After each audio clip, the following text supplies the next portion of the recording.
Some people call me a terrorist. I consider myself a teacher. America. Ready for another lesson?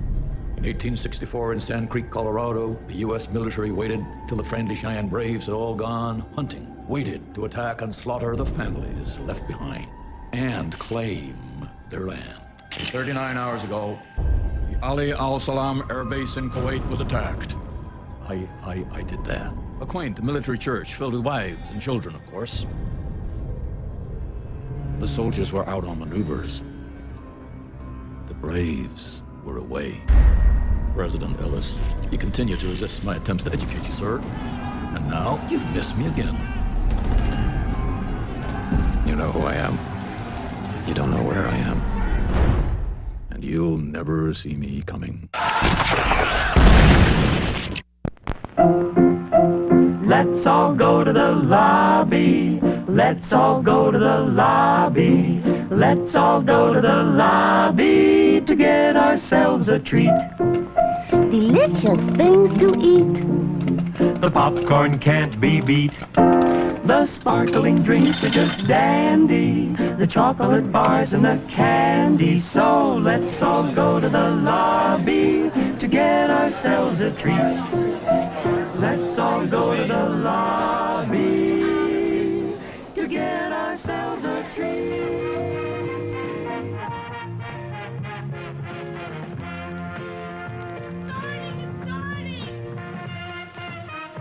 I'm a fan of classic movies.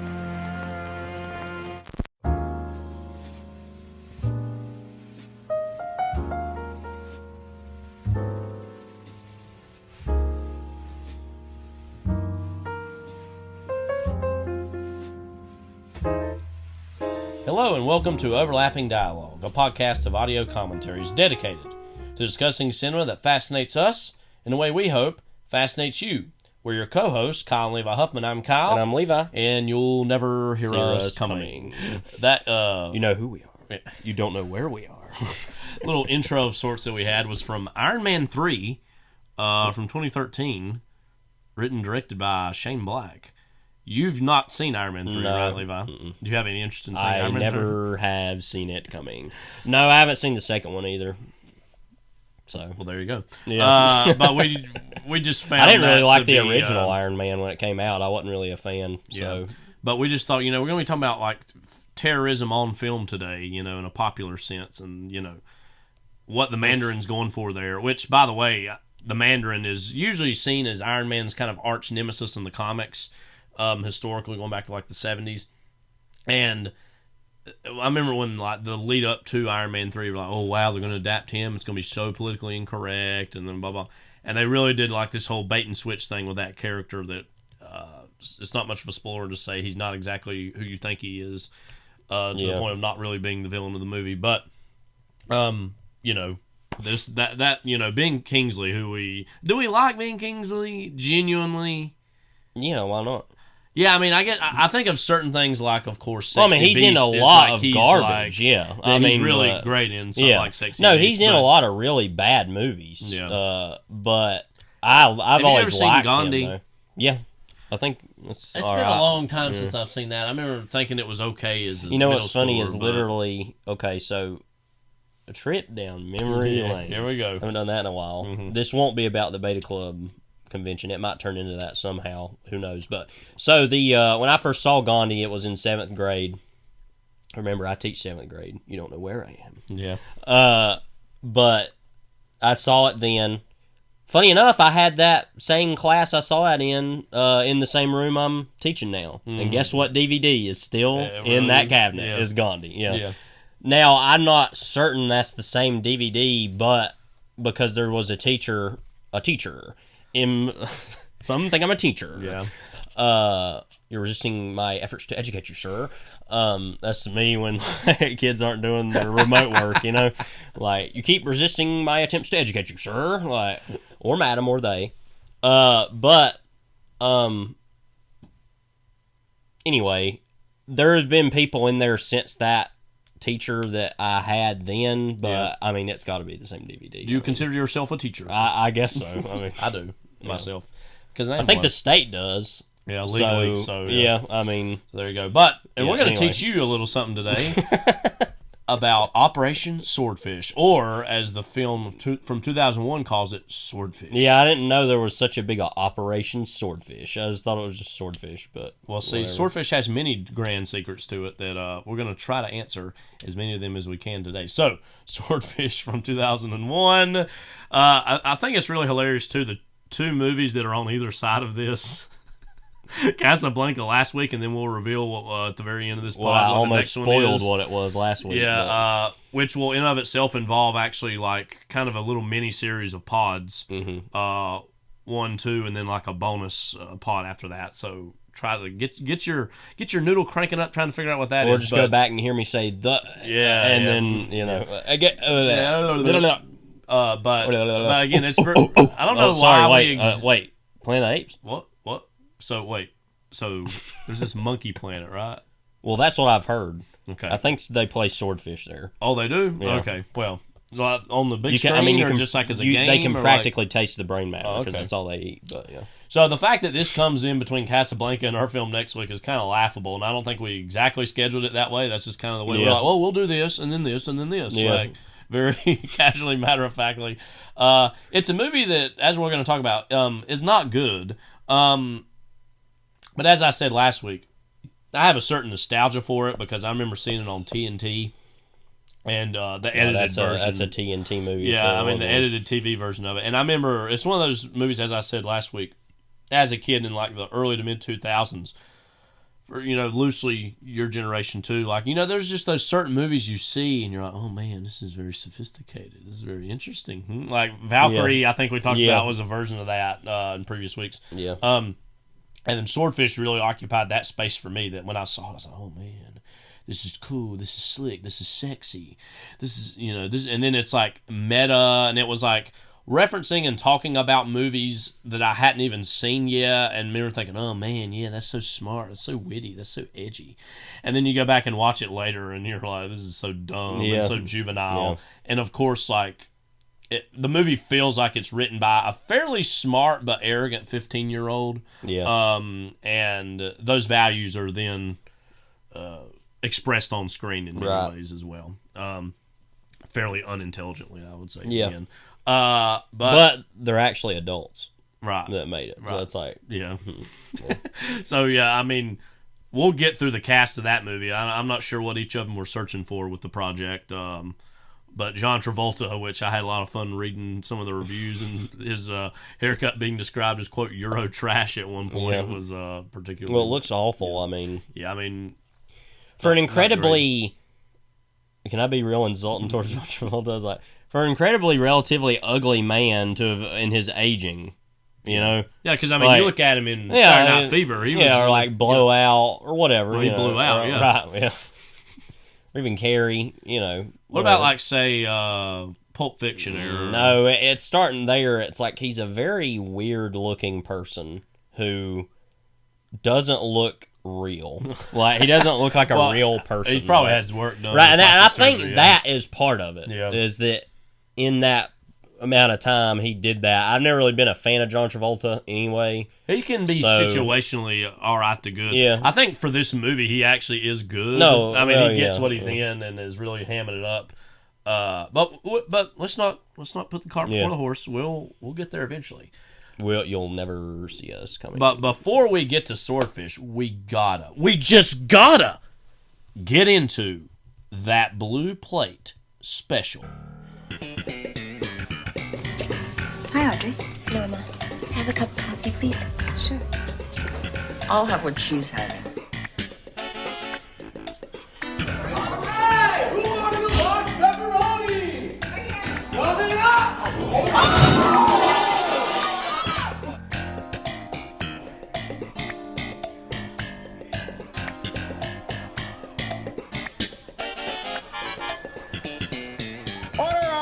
You'll never see me right here. I was a little worried there for a second. Oh, we're not still going with right here, but you landed the plane. speaking of landing aircraft, Matewan from 1987. A movie that does not remotely involve aircraft. I thought we were going to be getting into our airport thing, but we haven't actually watched another airport movie. No, but Baggett's Claim will return. Yeah, it will return. So James Bond will return. You ever notice that with those old James Bond? Well, any James Bond movie. So it's James Bond will return in. Like I'm worried that he won't. You know? Did they say that at the end of No Time to Die? I'm sure they did, but I don't remember. But yeah, it's like James Bond will return. I guess that's Did they do that as early as Dr. No?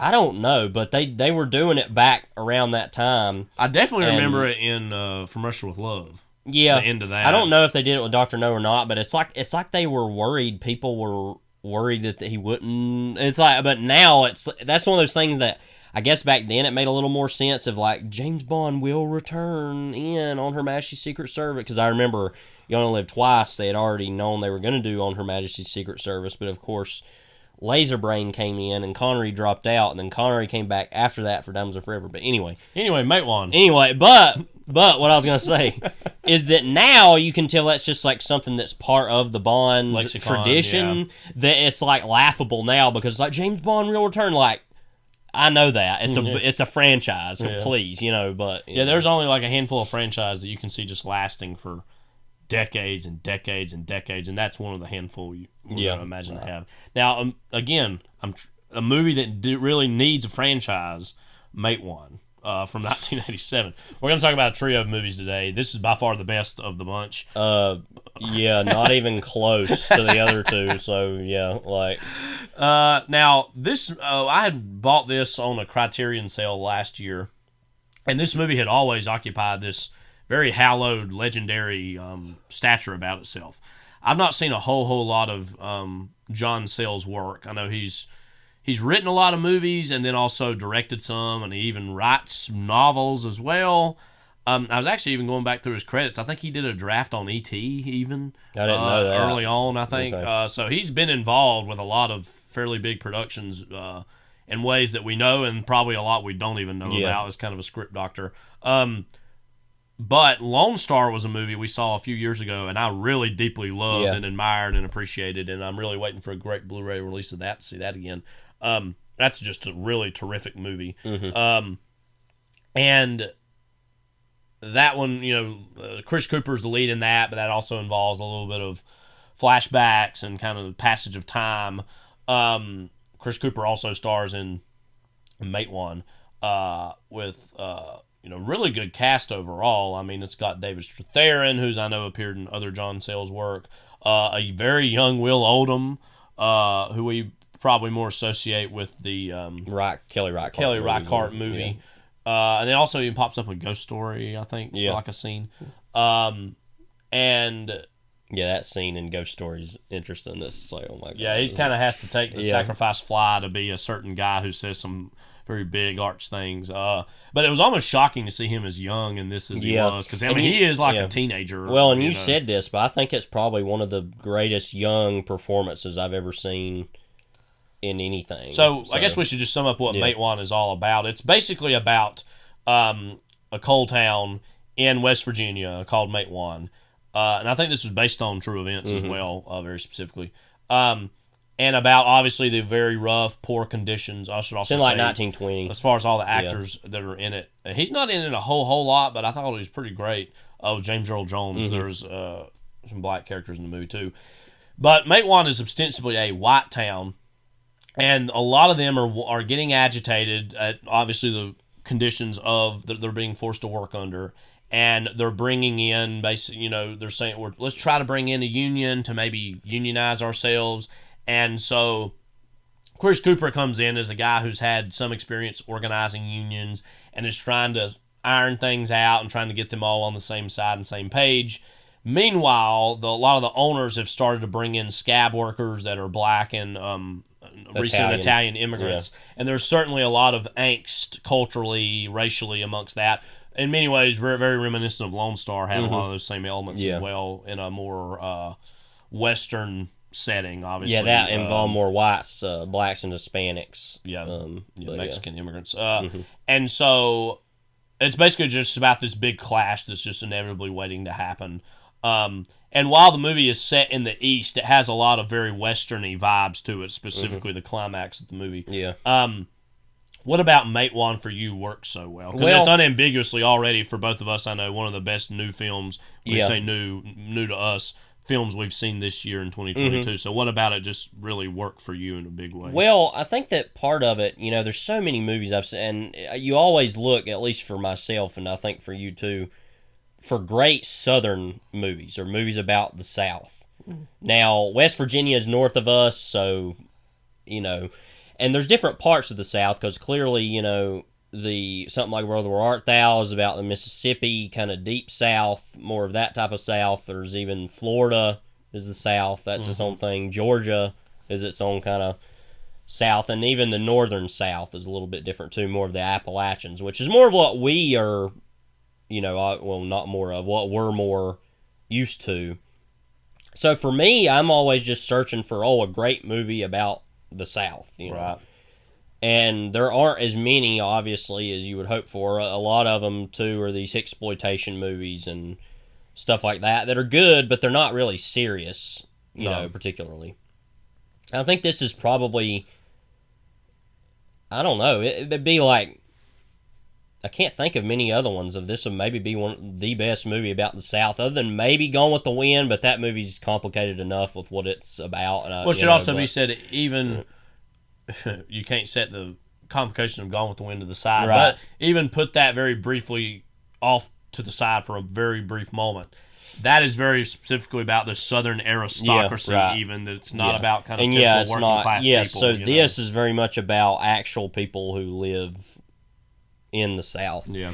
And I just totally, he's more known as a screenwriter, John Sayles, even than as a filmmaker and as a director, I should say.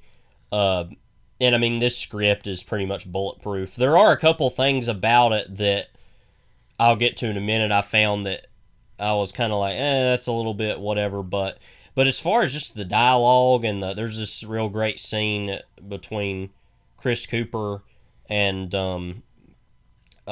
is it Mary McDowell? Is that her name in the movie? It's like the main female lead in the movie.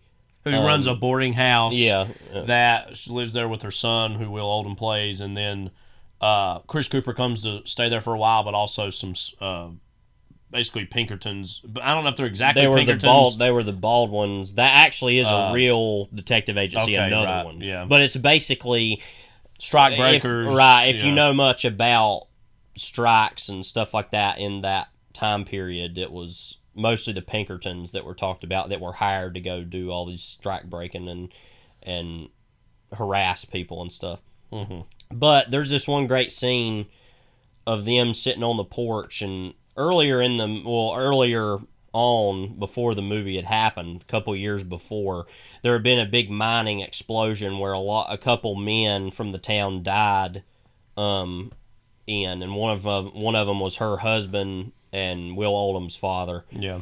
And there's just this great scene that I think exemplifies a lot. And I don't want to say this about the South, because a lot of people have these ideas about the South that's kind of a cliche about life is hard and we're gonna get through it and and that whole thing. But that's one of the better scenes of that, of Southern grief and dealing with that. I think was a really good, and I think that's part of what works about the movie so much, is that there are so many movies about the redneck and the hillbilly and how they don't want to get with the program, and they're this kind of almost mythologized in a certain way type of person.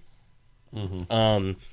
But as far as that goes, I think that this is by far one of the better movies of that it actually feels real and the people feel real in ways that other movies don't, especially Chris Cooper's character, who there's another great scene where there's this whole and I'll get to this is one of the dumber parts of the movie to me, the whole sequence where James Earl Jones might have had to kill him or whatever, and that he's talking about being in a prison somewhere in the West and watching these Mennonites who didn't want to get their hair shaved, their beard shaved, because it was against their religious beliefs.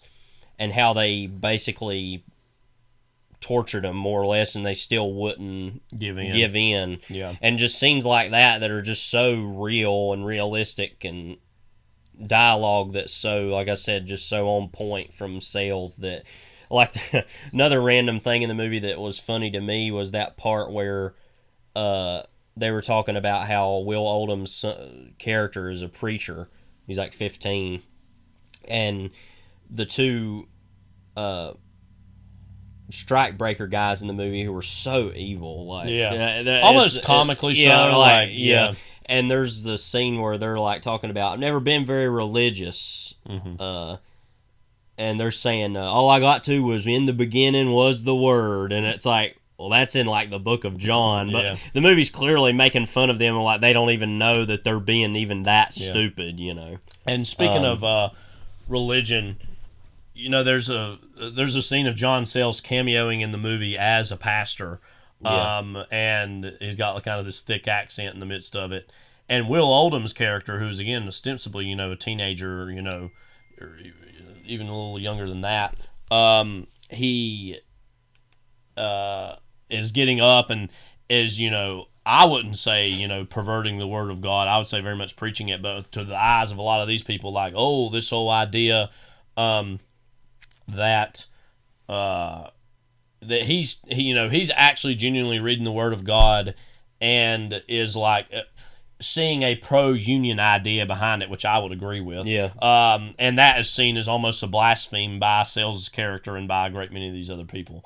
And that, you know, that's so much of what the movie is about, is even these guys who are even giving into the whole idea of, you know what, my hard work isn't enough, that I need a union behind me, and they're still being prejudiced in the midst of all this by something that's a fairly progressive idea of that time, but they can't progress to the point of seeing their black and Italian immigrant neighbors as equal to themselves. And part of the evolution of them over the movie is this community is the whole idea, you know what, we might be different, we might have different ideas, but we both have this same central problem that we need to get over and help each other through. And in that way, it's almost a very utopian vision of what unions can be. And I know this movie in particular has a very legendary status within the culture of unions and unions on film and whatnot. So, again, we saw the Criterion Blu-ray. The movie looked amazing as well. I know it was shot by Haskell Wexler, who's one of the best cinematographers ever anyways. And didn't you say also that this was Chris Cooper's first film performance, I think? And it wasn't, excuse me, he had acted some before that on stage, I think. Certain things. And also, it wasn't Will Oldham's technically his first role in a movie. Yeah. It was his, like, second. But, I mean, that's kind of like a debut performance, too. So I think those are two of the best debut performances in any movie, and they're in the same movie. I mean, you know. Right. And to go quickly to the thing I didn't like about the movie, I kind of talked about it earlier. There's a whole little subplot in the movie about one of the characters in the town is actually pro-company and is going against the people and the idea of the union.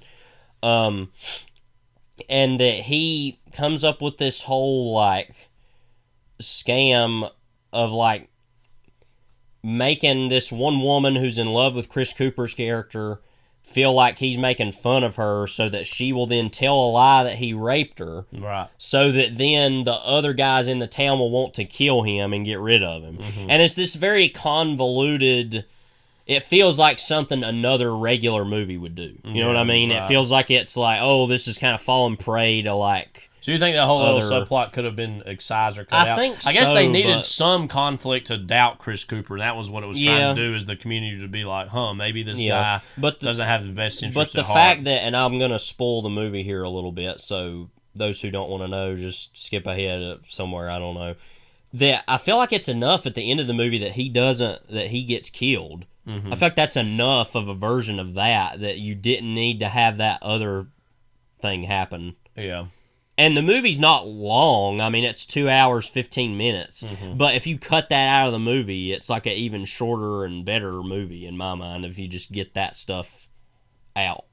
But, and I felt like that was a very powerful decision at the end, because because the whole point of the movie, I think, is to say, you know, there's this immediate victory by the town of Matewan to they killed like pretty much all of the strikebreaker people. I think there's one or two that got away, and only a few of them were killed. Right. The mayor, Cooper, and then like one or two other people got shot.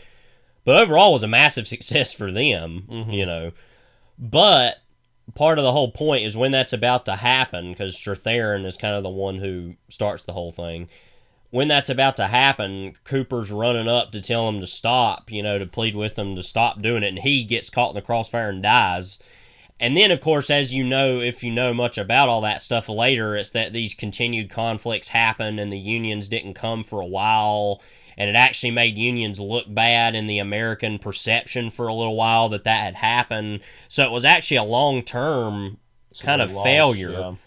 But, and that's what I think is so interesting about the movie is that and even it does this visually at the very end where it's like, yeah, well, Will Oldham is still in the mines at the end of the movie, still working, like, you know, and it's kind of like, well, what really...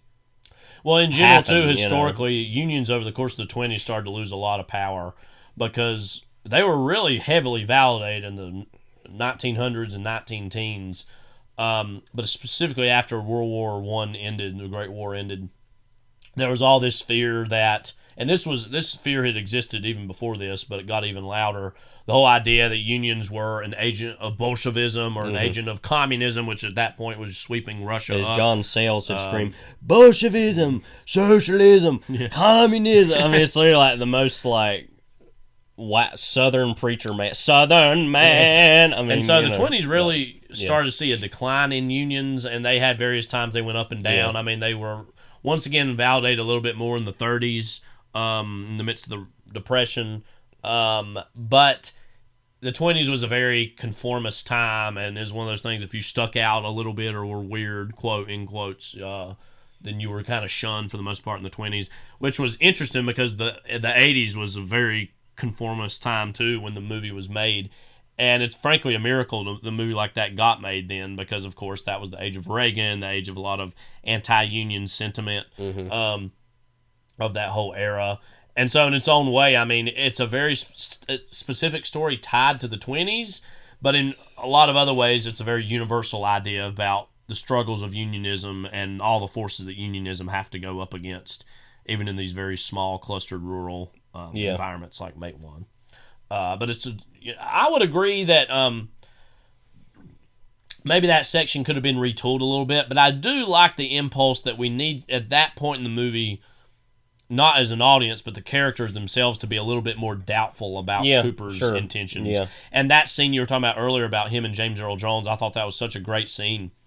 And that was even before technically James Earl Jones had been told, oh, actually he's not, you know, because later on it's revealed that, in the same scene. Well, that I felt like gave a power to that scene, was the feeling of that he's about to kill this man. Yeah, and what I really loved about that is that he was purely convinced by him telling that story that no, this man is not a bad man. He's who he says he is. Before that was even officially confirmed to him, he had come to that conclusion, you can tell, on his own. But and then there's that kind of cross-cut with the scene of Will Oldham giving this sermon where he's basically in a roundabout way communicating to the union men there that they this through the story of Joseph and Potiphar's wife, which I literally just read in the Bible that day after that, funny enough. And I'd read that before. And those two strikebreakers are in the back and are drunk and are just. They don't even know what he's talking about. That he's basically because they're so stupid. And thankfully they didn't live through the movie. They got pretty good little deaths. One thing, I don't know. Maybe this is the wrong impulse, but I do think they could have been a little bit more sympathetic. They were almost cartoonishly over the top evil, which I think in general most of those guys probably were. I hate to say that, but a little bit more effort towards trying to understand who they were.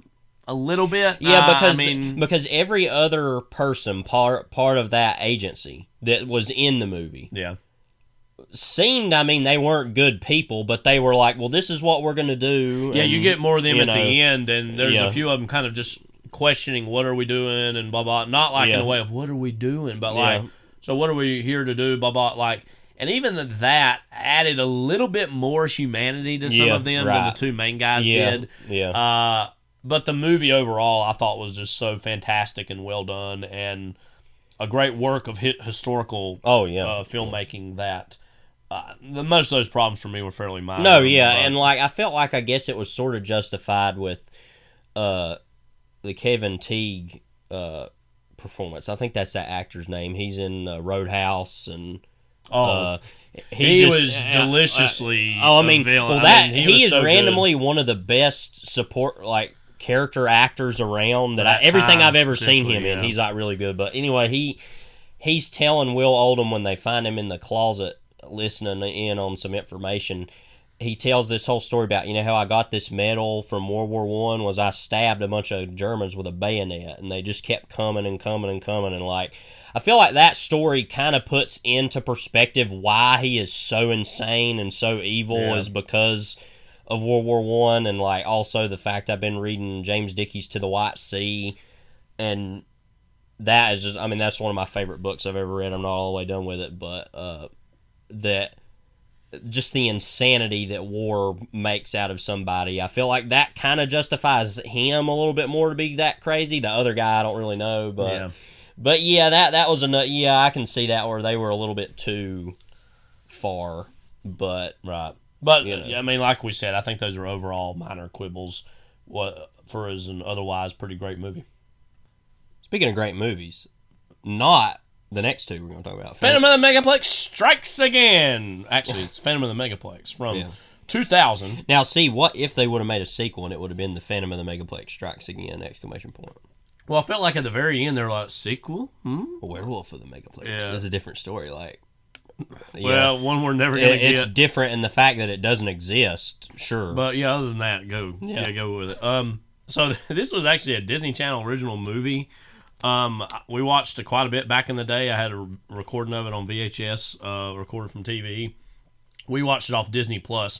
One of the really cool things to me about Disney Plus, and we have it and we don't use it all that often because frankly we're really be watching Criterion Channel or things off Amazon or HBO Max or whatnot. But one of the cool things about Disney Plus to me is the whole idea that they have so many of these old Disney Channel original movies, which are catnip for us as kids, that just get thrown on there, and it's a chance to relive or revisit some of those. That was one of my favorites. I remember as a kid specifically because it took place in a movie theater, which was my favorite place as a kid. Not all that different as an adult, even though the quality shrunk over the years. But multiple ways. Phantom of the Megaplex from 2000. What was it like to take a trip down memory lane with this one for you, Levi? Well, not good, by the way. No, I guess we can admit that we had planned actually on doing this movie. Yeah, this was actually going to be a movie we were going to do on the pod back around Halloween. Yeah, I think. Yeah, and we didn't. Something happened where we did a different movie. Or we skipped a week. I don't remember something. Yeah. Anyway, and we were like, no, I won't do it. So we had been kind of wanting to rewatch it. It's a really bad movie, but they put a lot of work into building the theater as an experience, as a world. And I'm really not trying to stretch here to make this comparison. We recently watched, obviously, Airport. Yeah. And it did make me go, oh, wow, what if we put that same time and attention into a good little hyperlink movie set in a movie theater? I think that'd be a cool idea. Because this theater has nearly 30 screens, I know. So it's like a pretty big space. For what seems to be a relatively smaller town, by the way. Yeah. But yeah, I don't know. So the plot of this movie is essentially that it's the opening night for some big movie that's basically Midnight Mayhem. It's coming out, and it explains this kind of quickly in the beginning. I can't quite remember the details. That the guy who really owns the theater, some guy named Niedermeyer or something, I think, who also owns the theater, helped finance and produce the movie, and he's having his world premiere here at this theater. And so the boss of the theater is real high-strung guy. So this has to be perfect. This has to be great. And his name is Sean McGibbon. I do McGibbon. remember.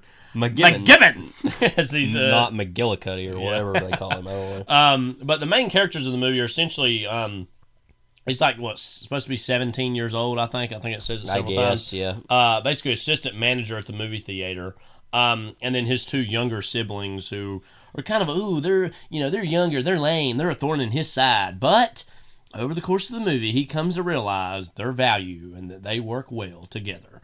Is the whole dumb idea. And then that his girlfriend, this girl he wants to be his girlfriend is coming, and he's trying to juggle helping his boss get the movie together, making sure his younger siblings, his brother and sister, are taken care of, trying to like score some points with his would-be lover, but the Phantom of the Megaplex strikes and really wreaks havoc upon this theater. So I can't believe we're going this far in depth explaining let's do it. this.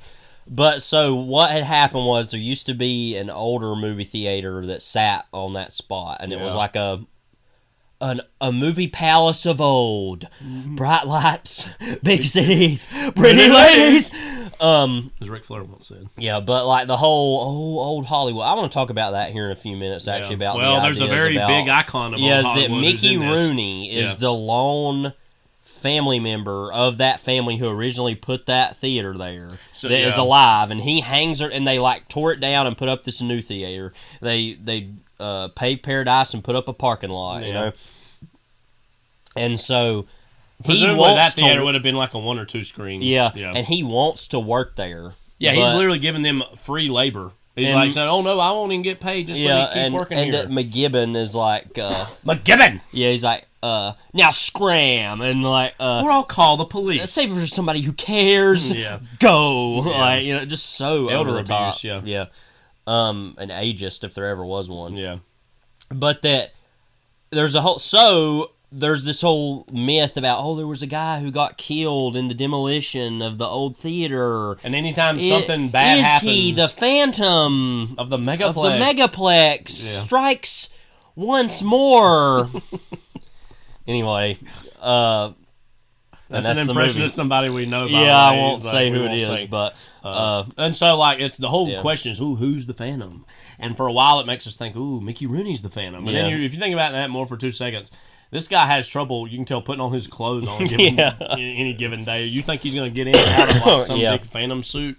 And the mask, and Yeah, and then it's maybe it's the projectionist, Merle, who looks like Josh Peck all grown up, basically. And then by the end, of course, it's Sean McGibbon. And because the reason he did all this is because he was in line to be a super general manager of something, but Nita Meyer says, I'm giving the job to another guy. Right. And then he's like, well, I must ruin the premiere and make him look bad. And it's like, well, you're definitely going to be fired. Well, so, not only fired, you're going to likely have criminal charges pressed against you. With the movie kind of goes, whatever. Well, and then at the end, the director of the movie is like, hey, I want you to come to Hollywood. We'll make a movie out of you. And it's like, why would that? How is there a story here? Like, I guess that's what the whole movie was about. There was I guess. I don't know. I mean, I guess it makes enough sense for a children's made-for-TV movie, spook show, but like movie, But it's like it didn't genuinely terrify me. But as a kid, there were some moments I was like, I'm kind of scared, And I remembered that watching it, that I felt that way about it too. I remember I was like, wow, that's dumb. What did we think of the actual... Because in the movie, they had fake movies that were being shown that were... the amount of they showed you were randomly compelling, and you're like, wait, what is that? I want to stop and see that. More than anything, it's Farmer Brown. I want to see that movie. So Farmer Brown is the movie that the younger brother wants to see. And then the sister wants to get him sat... So and make sure she can go University of Death. And her mom doesn't want her to go see that, so there's this whole thing, you have to... Tells her younger brother, you have to promise me that you're not going to tell. And he's like, all right, I'm fine, I won't tell. Because they make a deal, too, that he'll give her some money for concessions or whatever it is. Okay. Like $10, I think. So she's wanting to go see University of Death. And then so we see these clips from some of these movies. Farmer Brown's the one we see the most and it's like, okay, so the way it's shot, first of all, let me say... It looks better than... it looks better than the movie. It looks like itself. A film. Right. It seriously looks like a movie from, like, the 70s or 80s that looks like... not like fit, but the way it's framed and Yeah. blocked, it's like looks like a new Hollywood movie or something. Like, I'm not even kidding. Like, Yeah. I want to see that movie. I go to see them movies, Yeah. you know. Like, but yeah, no, like you said, it looks better even visually than the movie that we're watching, which is impossible because you're seeing. But it like. And yeah, so then we see glimpses of Genevieve, which is supposed to be the like Oscar movie. Yeah. Because like Mickey Rooney's like, glimpses of Genevieve has been adapted, has been nominated for more awards than any of the films last year or whatever. And that guy's like, don't give a crap, Euro trash. And basically, you know, it's like, that's a whole moment in the movie is that things get so desperate that the boss is like, all right, we've got to get more people in here. Sure, let's just give Movie Mason a job to literally just rip the take, you know. And the movie treats him as an annoyance, but frankly, I think we need more of this. Like, we need more people that are gatekeepers, frankly, to say, no, what you're wanting to go see is trash. You need to go see something else. Yeah. Like, and the movie treats this as like a joke or whatever, but I was kind of like, yeah, we need more of that going on, you know? Like, and yeah. I want to jump, though, real quickly and talk about the idea of Hollywood, the glamour. Yeah. So this is now, a lot of people might be surprised to hear me say this about, since we love movies so much, but I've always been so annoyed by the whole, the big night, the stars, the music, na na na na na na na na, is the most annoying thing ever. Because, like, okay, so... especially in the Disney Channel original movie. Yeah, it's like, you don't even know what a movie is. Yeah. Like, you know, it's like, it's like the big premiere and all that, and it's like, it whittles it all down into thinking of this one certain type of movie that exists that doesn't even exist, but is a movie that appeals to all, and there's the big stars, and everybody wants to see them primed like peacocks, and, you know, this crap. Like, and it's like, excuse me, I don't think Apocalypse Now is that type of movie. I don't think that... Yeah, they're really... You know what I mean? There's It's just like a nostalgic echo to something like...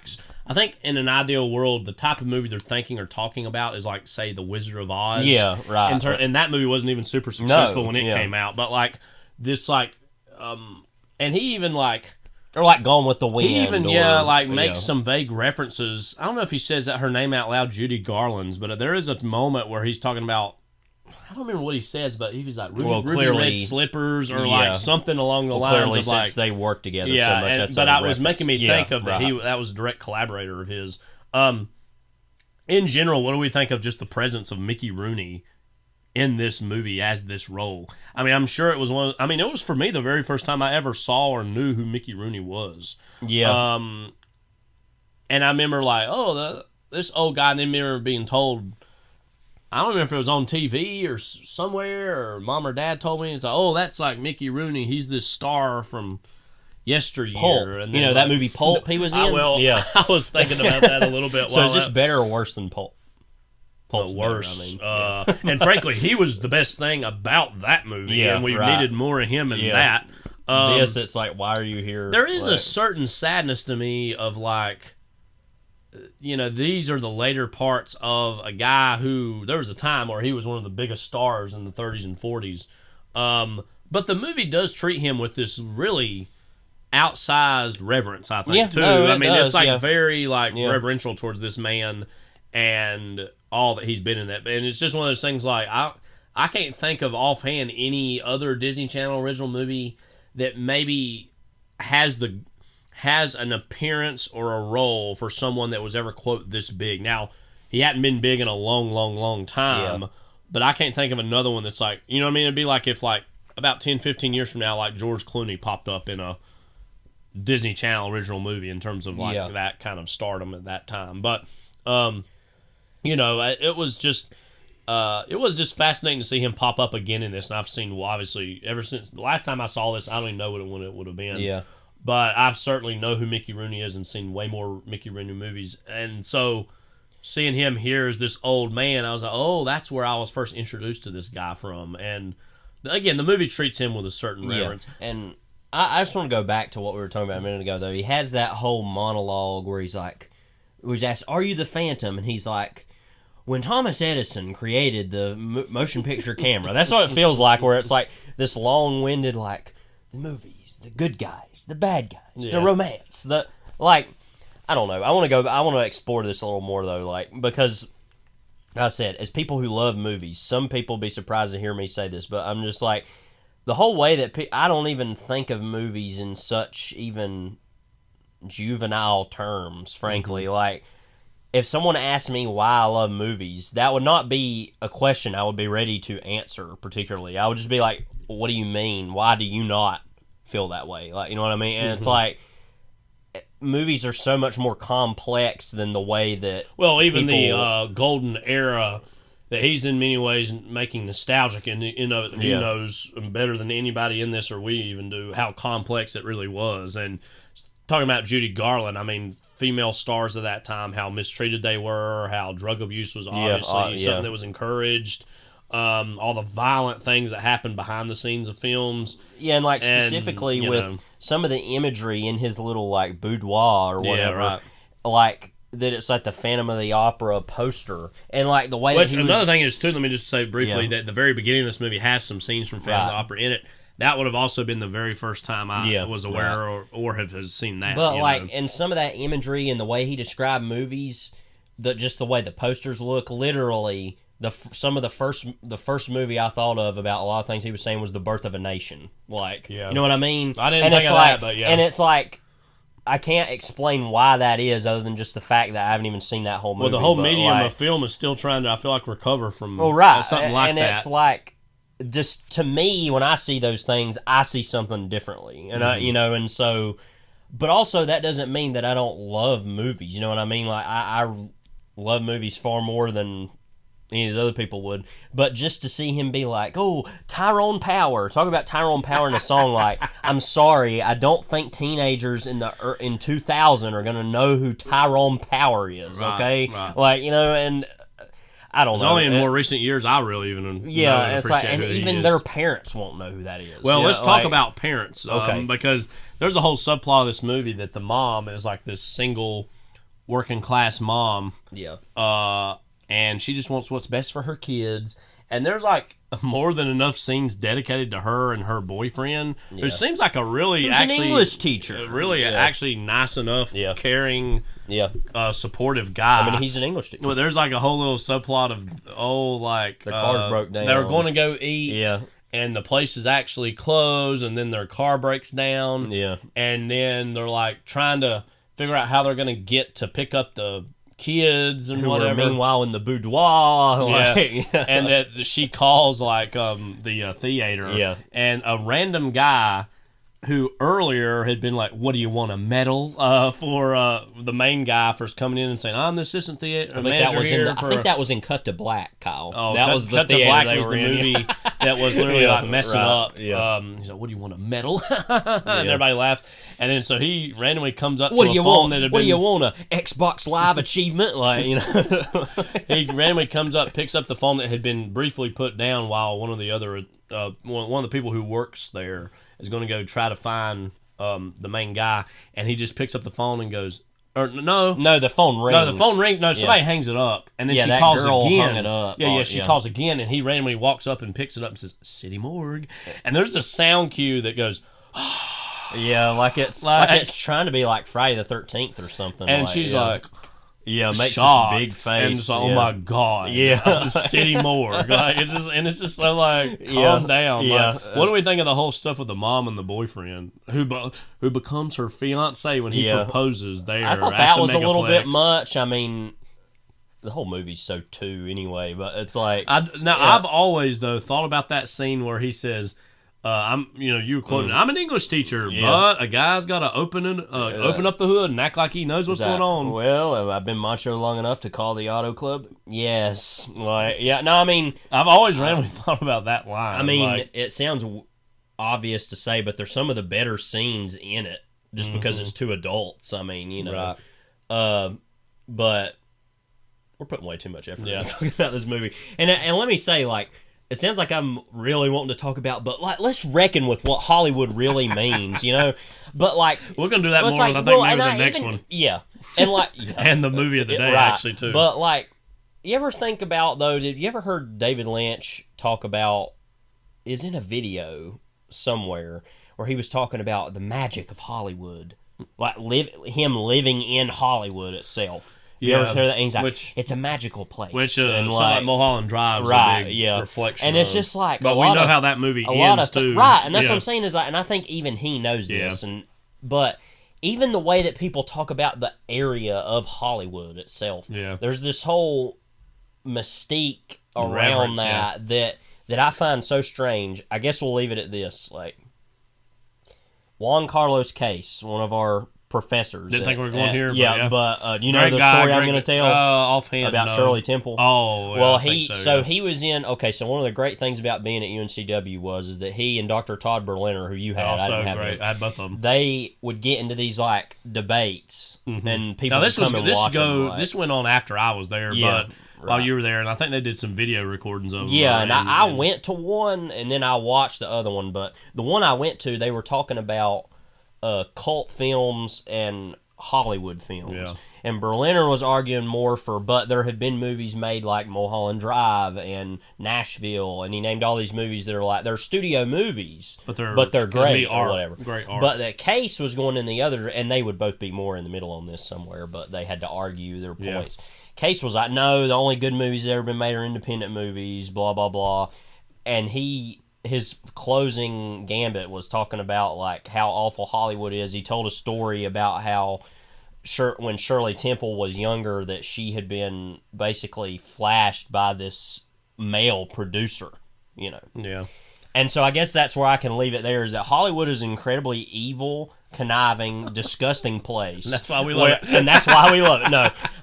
But you know what I mean? It's like, and it's a miracle that anything comes out of it that is worthwhile. Mm-hmm. Because it's all a business, and it's all a lie anyway. Mm-hmm. And that's why I think that, you know, people talk about movies are lies, and I don't believe that, because I think that movies... But I also do believe, and we've talked about this before, but I also do believe that movies are inherently, they began as a business interest. For some people who created it, it was like, okay, well, let's see what we're going to do with it, you know? Yeah. But it very quickly became a business, and it became something, and it's still that. Mm-hmm. It's interesting, too. So, in that way, is it possible, and do you think that it's possible for a movie like Phantom of the Megaplex to even have an inkling or a clue of how to talk about movies coming from Disney? No, yeah. You know what I mean? It's like, I know that I went way too far into this, but this is something I've been thinking about. It was interesting to me, though, that like, the main guy, the 17-year-old, is not a cinephile. No. He's very clearly like, this is just be purely... there to be a job. I mean, that's understandable, make money as a teenager. But then his younger... sister, but especially the younger brother is what Farmer Brown had. I mean, he's like, I gotta see Farmer Brown. I mean, I want to see it. So, and then there's even a moment where she comes back and doesn't find her brother, and there's like this whole, what do they call them, cinema nannies or like cinema sitters or something, or like cinema sitters. Yeah, that come around and who's like bugging her, and it's like old, you know, dotty woman basically, and she like sits down and is so frustrated and watching the screen, and then in the movie he's like coming back up to Farmer Brown to the truck. He had told his wife, I guess, to stay in the truck, and he comes back and is playing some kind of like kind of music, and he walks up and he's like, why? I begged you to stay put. And then she's like, sitting there watching the movie just like... You know, no, because earlier in that, too, when she was telling him to stay there was the scene where it was like, all right, stay right here in the movie. He's like, sorry, I can see you anytime. Right now, I'm here to see a movie. Yeah, he's like, I'm at the movies, or whatever, But I know we've talked way too long about this, but, like, I don't know. This is just what does this do for you in the future about watching more of these Disney Channel original movies? Oh, I've got to. Yeah. Well, any others in particular that you're interested to go back and rewatch? Well, I want to see...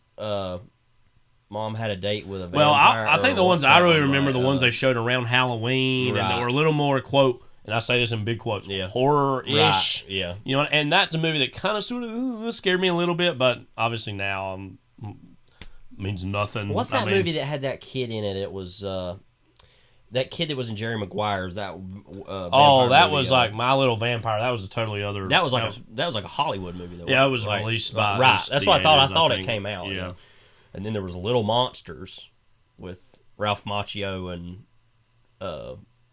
No, it wasn't Ralph Macchio. It was Savage guy, Fred Savage and Howie Mandel. Yeah.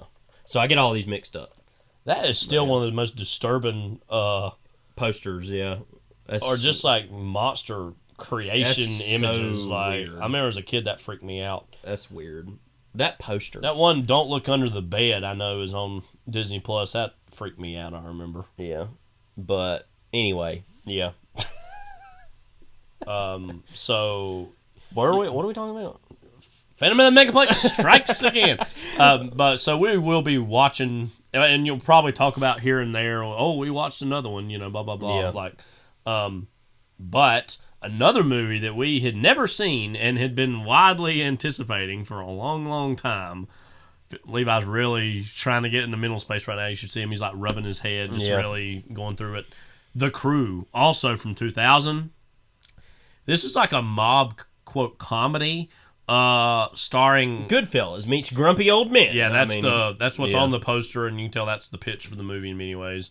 A good cast, should be said. Richard Dreyfuss, Burt Reynolds, Dan Hedaya, and Seymour Cassell, the four main guys. And they're Miguel basically... Sandoval is the villain. Carrie Ann Moss is a cop. And then Jeremy Piven, who's awful, but, It's just there. Yeah. So the four guys, they're like these old retired mobsters in Miami. Hijinks ensue. That's basically all you need to say. Other than Richard Dreyfuss, he lost his daughter many years ago, doesn't know where she is. Guess who it is? Carrie Ann Moss. Doesn't look one thing like each other, but whatever, we'll get over that. And then so like they basically wrap up and involve themselves into this whole hijinks that involves basically accidentally burning down. So here's where it starts. You go ahead. So they live in this hotel. Yeah. That's basically a retirement home hotel. Well, they're trying to get all the old people out. Right, and they're wanting to get all the old people out and move some younger people in. They're about to be kicked out of their lease because the rent's going up. So what they decide to do, and by the way, every time they need to have an idea in the movie, they basically halfway kill Burt Reynolds. And then when he wakes up, he's like, I've got an idea. Yeah. Like, he gets these premonitions while he's unconscious somehow. Yeah. And he comes up with the idea because Dan Hedaya's character works at a morgue. So they're like, okay, well, let's take a body from the morgue and shoot the body with a shotgun. Yeah. And leave it in the hotel. That way that people will be like, oh, there was a mob hit here. Mm-hmm. And then that will then make the price of the rent go down because nobody will want to come there, theoretically. Mm-hmm. So that's their original plan. And they get this dead body. And he's the dad of a very reputed drug lord, Hispanic drug lord, played by Miguel Sandoval. Yeah. And so my favorite part of the movie was the sequence where it explained how the dad got out of the retirement home in Miami. Yeah, right. It's like a whole little vignette, basically. And he went to go eat. And the food looked disgusting. Yeah, and then he has a heart attack on the beach, but he's butt naked and falls down and dies. And so basically they think, that Miguel Sandoval thinks it was a purposeful hit against his father and that he didn't actually just die on his own or whatever. Well, I mean, he was found... Well, okay, so he died previously. Then he goes to the morgue, and Dan Hedaya works in the morgue and does makeup, this bizarre makeup. Like he makes people look like the Joker or something. Yeah. And then they're like, all right, well, let's just take this random guy's body, shoot it in the head, and make it look like, it was like a hit. And then and anybody who was really looking over this body would realize that he was already dead, and then there just happened to be an incidental... at least 2 days. And then there was this incidental shotgun blast to his head, but whatever, we'll go with it. And then news gets back to Sandoval, and he thinks, of course, that this is a mob hit, kind of thing, and that he's going to have to go back and figure out who did it and whatnot. And then meanwhile, they're trying to lay low, and meanwhile, Seymour Cassell doesn't even talk. Which is a sin. I mean, he was such a great actor, and if you're familiar with him at all, well, you think about more than likely, a lot of it is tied to a lot of his Cassavetes work. And you think about him in Faces, he will not shut up. in that movie. And I mean, he's like one of the best things about the right movie. Right around too, that time, he would have just been in Rushmore, and then would have had a smaller role in Royal Tenenbaums the year after this. But like, it's just so hilarious to me seeing one of my favorite performances from him in Faces. He will literally not be quiet, and then in this movie, he's dead silent, except for after having done the deed. Yeah. He tells his liaisons all this stuff, all the bad stuff that they do or whatever, and he gets him into all this trouble, which then, so then the woman that he... By the way, let me stop here and say this movie was absolutely terrible. Yeah, I feel like we haven't said that yet. But anyway, as much as we were about Phantom of the Megaplex, this was a good amount worse. Genuinely really bad. Yeah. But anyway, to get back to the plot for a moment, because I know everybody really wants to hear about it. Yeah. If you're still listening to this, God bless you. So gosh. The plot then gets to the point where, there's a woman that knows what they did, and she wants them to, I want you to whack somebody. And she gets them to wanting to whack somebody. To kill, to whack somebody. To kill her stepmother. Right. But they're like, we don't really want to do that. So they come up with this whole really insane plot where they're going to put a fake skeleton in the bed and burn the whole house down, which then accidentally proceeds to burn down Miguel Sandoval's house, who's next door, literally to there. Yeah. Then they become friends with the woman they're supposed to kill because they kidnapped her. And it's just and then, dumb. Meanwhile, Carrie-Anne Moss is like... investigating the whole thing, and Jeremy Piven is actually working for Sandoval, and she's like, wait a minute, are you my dad? Yeah. To Richard Dreyfuss, and he's like, forget about it, and that's the movie. He says forget about it at least 25 times in the movie, I gotta say, which is way more than it should have been. So this movie is also very bizarrely a part of the late 90s, early 2000s mob comedy phenomenon that went on. The mob hit. Some things like, say, Analyze This, I think, was probably the best out of all these, and that was a pretty good little movie.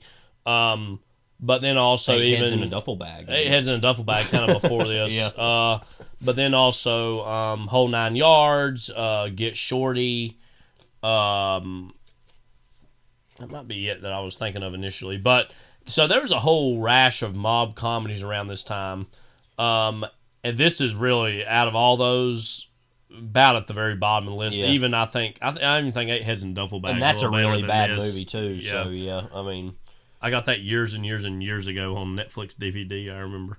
I think it is always sitting on HBO Max. No, really? Because I think it's technically a HBO movie. Oh, okay. Somehow, and it is always on there. What did you think of specifically those four people as the cast? It's really pretty disgusting because I think they're really I love all of those actors in their own way. Like, if I had to rank those actors, Reynolds might be my least favorite, but he's, really good. I still really like Burt Reynolds, but he would be my more lesser of the three. I respect Richard Dreyfuss as an actress, but I just thought he was just way off. As an actor. Actress. I'm sorry, as an actor. He's an actress. I just I didn't really think much of him in this movie. You're saying in this movie? Yeah. Oh, well, yeah. They said mook a lot, just threw that around. And he's he's like actually using Italian slang, and it says early on that he never really had a quote nickname, and that he's technically Jewish. People called him the Jew or something like that, and then he killed him or whatever, and it didn't stick, basically, as they said. In the movie, I think he's one of the worst things about it, actually. But I thought you were just saying about the actors in general. In the movie, I think that actually Burt Reynolds might be the best one in the movie. Maybe. I would even say, for me personally, as far as the actors go, Dreyfuss would be at the bottom of the list for me. Dan Hedaya is always good to great in anything he's in. Seymour Cassell, like you said, I mean, he's such a great actor in the Cassavetes movies and even in the Wes Anderson stuff. But so I think about his performance in Rushmore a lot. I think that's one of the most specific, great little Wes Anderson characters. Yeah. But it's also the fact that they didn't give him any real dialogue in this was, I guess, a way to have a foursome, but really more of a trio, and then having him as a little sidekick off to the side almost, I guess is what they were going for. But then I don't know. You see, like Frank Vincent pops up in a small role as a guy who like gets him some guns or something. No, he gets him a. What was it? No, well I can't. Well, No, he got him a shotgun. Yeah, and then he pops up at the end, and it was honestly one of those moments like, it just kind of wakes you up. Like, somebody who's been in these really truly great mob centric things. Yeah, because none of these people have been in mob movies. That's what's so weird about it. Is that, and I guess that was the point. Is like people you don't normally associate with this stuff and throw them into that. Except for Seymour Cassell, who had been in that movie In the Soup earlier in the '90s with Steve Buscemi. That's that movie. I think he's like a mobster in that or something. But like other than that, none of those other people had been like even Dan Hedaya had been in like Blood Simple, but that's not like a mob movie, but that's a crime movie. Yeah, right. And Burt Reynolds had been in however many this whole crime thing. movies, Speaking of thinking about Blood Simple, it should have dawned on me this whole time. I never knew this until I was watching the opening credits. The producer of this thing was Barry Sonnenfeld, who also directed Get Shorty, and he was the Coen Brothers DP early on, so he would have likely met Hedaya through Blood Simple. Yeah. But once I saw his name on this, I mean, I was like, oh, okay, and a certain expectation in my head was instantly adjusted. And I say this as someone who a lot of his '90s movies he directed are actually really good to great. I mean, Men in Black is great. His Addams Family movies are good. Yeah. I've still actually not seen Get Shorty, but I've only ever heard good things, so I expect that to be good. Scored by John Lurie, by the way, because he trashed talking about Sonnenfeld in his book. Oh, like, that's why he was talking process about that. of working with him or whatever. I didn't know that was why. Saying he's like such a weirdo guy. Anyways, and John Lurie himself's kind of a weird guy, but whatever. Love him. Yeah, love him, but. But once I saw produced by, I was like, oh, okay.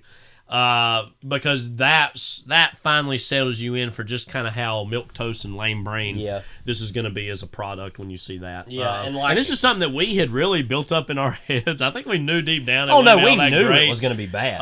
But we had seen a trailer for this on the Oh Brother Art Thou DVD. Randomly, because that would have come out around that time, and another Coen Brothers connection. That's funny, right? Yeah, and we had seen a brief trailer for this, and we always laughed about it, and we're like, "Oh, what about that?" And so I was like, buying some discs on Best Buy's website, and it was like less than $10, and I was like, "Yeah, let me just grab a hold of that." And we watched it, and we were like, "This sucks. This ain't any good." And I'm even thinking now that because to me it reeks of like beach house movie, you know what I mean? It's like, oh, you're chilling and you look at the beach house you're in, and I think we might have talked about this phenomenon in the past. This is how we first saw The Saint. And I'm thinking about honestly taking it and like the next beach house we go to and seeing if they have any DVDs or VHSs stacked up anywhere, just kind of putting it in there and almost burying it at sea and giving back to the community in its own way by letting it go and be free. Any other thoughts on The Crew? I mean, I know that nobody on here has ever heard of this movie, so you'll probably forget about it right when we get done talking about it. It truly is one of the worst movies I've seen in a while. Like it really is I don't say this bad. lightly. I mean, we rate things on Letterboxd on a 5-star system. This is getting a star from me. Oh, yeah. And you can give things half a star, so like that's the worst you can give it. No, because it at least functions as a film. I mean, you know what I mean? Like, I've seen some movies don't do that. Right, so like... Yeah, I mean, but it's so bad. I was surprised at how bad it was because I knew it was going to be that type of movie more or less. But I mean, it makes a lot of. It's got the, freeze frames. It's got like, oh, they're getting snuck in through the back of the, and it's more of a joke. I get it, but it's just like they're getting snuck through the back of the supper club, so to speak, which Oscar Isaac, by the way, very, very, very young Oscar Isaac is working as in the back of that place. And he's not even he's so uncredited, he's not even credited online. Like nobody has talked about I literally this, Googled about it, and somebody else on Letterboxd had thought they had seen him. But it was definitely him, though. No question. Yeah. But this has been like... He didn't even get a line or nothing, though. I mean, this has been like 22 years ago, so, I mean, he wasn't even a thing then. But, we need to... what we need to do is get the Crew DVD and, hold it out with a Sharpie and say, will you sign it? And he's like, who the hell are you? He'd probably do it. He'd laugh, probably, I would think of that. But Crew, he probably garbage. Our armpit. Recap. Matewan, loved it. Great. Go buy it. Go see it. One of the best movies we've seen in a while. Phantom of the Megaplex. It struck again. I mean, and then The Crew, one of the worst movies we've seen in a while. So, I mean, 1 out of 3. That ain't all that bad, I guess. You know. I mean, 2 out of 3 ain't bad, as Meatloaf, R.I.P. would have said. Well, yeah, even Phantom of the Megaplex, while it's not good, I do still have a nostalgia even for Meatloaf's it. death. What? Nothing. To what end? You just seemed like you were just going to move on. I was like, no. Meatloaf died. Yeah, rest in Are peace. you not going to cry? I mean, on air? No. About sorry. Meatloaf? Sorry. Okay.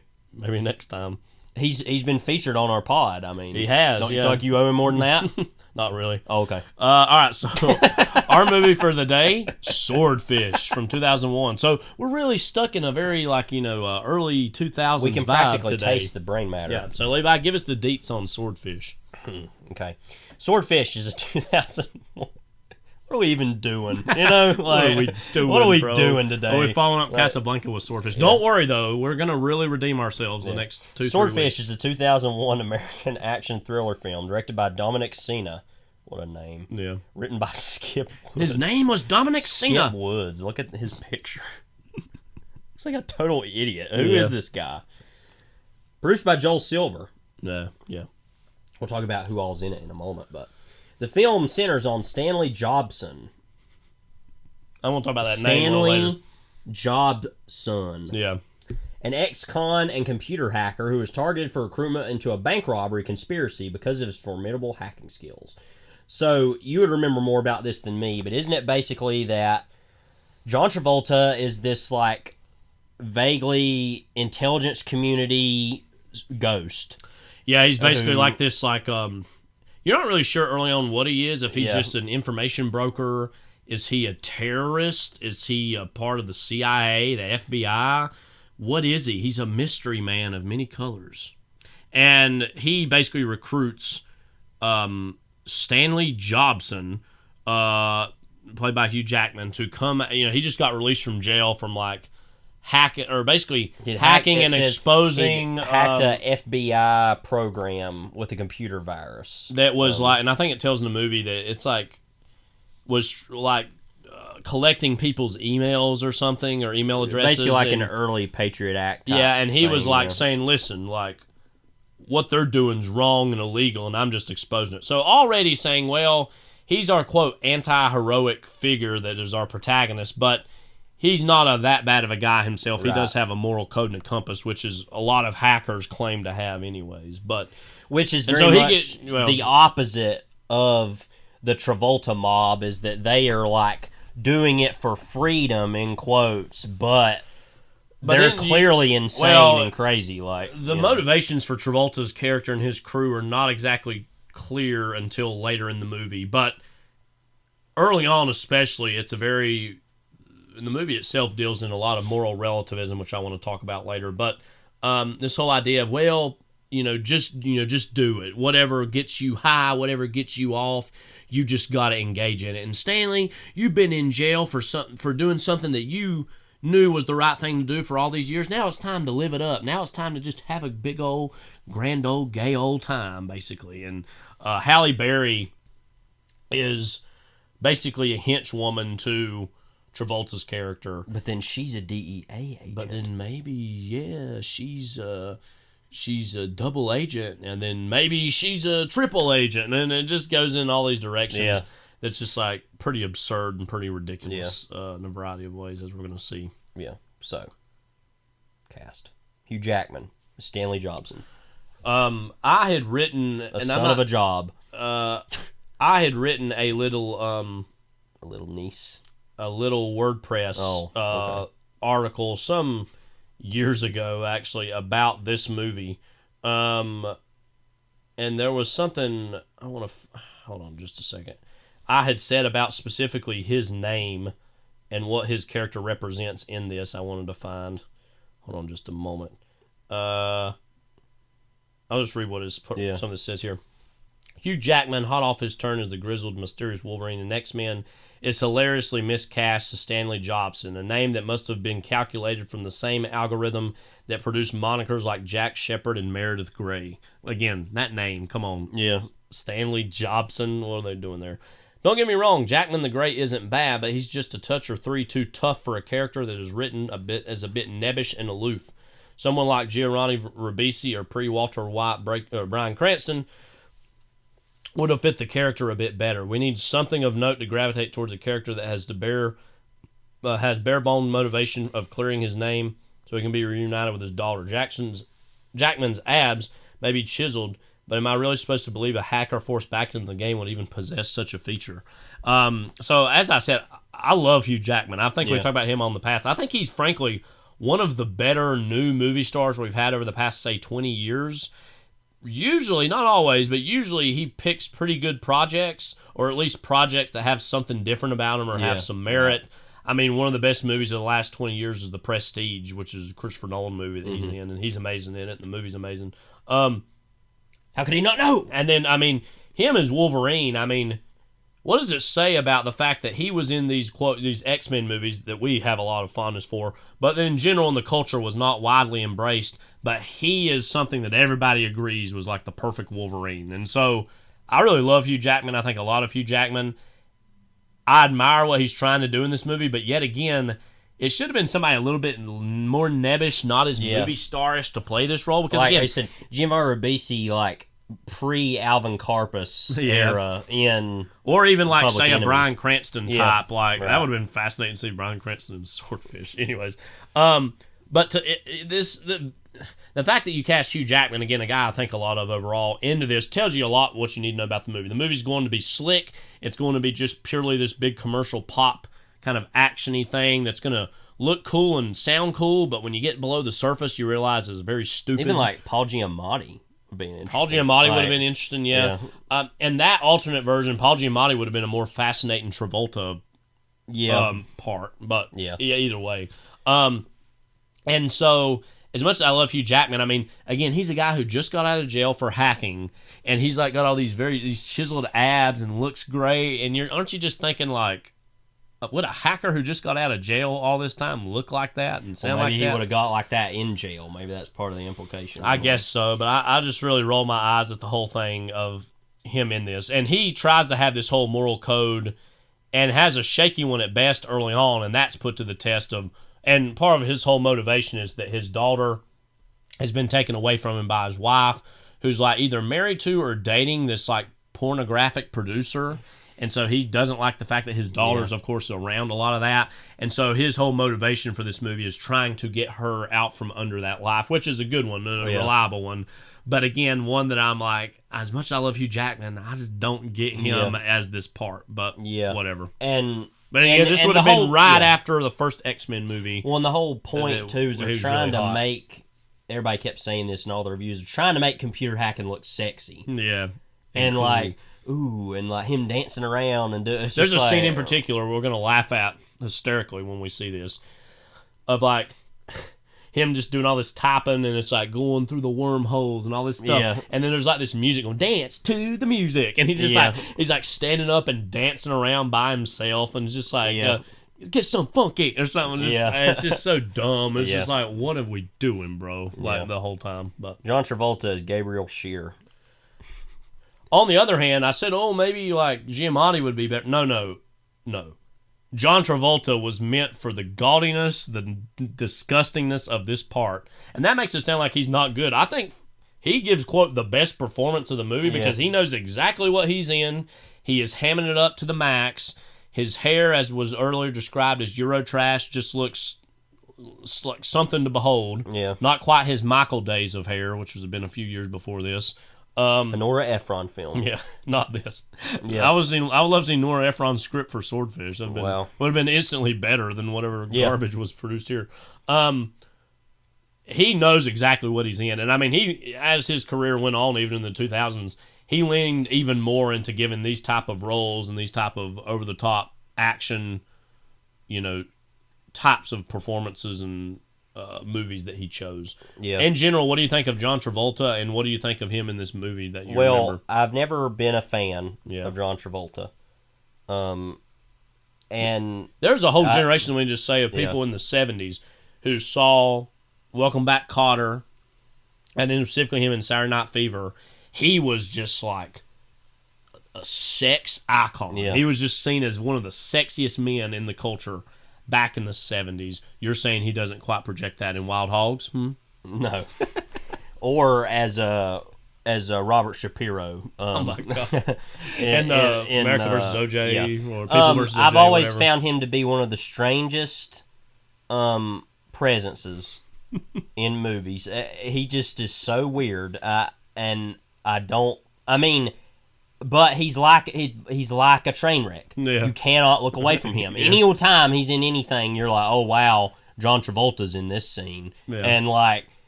Even that, you didn't see it, I don't think, but even that Gotti movie, which is really bad, he is mostly still entertaining to watch just for his mannerisms and for his makeup. Yeah, and, but I think he is genuinely physicality. good in this.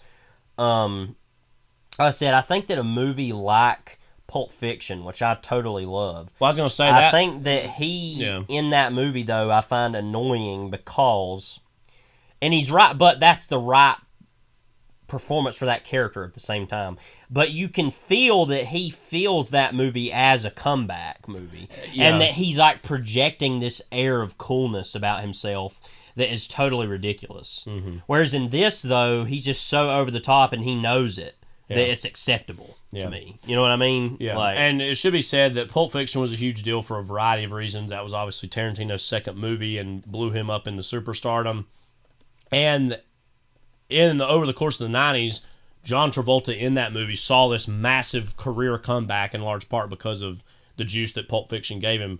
And so he was a bigger deal yet again in the 90s after that movie, even in a movie like Get Shorty, which is a few years after that. But by this point, he's starting to slowly crash and burn yet again, drive it into the ground, you know.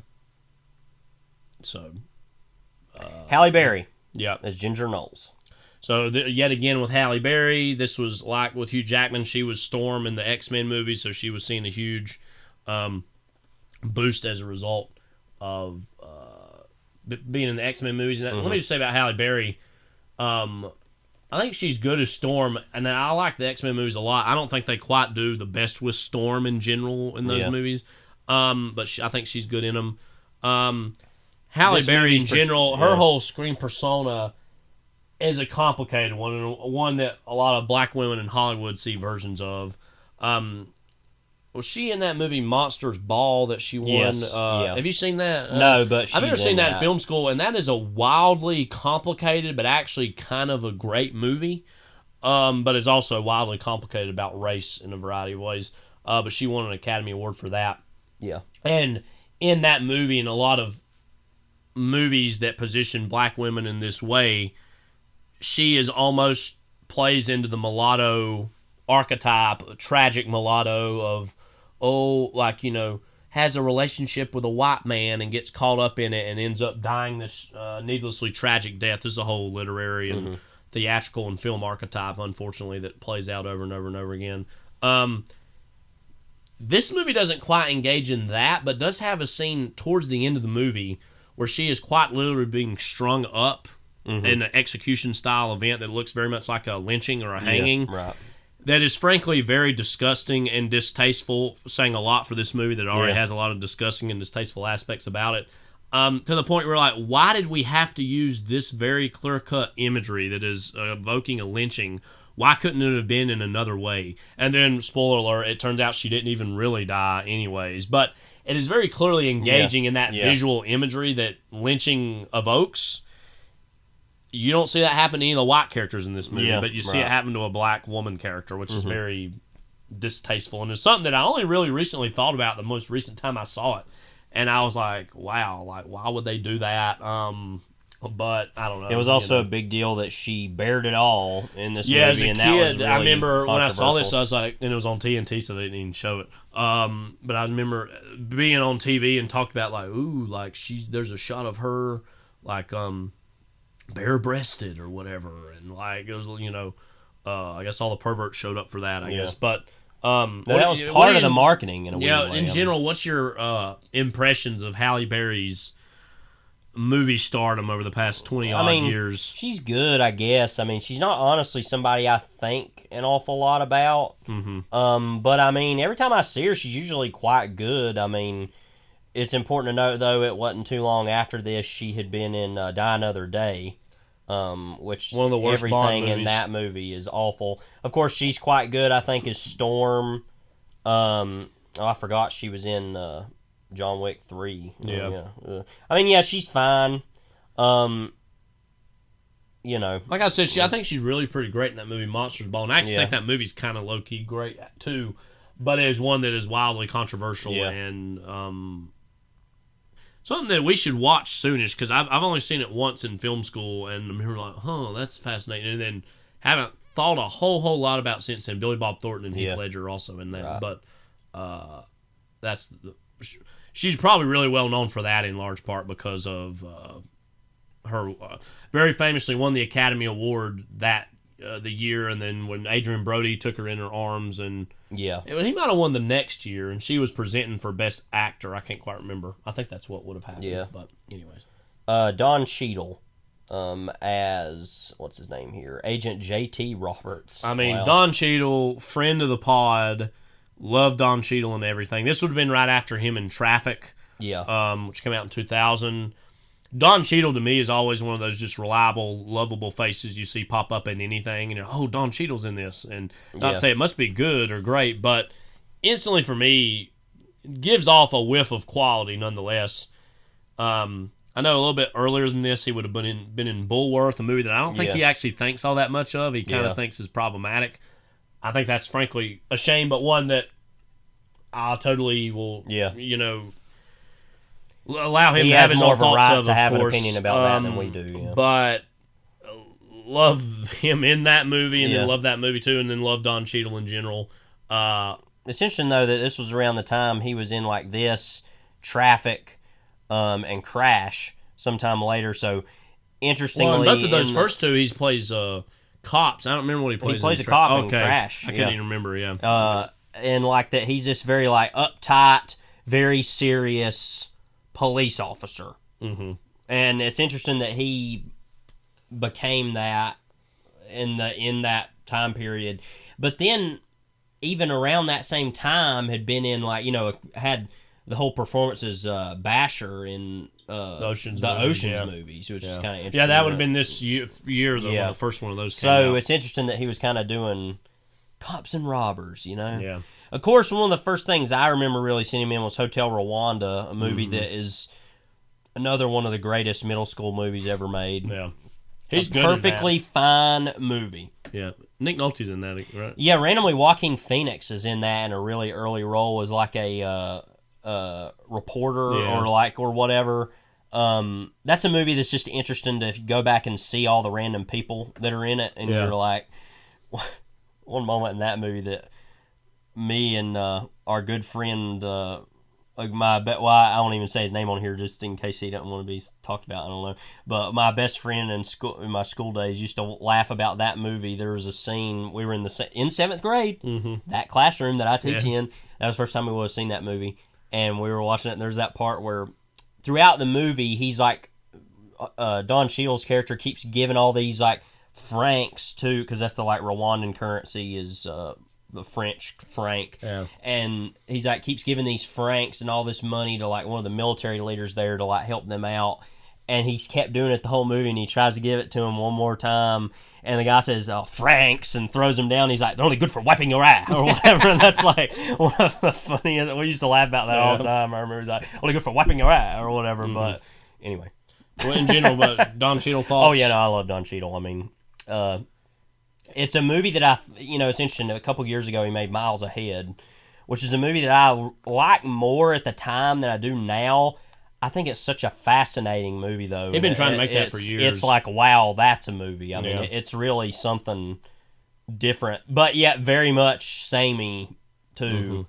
But, no, I love Don Cheadle, especially around this era. I think when he was kind of starting to really be in a lot of stuff, he was really particularly good, because now he's kind of got sucked into the whole War Machine, Iron Man thing, and he's kind of been doing more of that stuff. But yeah. So interesting Twitter presence. Yeah, he's always mad about something on Twitter. Yeah, not that he's ever wrong. No, usually I agree with his but politics, it's like but it's just kind of like, all right, calm down a little bit, But whatever. Yeah. Up next is our latest addition into the very famous, very illustrious, only our overlapping third member. dialogue podcast Hall of Fame, The Immune. Levi, or the immunized. who is the latest member of The Immune and or the Immunized? Sam Shepard. As Senator James Reisman. So let's talk about Sam Shepard a little bit. Love Sam Shepard. He, to me, I mean, even a movie like this, him in this, I mean, he's one of those guys that anytime I see his name, it's always has some mark of quality to anything that it is. Even in this, which is not a good movie, he has like a very memorable, like 3 to 4 scenes that he pops up in. His death, as we talked about last week, is very memorable in our eyes. Sam Shepard, I mean, I've read a good chunk of his theater. I mean, True West is, I know, already acclaimed as one of the greatest plays in the American canon. I would agree, what I've read. Great playwright.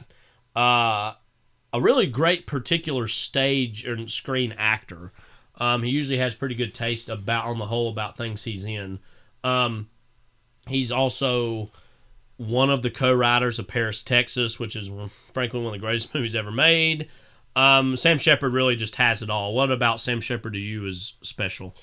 Well, it's just, I guess, he's not like most movie stars that you'd ever see, and he never isn't, and he's not a movie star either, I should say. But actors that you would see, he's very real, very authentic, and very just like himself. I think a lot about his performance, too, in The Right Stuff. He plays Chuck Yeager very famously in that. He just is always, I mean... I hate the whole meme of they understood the assignment, because I don't really, because movies aren't assignments, they are art. Yeah. You know, Tyrone Power, whatever. You know, but that he's always the most authentic version of himself in whatever version of himself that Even is. in the Pelican Brief, if you've seen that, his death like, in that, you took my breath away, and then he blows up. He turns the key. And I mean, wait a minute, hold the phone now. Thomas Jefferson. Yeah.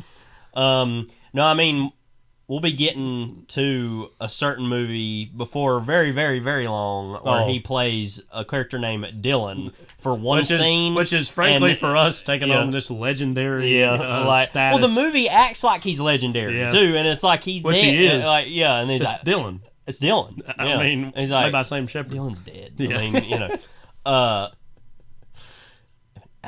we'll get to that movie later. But, I mean, in him, and I think one of his great first performances obviously was in Days of Heaven. Oh, yeah. Really great. No, I mean, I guess it's just simple enough to say everything he's ever in, he's the best thing ever, and the best thing about it. And I think of, like, his performance in The Right Stuff is very nonverbal. It's very physical, and is very much about trying to create and identify a certain man that is less a man and more of an American mythological trope, and that of almost the proto-spaceman. And I think he is the perfect... There's a lot of really great performances in The Right Stuff. He's the best of them all, and he is not even actually one of the biggest characters exactly, but his outsized presence and sense of soul is the most impactful character in the movie, and what the movie's ultimately all about is his journey in its own way. So we love you, Sam Shepard. He died just a few years ago. Yeah, and he even gives some really pretty great little movie roles. I mean, he was in Mud. Well, I was going to say him in Jeff Nichols movies. Jeff Nichols movies in Mud. I think he's really good. The few scenes he's in Midnight Special. Yeah. So yeah, love Sam Shepard. And Sam Shepard, congratulations! You're now the third member of Overlapping Dialogues, The Immune. It is better to be the right hand of the devil than in his path. As long as I serve him, I am immune. So that makes 3. The tribe's slowly getting bigger. When you die. You know what? I might put that at the very end of this pod.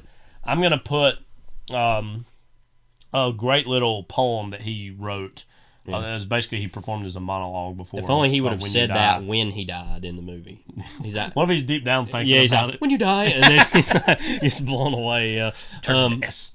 Yeah, what? You turn into S. Yeah, he's like, it's absolutely final.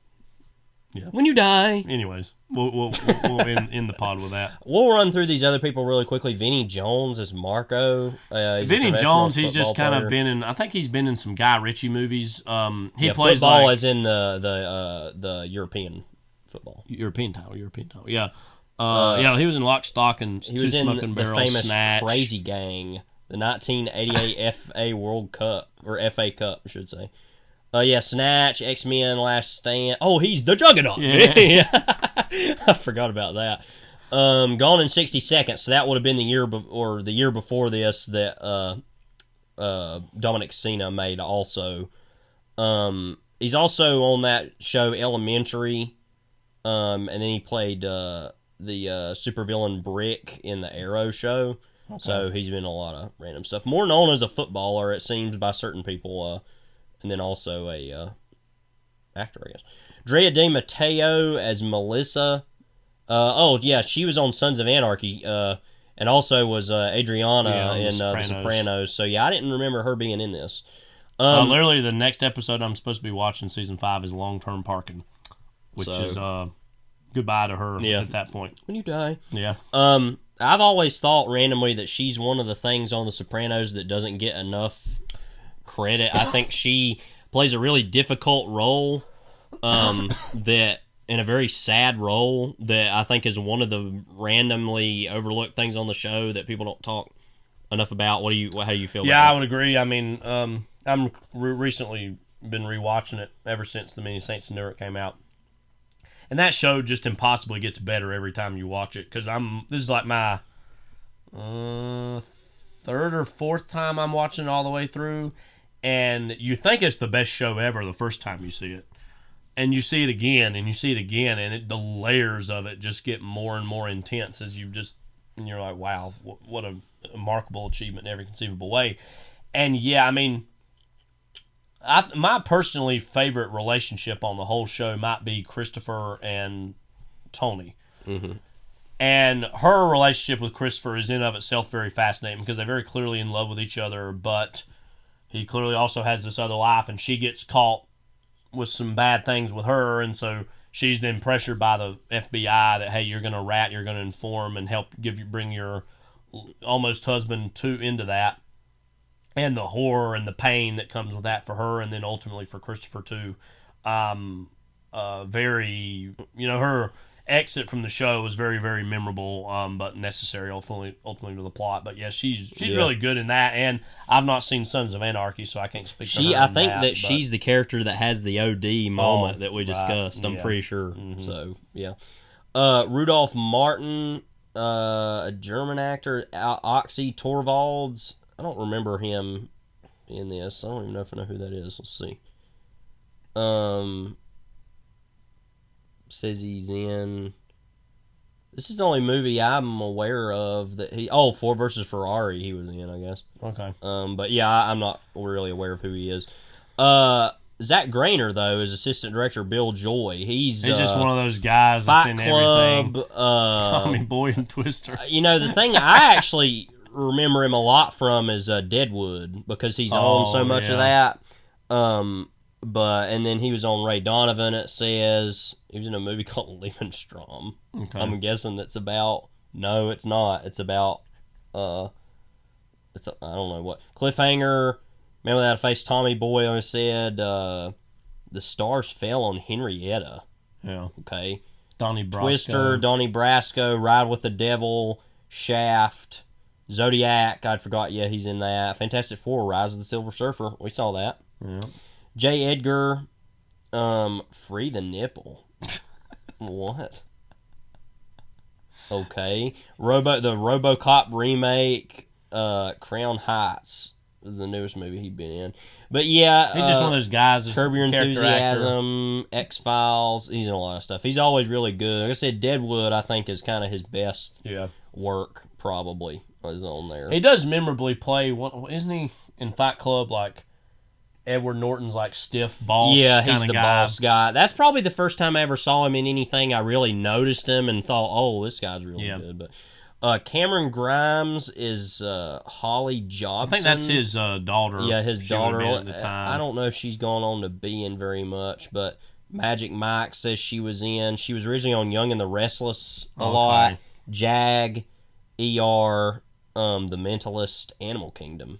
That show. Mm-hmm. That was always one of them shows I always wanted to watch and never did, So she's in it. I don't think any of these other people I'm really aware of. Well, this guy, Carmen Antimo Argenziano as agent, Steven's agent.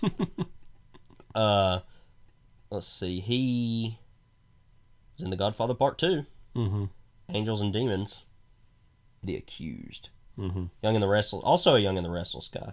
Let's see who he was in The Godfather. It says End of the Night. So, it's Stan. Okay, I don't remember. Yeah, I don't either. Sudden Impact, Graduation Day. Who was in Godfather 2? Does it say? It says he's Michael's button man number 2. Okay. Capone, Jack, Machine Gun Jack, McKern. Okay. So, yeah. Well, there you go. And then one more, Tim DeKay as agent. I've seen him in something. So he was in White Collar.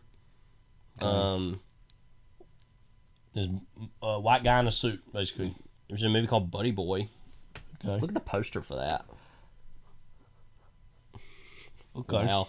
Go look up the poster for a movie called Buddy Boy from 1999, if you can. Larry Sanders Show. Grace Under Fire. All right. So, yeah, that's pretty much the actors in this. And let's just briefly talk about Dominic Sena, who was the director of this. If you'll click on his resume, we'll see. I know, again, Gone 60 Seconds was the biggest thing he had done. Videography, wow. Yeah, he directed a lot of music videos. California, I've always heard of that, sort of. Gone 60 Seconds, Swordfish, 13 Graves. White Out. Oh, Lord, that Season of the Witch movie.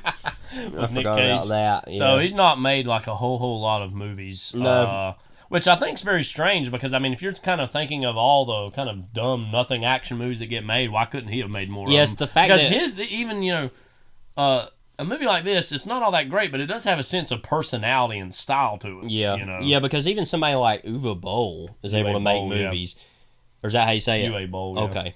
And it's just like, why does he get to, and he don't, you know? Well, he's further down the list, too. He's made a lot of direct-to-video stuff. Well, yeah, but, like, he kind of is a more notorious film. But he's still allowed to do things. Yeah. Dominic Sena, I guess, he's just a Sena. Yeah. And speaking of... Let's skip Woods. Let's look into Chick Webb here. So, X-Men Origins Wolverine, no wonder that movie was so bad. Yeah. Live Free or Die Hard, Hitman... Yeah. A Good Day to Die Hard, The A-Team. Wow, you remember that movie? Barely. Yeah. Sabotage. Yeah. David Ayer.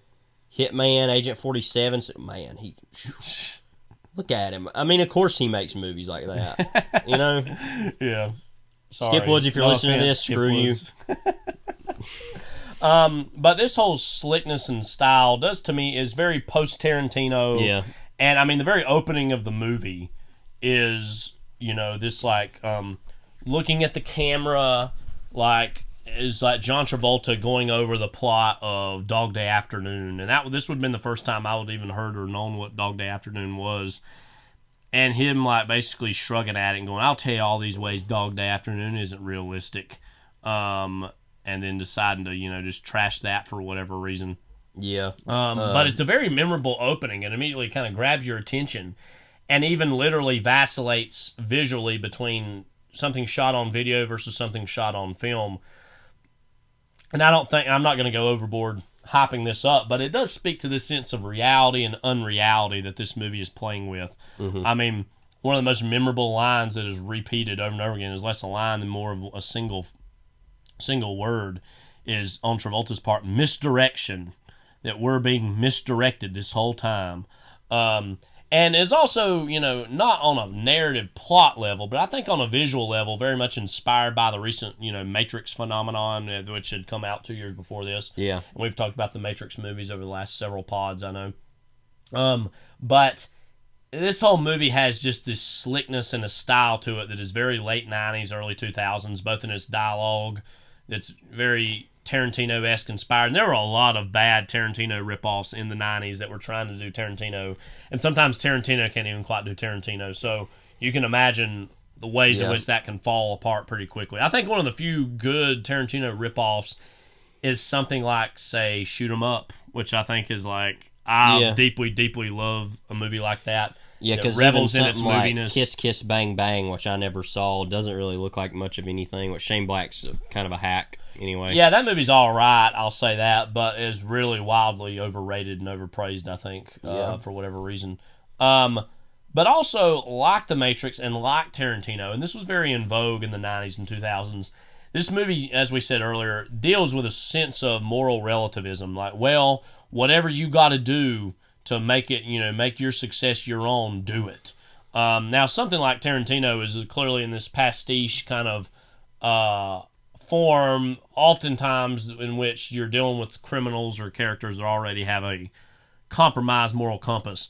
I feel like something like Jackie Brown was taking a step in the direction of actually having characters like a Jackie Brown type who isn't, she does not be a criminal, but she's clearly this working class person who only sees this as her out or way to get out. Yeah. Now, something like The Matrix, we don't quite think of in these terms, but I do think the whole notion or idea in The Matrix of, you've just got to kill these, like, quote, people who are in your way, who are trying to stop you from, bringing down this, like, whole institutional oppression that is The Matrix itself. We don't necessarily think of that, I don't think, as moral relativism, but it certainly engages in that notion that, we'll just kill these people because they are in my way. And I mean, something I think we talked about with The Matrix back when we were a while back was the whole idea that, the agents can, like, take over whoever's body that who is close, and then when they're killed or defeated, that would then kill. Well, even though the agent's even taking over the body, instantly kills off that person. Yeah. And so the whole idea, if they're doing that, then we'll kill whoever we need to just so we can realize our vision and ultimately bring down the Matrix. We don't think of that exactly as moral relativism, but it is a version of that. This movie itself, while it's not clearly like, we are living in a world by machines, it is playing into the notion that there are these wars that we would more than likely often not pay attention to, that, hey, have these consequences and need to be paid for and need to be funded. We're the ones who are going out there and doing that, so how dare you judge us for backing up the basic freedoms and rights and privileges that our country enjoys, is ultimately what Travolta's character comes to, in trying to make us as an audience feel guilty for such a thing, even having to occur in that way. And that goes also, I think, into the whole notion of terrorism as entertainment. You owe it to Uncle Sam for all the freedom you enjoy. Triple X was a year or two away from this. Agent. I mean, the word agent was really something. It had its own agency at that moment, Very true. But yes, I'm sorry, terrorism, yes. So this movie came out when? It was June or July of 2001? June of 2001. I had a vague understanding of what terrorism was going, in a pre-9/11 context. I think that America had a very vague understanding of what it was. Well, you think about how terrorists are depicted in 80s or 90s action movies. I mean, you think of True Lies. That's usually held up as one of the definitive pre-9/11 examples of what, quote, terrorism is depicted in cinema. That Grant Heslov's character is very much a caricature of a Middle Eastern or Arab terrorist of the 90s.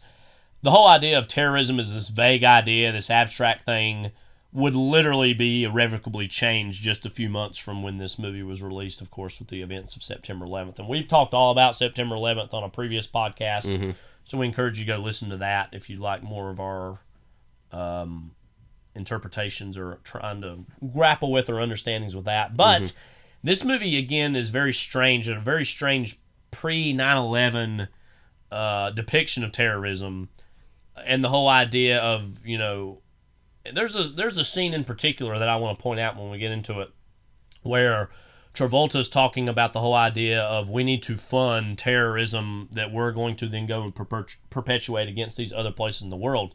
And he goes as far as he has this whole little monologue where he says at one point, they bomb a church, we bomb 10. We do this, they do this, we'll do that. That there's this exponential reactionary reaction to whatever they do to us, we're just going to do that much harder to them. And this whole other sense of his villainy or his antagonism in the movie is one that ultimately is kind of pointing the finger at the audience in the same way the opening monologue is looking directly at us, that he is saying, we need to exist out here. You need us on that wall, yet again, not unlike Jack Nicholson in You Need Me on That Wall. A Few Good Men. that what Travolta's character This is represents Yeah. is this Sorry, necessary villainy Yeah. that we don't want to grapple with or reckon with, but something that ultimately this movie, even in a pre 9/11 context, is acknowledging in some regard. How does any of that how's any of that reflected to you in the movie as you remember? Yeah, I think so, and I mean, it is interesting though that I feel like the movie is. It's weird because the movie it's doing that whole little dance that these movies like to do, where it's saying, "Oh well, I'm really not the bad guy. It's all these people that are the bad people," or even or as Paul Bartel would say at the end of Amazon Women on the Moon, "How about you?" Or whatever. It's like, "Have you felt it?" Or but that at the same time, I feel like the movie is acknowledging that Travolta as a character ultimately is someone who just wants, like the Joker, Heath Ledger's Joker, just wants to watch the world burn. So you think he's already totally insane. Moral relativism he's showcasing is just purely a shrugging of any responsibility that he himself bears in this, just so he can have a sort of a moral out for what he's actually doing is just pure greed on his part. Yeah, or just not even about money, just about he just wants to create destruction. Yeah. And is insane. I mean, and there's a profound moment, because that's the weird thing about the movie. It is bad, the movie, but it actually is pretty profound at moments. And there's that scene with him and Sam Shepard where he says the line, he's like, I've switched identity so many times I don't even know who I am anymore. And like, there's a certainness to that line that makes you think about that type of person who's had to be, in essence, a liar for so long, and had to be this thing, and had to be that thing, and had to be dead, and not. I didn't know who caught. I didn't know who's not. That he just goes insane, and that he doesn't even know what anything is anymore. And so in that way, I think he is a sort of a profound character study, who's also totally ridiculous. Yeah. I mean, this is ridiculous. Yeah. So something I'd written about Don Cheadle's character, who again he plays like. I don't quite remember if he's FBI or NSA. It says agent. Let's see. Steven's agent. I'll look here. You go. Okay.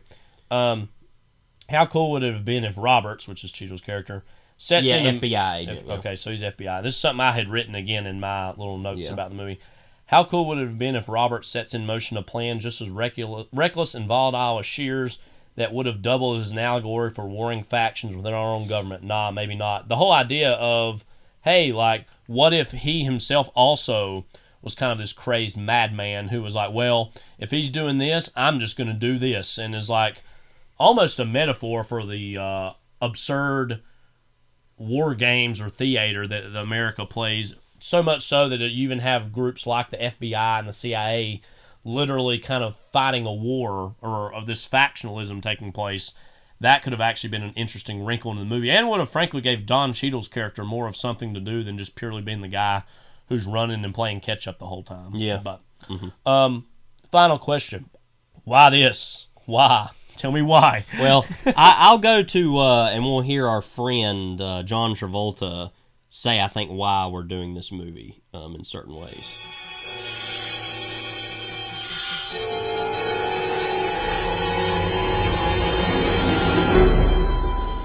You know what the problem with Hollywood is? They make shit. Unbelievable, unremarkable shit. I mean, that says it all, doesn't it? I mean, couldn't have said it better ourselves, you know? Yeah, it's just like, because Hollywood needs to be told, you know? I mean, we've already thought a lot about Hollywood, way more than we needed to today, with, Phantom of the Megaplex, which did strike again, by the way. I mean, I don't know. The movie's fun. And it's one of those movies that it's bad, and it has a reputation of being kind of whatever.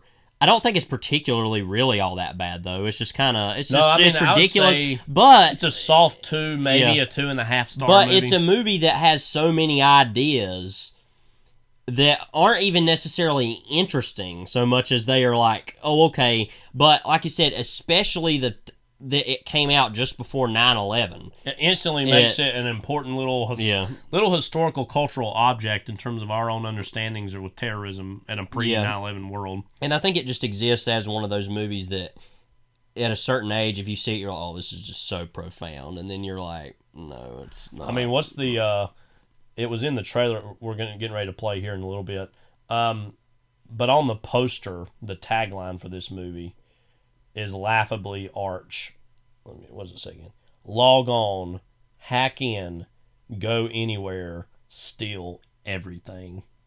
So, I mean, that just sums up what the movie's all about. That's what it's all about. Yeah, as Stephen King once wrote as Richard Bachman, just going around to pick up your order. Yeah. That's what it's all about, So you're going to hear the trailer for Swordfish, which is deliciously 2001 to the max. The wickedly talented. Oh, why did we not bring that up in him? Oh my God! Wait, yeah. So what is there even to say? I don't even know. Like, I remember watching that live. The whole him attempting to introduce Idina Menzel. Yeah. It was when the Frozen was like the biggest thing ever at the time. And she obviously had a voice and song in that. And he was saying the wickedly talented Adele Dazeem.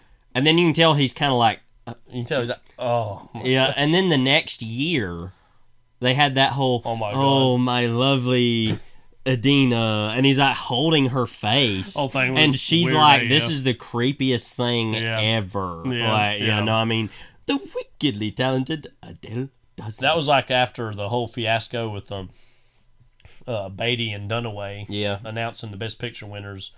Should have been Moonlight, but they said La La Land.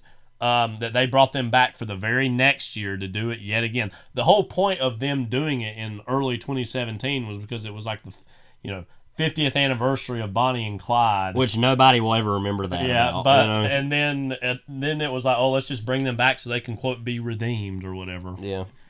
Anyways, speaking of Hollywood making talented, trash. Again, you're going to hear the trailer for Swordfish, and then we're going to dive right into the movie. Who is he? He exists in a world beyond your world. But we only fantasize. He does. He lives a life where nothing is beyond him. He takes what he wants when he wants. So how do I find him? You don't find him. He finds you. Good job. Senator, we have a problem.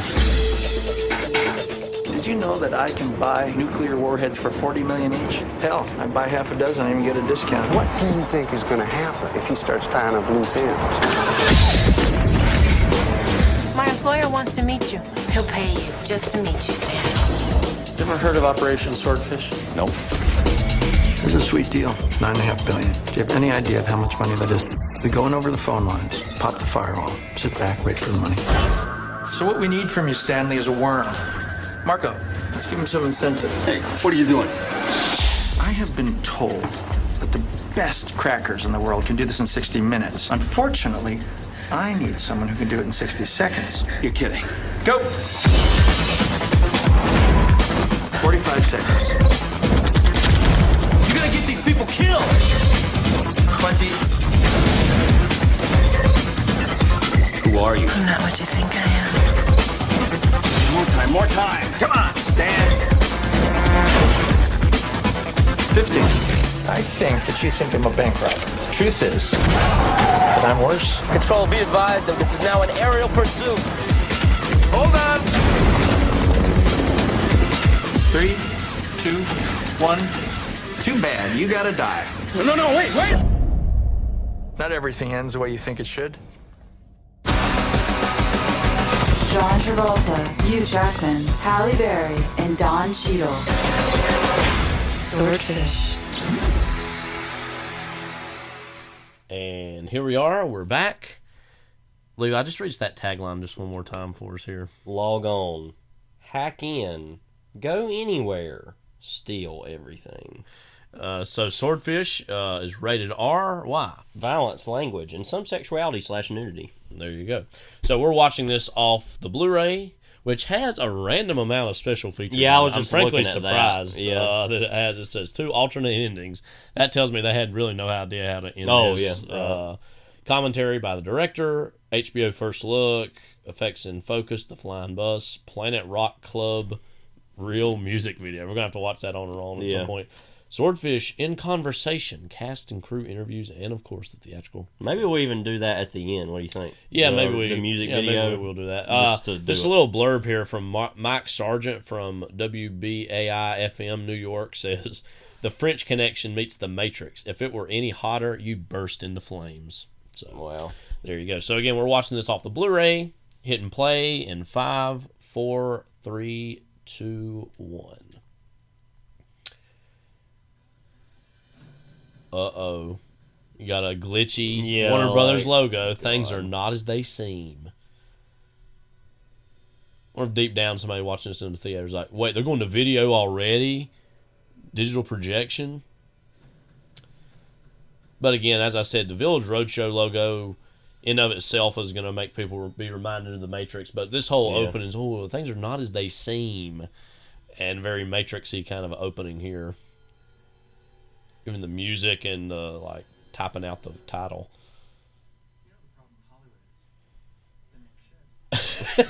Yeah, no kidding. Yeah. He would know.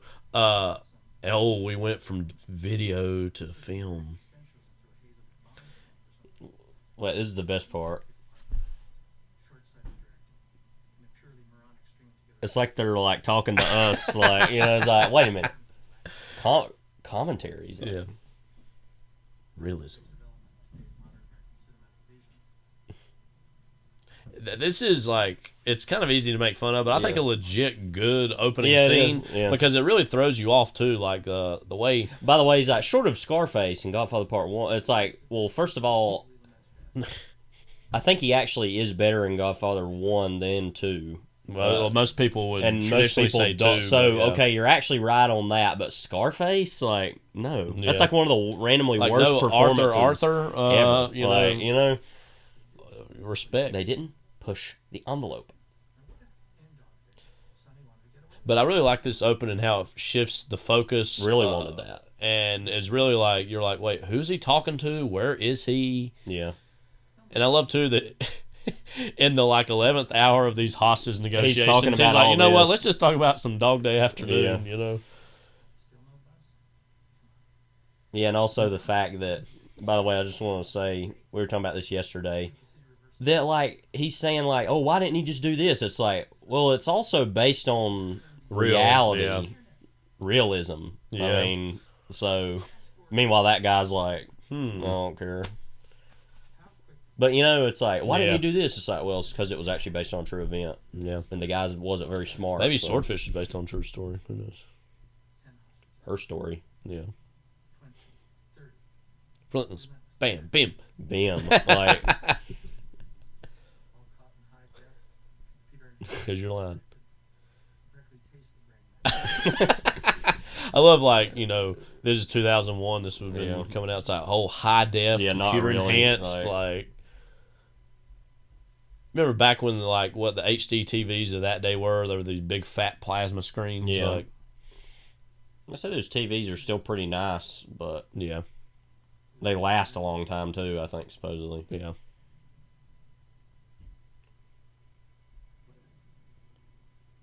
Don Cheadle's little commentary here now. Yeah. Us sitting here like, what? Like,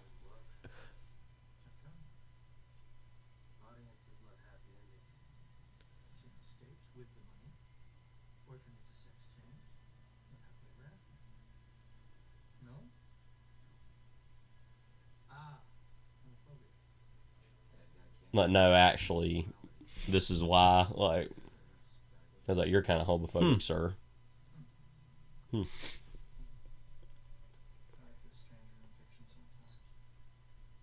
This, I was drinking coffee a while ago, and I was thinking about that. I was like, wait, here, is that how you see yourself? And then I was like, coffee? You know, guys, I gotta go. Got a jet. And then in my doorway, for some reason, like, they're like, "Are you going to do a Swordfish commentary? We got to put you down," you know. And I've got like a bomb. This is me when I need to get out the door and kids are crowding it. I'm like this.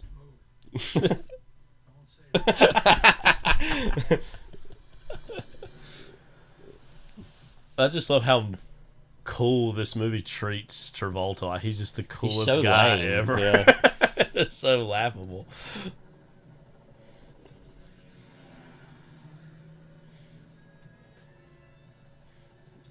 But you imagine somebody who just kind of very casually bought a ticket for this, and we'll see what's up, and then they're like, man, this is so awesome and cool. Yeah. Like, I mean, so far it hasn't done anything particularly wrong. but yeah, that opening, it's so pretentious, it's kind of lovable almost. It's just like, oh wow, like it's. God, this looks awful. The way it looks. Yeah. You know? And I love too how like specific and well shot the interiors were earlier, and then gets outside and it looks so ugly and yellow. And there's Tom Cruise's cousin. Yeah. Yeah.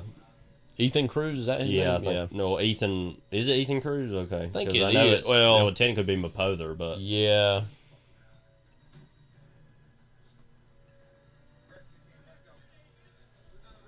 That guy we were talking about earlier.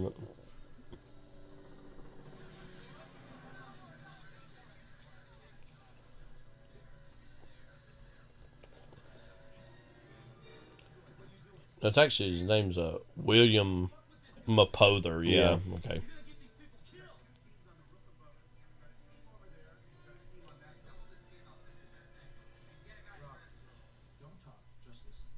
Now, he played a character named Ethan on Lost. I think that's why I got confused.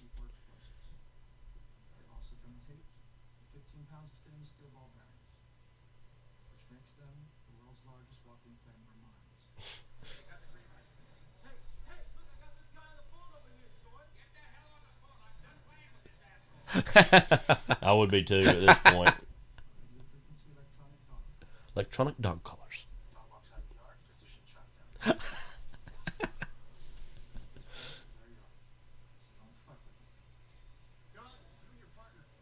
I love there's always this dynamic in like hostage situations in movies where it's like someone's like, wait a minute, don't do this, and then somebody's like, nah, we're gonna just storm in and do Which whatever. never actually happens in real life. We should say everybody's really slow and all cautious. the time. Yeah.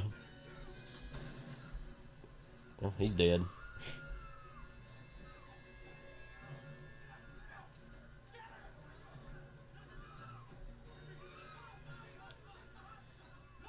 No. She's and I love they're like, well, whatever. We'll just let the person die, I guess. She's gone.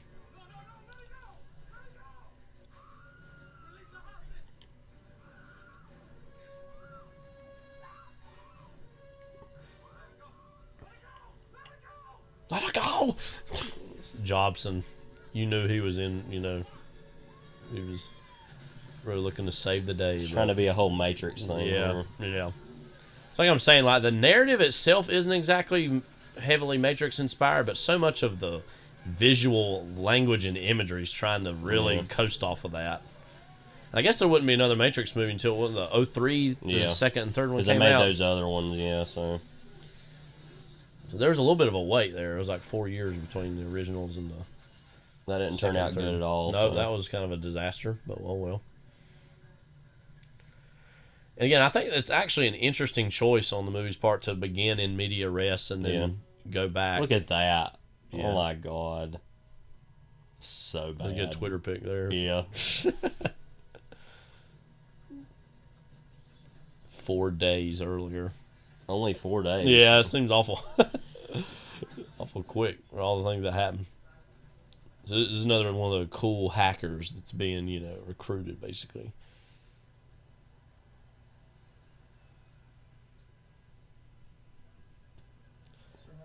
I always wonder about depictions of hackers in films. Like, I feel like there's usually it's played off as a way cooler profession or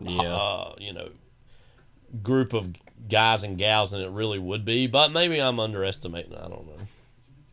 They probably see themselves as the coolest people ever. But yeah, that's expensive equipment. Like, wait a minute. Oh my God. See, this could have been an airport movie. They could have spun it off into this direction, but. Why would he keep that in there? Guess he didn't think it'd be found. That could be a good little premise for a movie. Is like a hacker's being held by, airport security for something, but then the systems go down at the airport, and he has to help restore the balance of power. Like basically Die Hard, but in an airport. Yeah. Oh, they did that already. Die Hard 2, but yeah. Yeah. Well, a good one, I should say then. I haven't seen the third one in forever. I know a lot of people think that's actually pretty good. I remember thinking it was all right, but yeah, I wasn't that crazy about the second one. That is just right up there with Home Alone 2 in terms of let's just kind of do the same version of the first one. Well, it does seem like the third one was a little bit different. Yeah, and like that was like how slow he did all that. Yeah, he's just kind of like got on. It's like whatever, like he's not that worried about it. But that third one did have like Samuel L. Jackson right after kind of Pulp Fiction had come out, and so he was right around that time, anyways. Yeah. So that did inject something into those movies. Yeah. Oh well. He's really like, I'm gonna get away with this. Like, spoiler alert, but his death later is just pretty funny. That's his big move. Like, he couldn't even jump over the look on his face. He's like, dang it! Oh, here he is, the immune. Yep.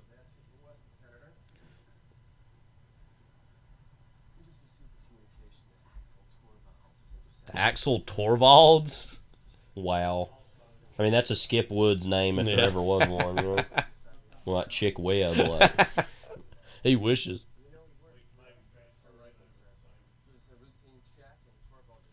Torvalds.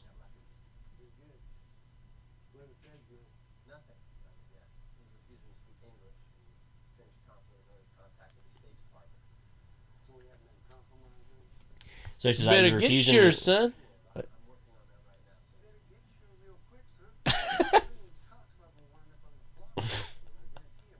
Somebody's cock will wind up on the block. Well, meanwhile, I love how he was like, he wouldn't speak it. He refused to speak English. It's like he was speaking English like 5 minutes before that. I guess after he got what does called, he think yeah. What does he think they're no that English, dumb that they will de be Havilland Oil Company. Oh, by the way, this says Midland, Texas. You can basically see the LA skyline in the background if you look close enough. This is like, and this looks like the valley anyways, basically. I mean, it's very clearly like, wow, this is not Texas, but whatever. I guess they just think we're rude. We don't, it takes 2 seconds to check, see through this stuff. See through that LA haze. It's very much not Texas, I should say. I'd say it's very much not Vegas. Like, it's also not that, yeah. Ooh, look at her, Halle Berry. The movie's Halle like, Berry. Ooh, rah, rah. As like, Paul Giamatti once said.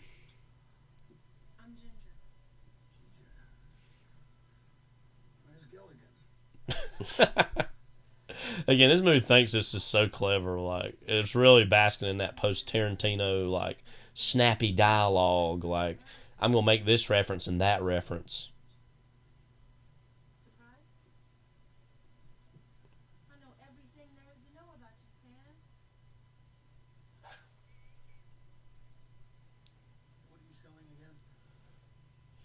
Secrets. Hack in. Like, again. Log on. Hack in. Go anywhere. Steal everything. I might get that tattooed at some point in my life, on my arm. Just like, it's like that and that Metropolis quote, It's like, there are the two Kyles,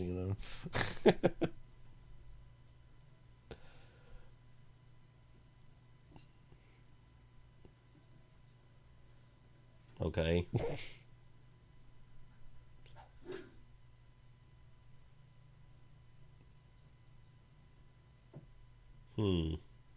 Wonder who's like whose yards these golf balls are landing in there. Yeah, and then like brand new Heineken, like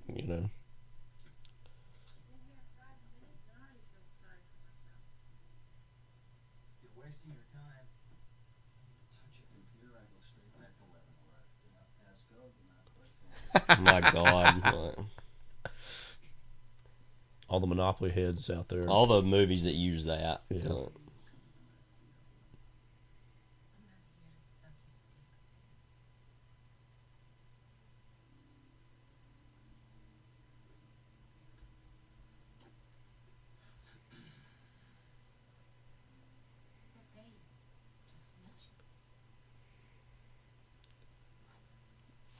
They put a gun to your head. He can already practically taste the brain matter.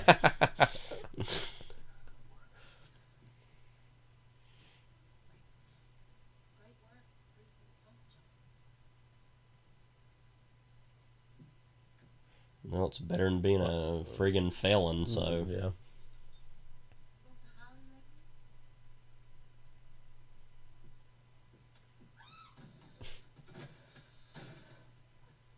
Guard dog.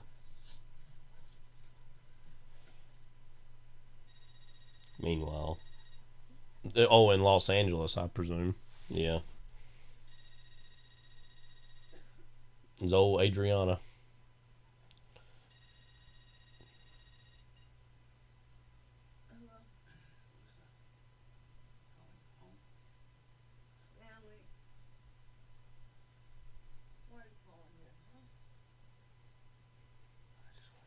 Looked like at first she was wanting to look at the clock and complain about the hour, and then she was like, "Oh no, it actually isn't that late." Yeah. I mean that early, I should say. Like.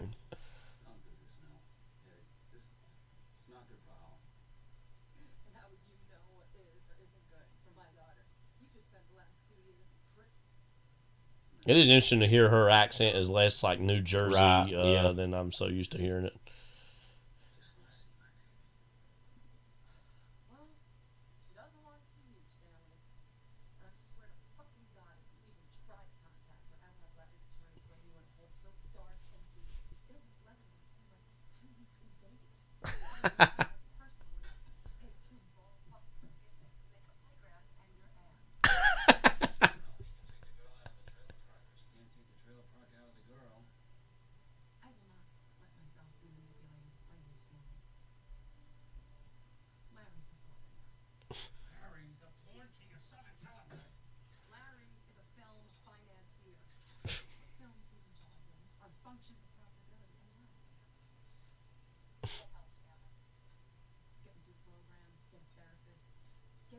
Said he has guard dogs already, though. Yeah.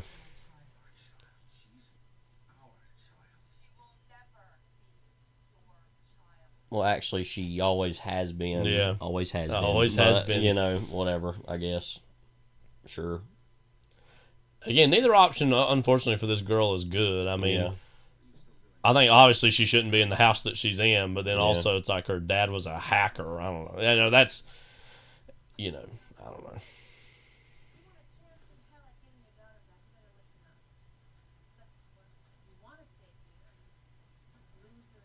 In Midland, Texas.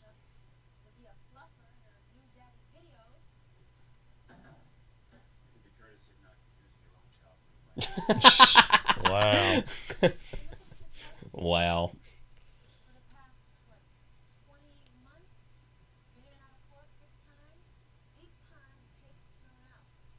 It's interesting that you have 3 X's, seeing as how you have 3 strikes. Yeah. You know?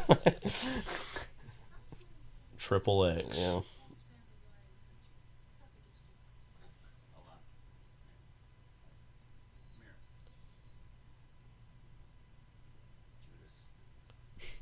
Judas the Black Messiah.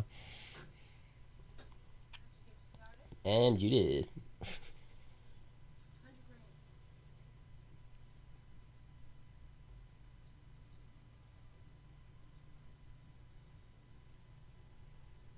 $100 G's. A.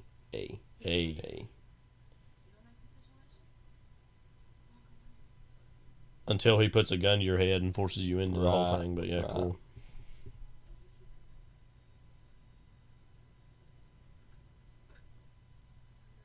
FBI Field Office, Los Angeles.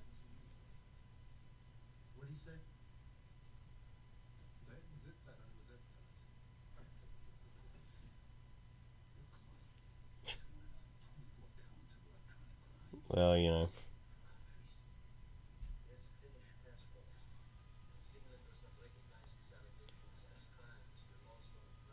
Rules don't apply to him, I guess. Yeah.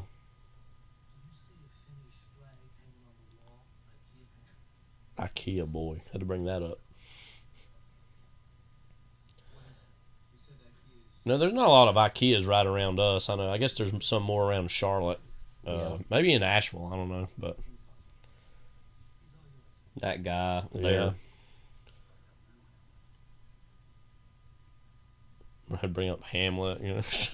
That is way too smart for him to know that. I know, like. But Skip Woods, not too smart for him. No. I love Cheadle's whole strategy whatever. here.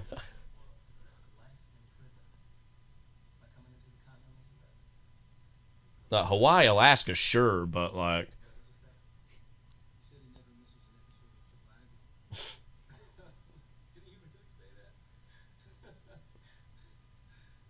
Early 2000s vibes.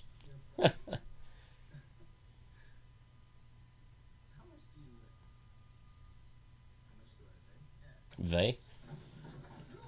How much do I weigh? Oy vey. So he just straight up threw the lawyer out of the room. Wow, and said that. I mean,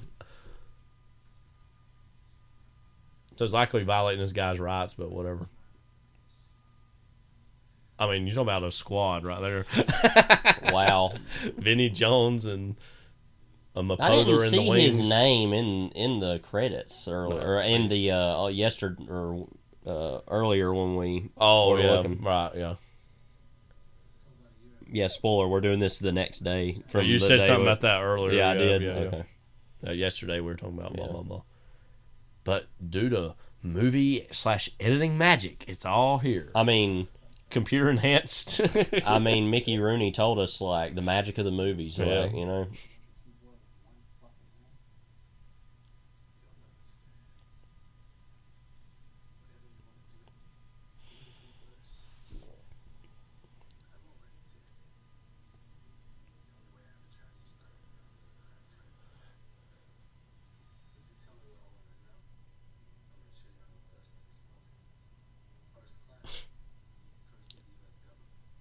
Yeah, they don't call it first class anymore. What do they call it? Call it business class. Oh, okay. And then economy class is like the rest. Oh, okay. I guess like they're like, oh, people are offended by that now or something. I don't know. Well, maybe not even offended, but just like they wanted to change it because it gets a bad rap or something. Right. I don't know. Like, I didn't mean that. Like, everybody's offended about everything now. Right, I just meant you know, the stigma that comes with that. Yeah. Just look how cool Travolta is, you know. Because no, people aren't offended by everything. They're just offended by stuff that's racist and sexist. You know, that's it. Really, I mean, he lives a life where nothing is beyond him. The trailer had some line, something like, he exists in a world beyond our own, or something like that. Oh, what is he, 4D? Like, what do you mean? Like, you know? Smell-o-vision? Well, technically we are in 4D, I think. Yeah. What is he, 5G? Like,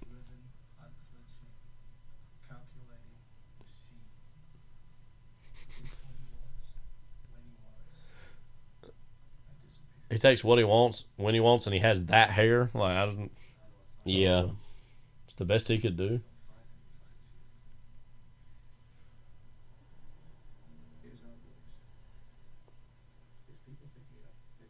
one of the most annoying things in movies is literally like, he finds you, like... No, tell me where he is. Tell me where the hell he is now. Like, you have 5 seconds to comply. Like, or this bullet will self-destruct right, in your head. Like...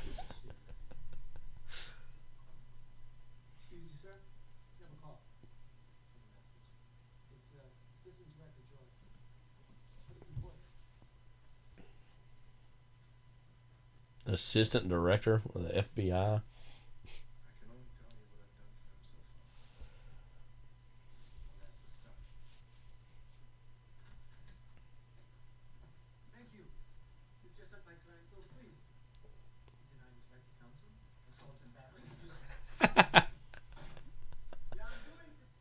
I can't believe the FBI would violate someone's rights. That's just out of the norm for me, you know. It's the days of J. Edgar. Like,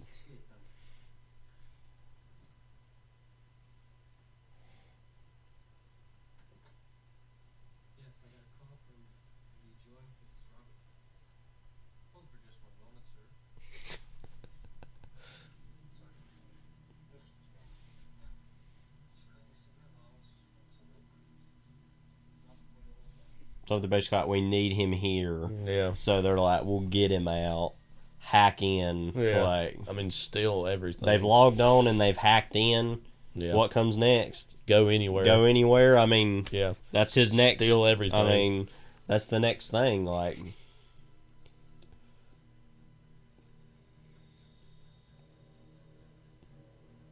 or no, they wanted him dead. No, yeah, they're gonna kill him. Oh, okay. Before he rats, he turns fink.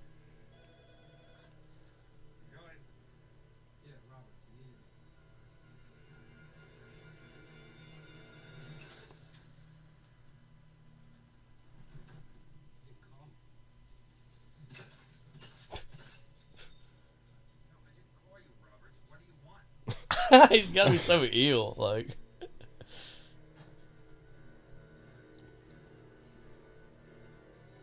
You got Epstein. Yeah. That is one of the like quickest conspiracy theories I've ever seen basically become canonical ever. Yeah. Does anybody believe Epstein killed himself? Like, doesn't even matter your political persuasion at this point. It's just like everybody's like, oh no, he didn't. Like, he was clearly killed. Like.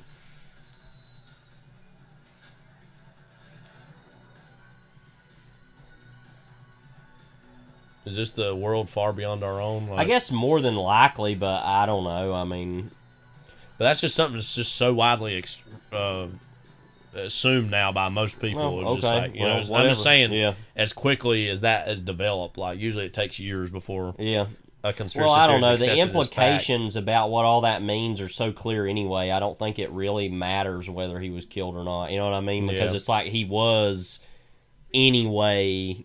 You know what I mean? Like, the implications mean that whether it actually happened or not. Like, but whatever. His hair is so bad.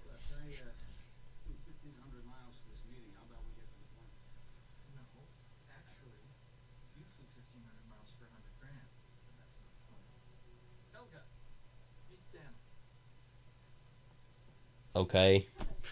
You know? Yeah.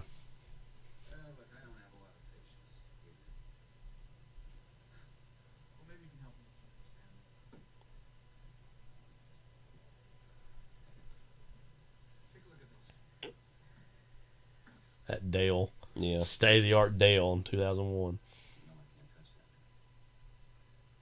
Where's the gateway?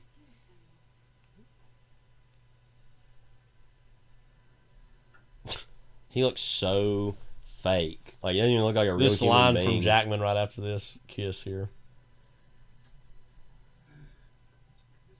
Yeah, really. Like,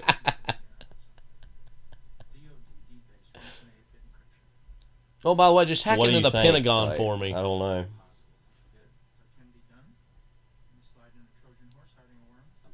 What?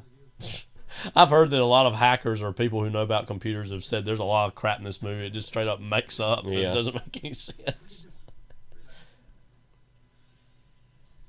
Like, you can see through that. I mean, That's you know, the private party shades. It's party time! As a Hickory Dickory Dock once taught us. Gone in 60 seconds.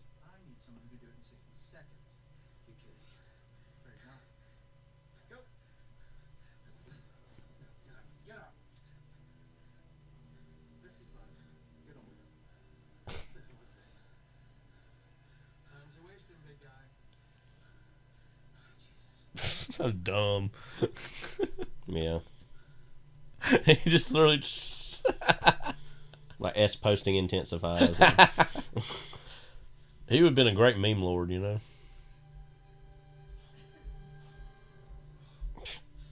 So stupid. So juvenile.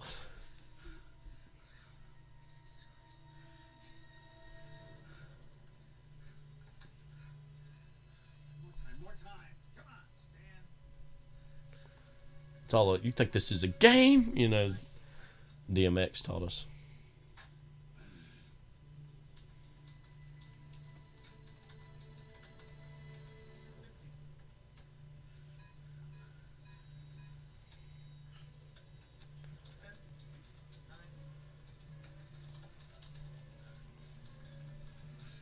One of them looked like it said dead admin. Yeah.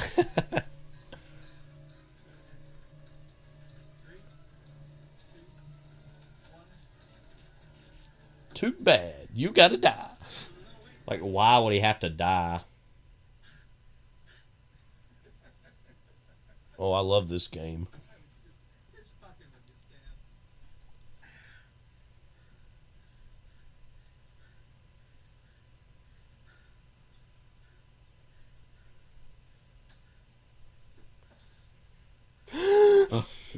But he got it in just in time. Oh, yeah. Like, okay.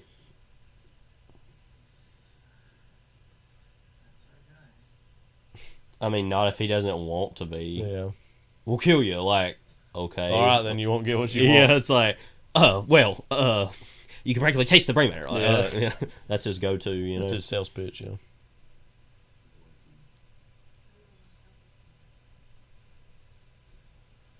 That's literally the dumbest little scene in a movie. It's like that scene in Crank, one of them Crank movies, where he has to get his heart rate up, so he has sex with a woman in front in public. Like, yeah, so bad. Like, I actually want to see those movies. I haven't seen all of them all the way through. See the Transporter movies too, Statham. That movie, one of them like Parker. Well, it's like supposed to be a Walker thing, but he's called Parker in the movie, I think. And he's like, they're like, "Who are you?" in the trailer, and he's like, he's holding a gun at him. He's like, Parker. Yeah. Like, you know? I remember. I think me and my cousin Philip saw that movie, and were baffled by how awful the climax was. It literally takes place like in a garbage dump or like a just like nowhere, and it's so lame and dumb. Yeah. And like the trailer in general makes the movie look way better than it even is. So. Yeah. There was that one though. James Franco played Gator Bodine as the villain or whatever. That one was actually good. Home front or safe house or that one was actually good. Did you see that one? No. Okay, I can't remember. You mean theoretically, right? Like good. Yeah. No, it was fun. I mean, but it was actually competent. Yeah. Like, I mean.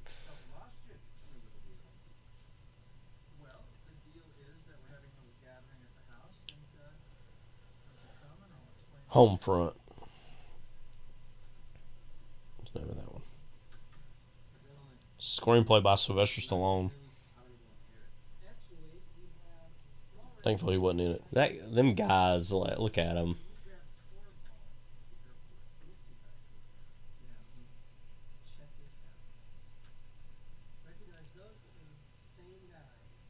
Another movie I wanted to mention while we were watching this too is oh God, what's that Ridley Scott movie? Enemy of the That State guy over there. Yeah. is reminiscent of this in some ways about being about kind of sort of the surveillance state, and that movie famously had Gene Hackman in it, and there's like all these vague connections to his conversation character, and some people think it's like a quote sequel spin-off to his character or whatever, which I don't know, it's stupid if that's true.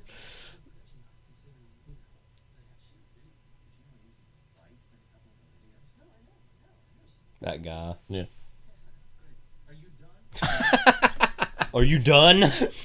Scumbag, like. This movie needs, I mean, in general, movies need more Don Cheadle anyways, but it's just like, totally squanders him as being kind of this character in the midst of all this, the fly in the ointment. Yeah. Oh, she is. You want to sit on it. What does that mean? Surveil. No, but it's like, what, you want to go? What, you want to go up on the roof, like, and sit on it, like? We'll go to that pool on top of the roof, like at South Caldwell High School. That's the lamest thing ever. That gets said at every high school. Like, oh, there's a pool on the roof. Ooh. So, hack in. You can tell at the time in 2001, this was like, the epitome of class and privilege is all this. Like, by the way, Torvalds didn't go anywhere and steal everything. Yeah, say. He already hit a speed bump. Yeah, in the body bag.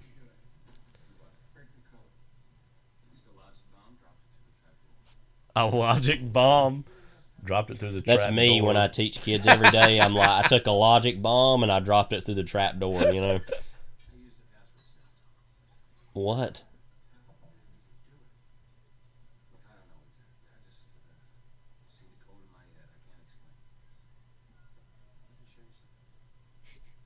And it's like a DVD of the Eraser. You know, it's like this is one of the first DVDs. Like, okay,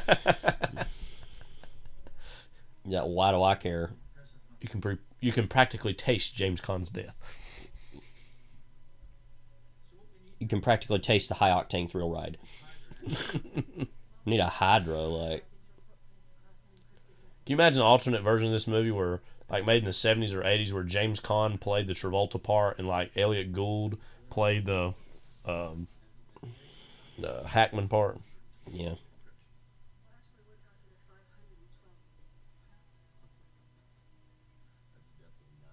Yeah, look, you see his skin in this shot, like the makeup on it, like.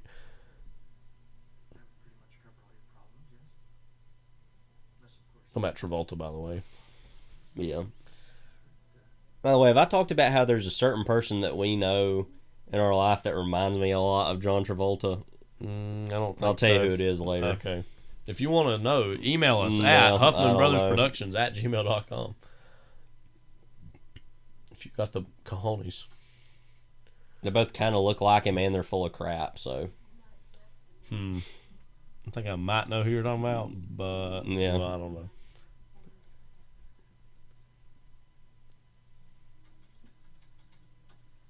This is the computer. Famously, later on, he has his little dance. Oh, right.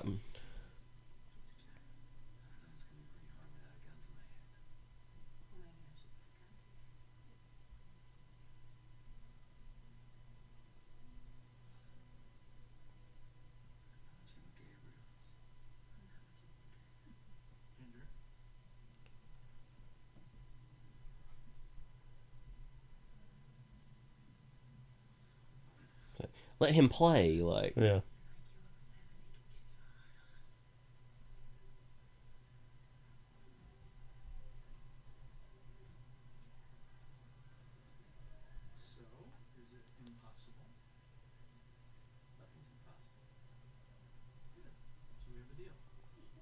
It'd be like trying to kill the president. Yeah. Like.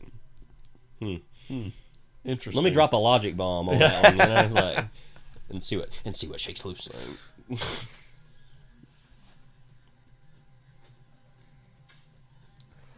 CM Punk famously dropped some pipe bombs, like. Yeah. What would be the fun in hacking? Well, I guess just on a nerd level for people who love computers, it's just like, ooh, the thrill of, outwitting or outlasting a program or blah, like blah, Survivor. Blah, yeah. He's like the audience, like, okay, why? Like,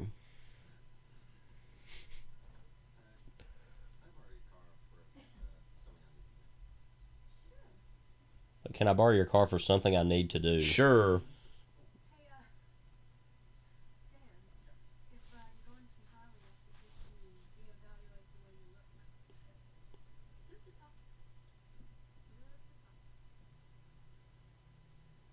Okay. I'll think about that. What do you think about that? He's gonna like stand over to the side. Yeah. Oh, I'm here. Like, can you see me? Like,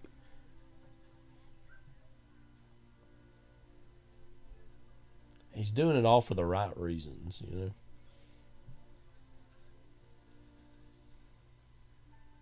Doing it all for what Limp Bizkit talked about. You know what I mean? Like, yeah.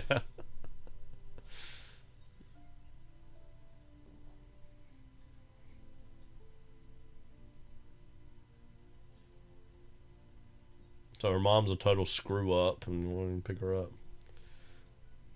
She got a phone though. Mm-hmm.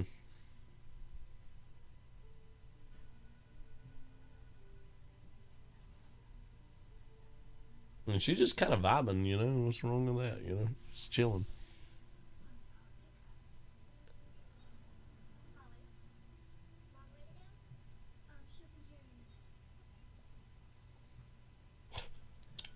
actually. No.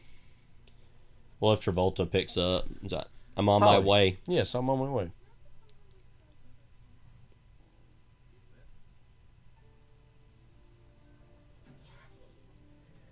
Didn't even say, never mind, I've got a ride. Yeah.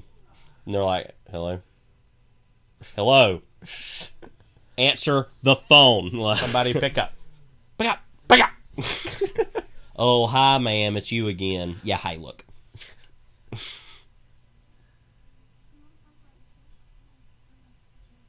Well, she's literally passed out. Yeah. High, drunk. Whatever. Well, of course, I mean, of course it would have been a lie, but it's like, she doesn't want to see you, like, clearly not true, but whatever, you know.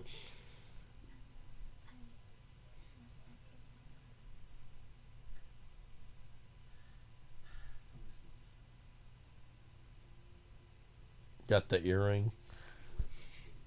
I got something I have to do that you can't be part of. Like, okay, all right, good. And then he leaves, and then gets killed, and she never hears from him again.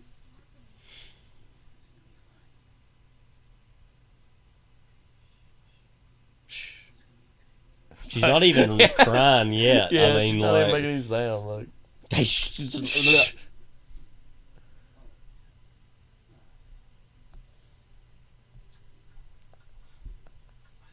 It's like if you walked up somebody you don't even know and you have something to tell you and they're like, what? And you're like, shh, don't say a word. Like, it's like, shh, it's okay. And they're like, what? like, sir, I'm at the line in Burger King. Like, just looking to get my I'm crown. at the Burger King.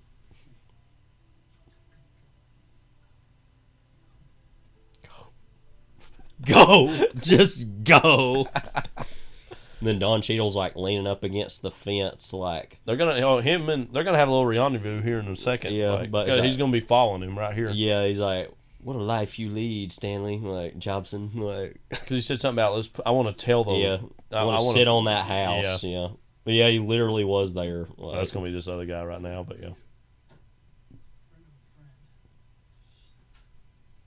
Oh, I remember we took a picture of that moment of him just like sitting there, like.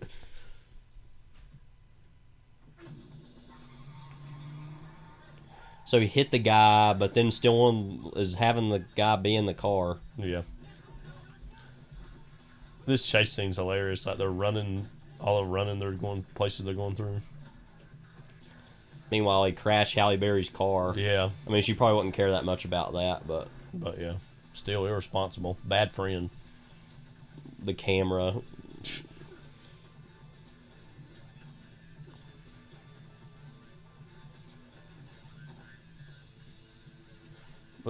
It's laughable. They all roll down this hill basically. Yeah. And I love Don Cheadle's face here, like, I guess I got to do this crap. I think he would have broken his knees. Like, oh no, that guy's the one who. It's so stupid. Like, let's just throw ourselves down the hill so we can get back to him. Oh. Yeah, really. Yeah. It's all about the lack of control, though, in our digital spheres, man. Like, okay.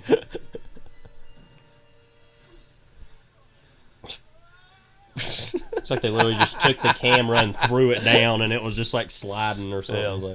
It's like that scene in Clockwork Orange where Kubrick literally just threw a camera out the window and like was like, "Oh well, we still got it." Like. Or like that time there was GoPro in a Peter Jackson movie. Oh my gosh, like one of them Hobbit movies, yeah. I saw that here a while back because I'd never actually seen it. I just heard you talk about it. It looks so awful. Like, no, because what's hilarious is cut in the middle of this big barrel chase scene. Yeah, it's just all of a sudden this, and you're like, it totally throws you off. Yeah. It's like, looks like footage somebody took like at a Disney ride or something. Yeah. Like.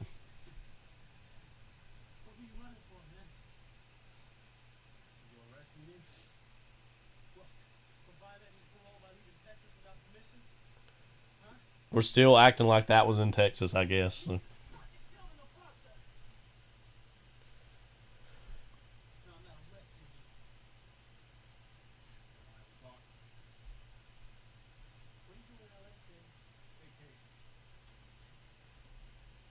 That going against parole, I'm vacationing. Look.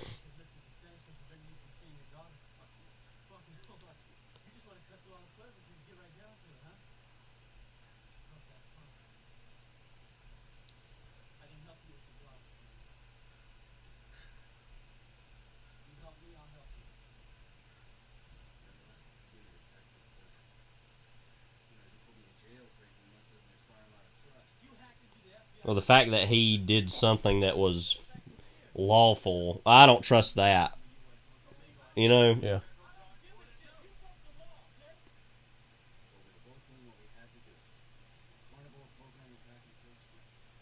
And your program, I love it said. Yeah. The subtitles, not carnivore program. Trip down memory lane. What was he, the Beta Club, like NC? Maybe they went. chair, Yeah, maybe like, they were in Beta Club together years ago. You know, your friend Torvalds.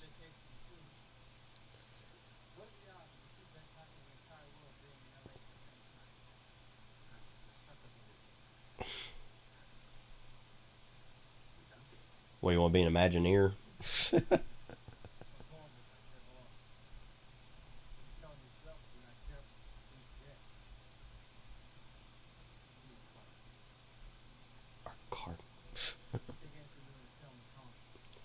Call me, beat me if you want to reach me. As Kim Possible. He's like, okay, well, whatever then.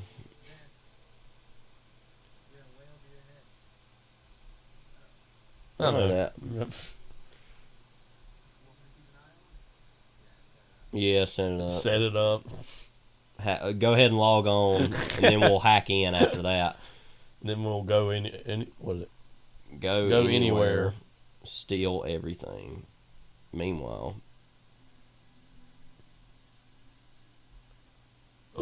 she's got a wire.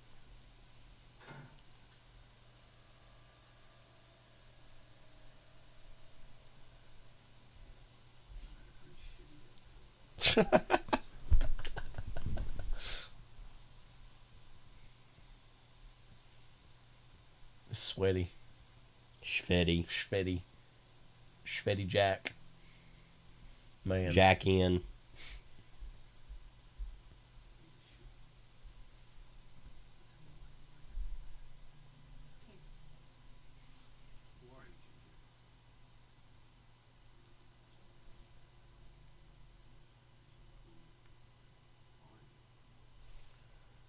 Storm.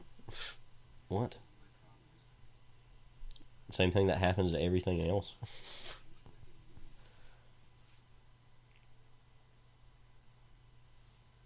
The same things that happens when you steal everything.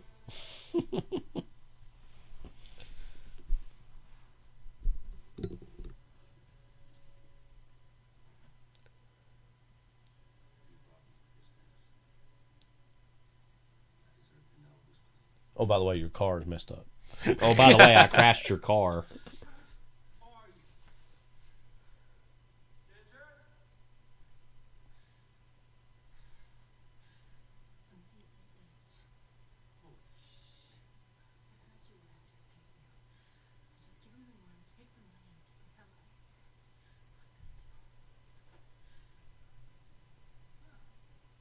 This looks friendly.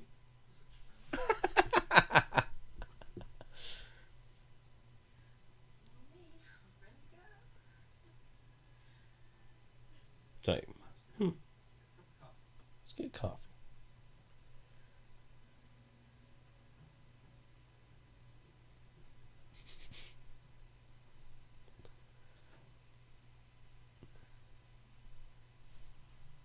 but he would clearly be on to him now, you know. Like, well, again, it's clear that she's like a triple agent, actually. So, yeah.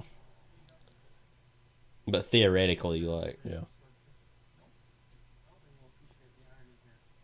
I remember like these quote higher end coffee shops being depicted a lot in the 90s and 2000s in film and TV, and being like, wow, these places look so cool and new and blah blah blah, and going for almost a higher end version of what Starbucks I guess was around this time. But so basically, it's the like first Starbucks I was ever officially in was the Barnes and Noble one, I guess. So what? I guess they like basically they said they took the money that they, took from drug lords and like we're going to use it for whatever. Just stuck it aside, And so it's worth $9.5 billion now. And so their whole thing is they're going to, again, steal everything. Yeah. Well, they've logged on. Yeah. They're preparing to hack in. Yeah. Like, they've not gone everywhere just yet, or anywhere. Anywhere in particular. Because they don't need to go everywhere. They just need to go to that one place. Yeah. But it could be anywhere. They're going to go to the place, yeah. Right.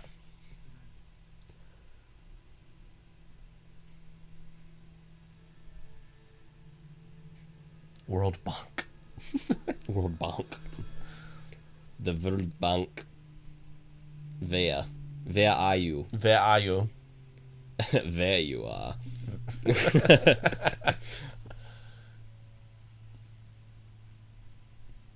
Don't you love that when they're that well, focus, for a second they were clearly in focus, and then it made it not in focus, just so it can go back, just for that quote edgy look.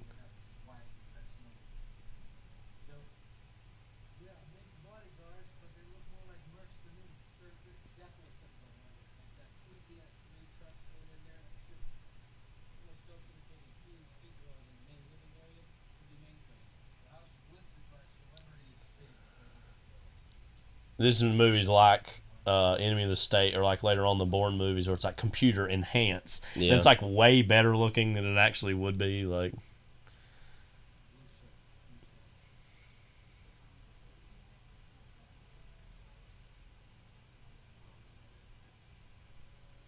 who? Yes, but that's the coolest man in the world. Look right at him. You think this is a game? Jobson.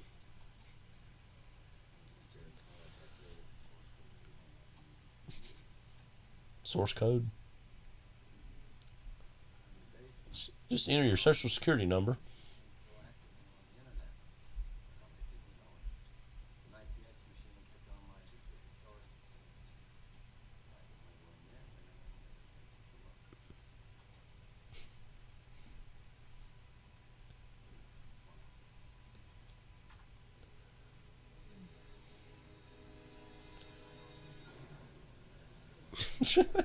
I've not seen it, but I've heard like Black Cat, that Michael Mann movie, has a lot of these shots showing like hacking in like what electronically is going on below the surface of the wires and all this stuff. Like,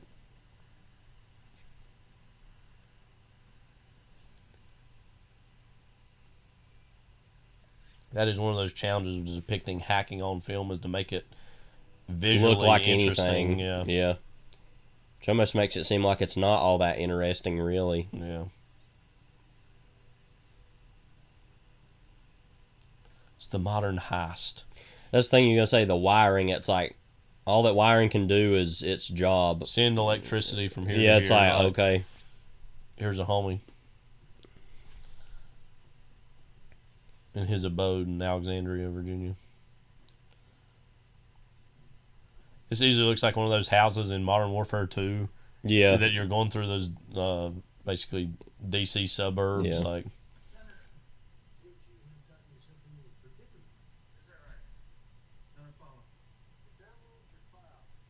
download your file.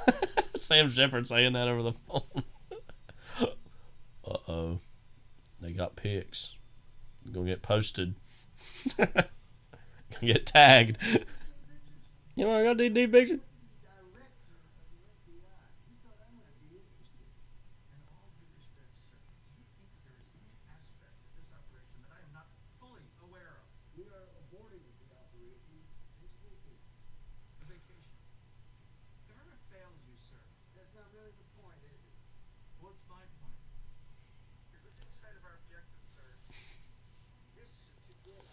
That is funny to remember, of course, that he is doing all this for the government, technically. Yeah.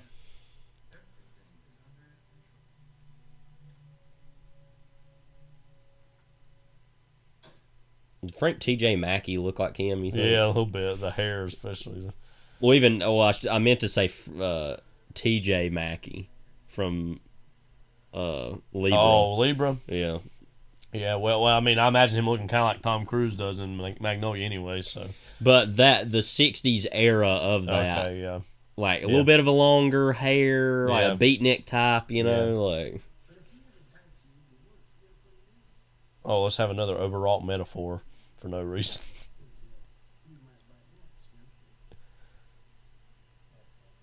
No, he's like, yeah, not really, though.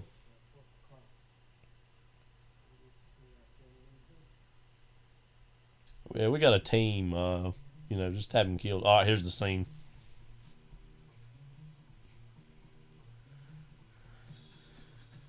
Now he's hacking in. So in this scene, he checks all the boxes. He logs on, he hacks in, he goes anywhere, and he steals everything. Does he steal everything, though? Like in a vibe way. You know what I mean? Like 50,000 watts of funky.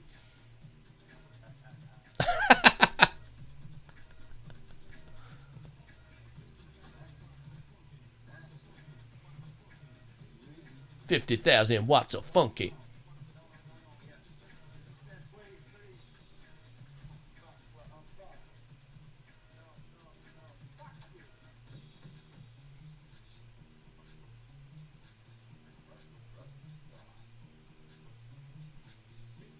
That should have been his name, Rusty. Yeah. Instead of Stanley. He would have been like, I'm Rusty, and he's like, yeah, indeed. He's like, I really am Rusty. He's like, all right. No, but he's coming to a moment of clarity, though. He's about ready to steal everything. Yeah.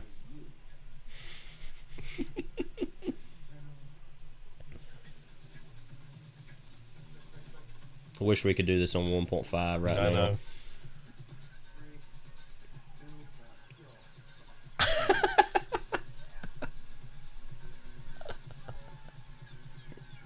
Like he's a DJ. Yeah. I'm sure that's how some hackers see themselves. Crypto algorithm. Yeah. Crypto? Which totally failed. Yeah. Yeah, the other day it got hacked and lost like $1 trillion of value. Oh, it got hacked? That's what it was? I think so. That's what happened. Was it him? It might have been. I mean, was Gabriel behind it? Maybe he was, yeah. Gabriel Shear did it all. Like, he's got the money somewhere. Well, I mean, if they can hack the FBI, they can hack some idiots that do crypto. Yeah. You know, like...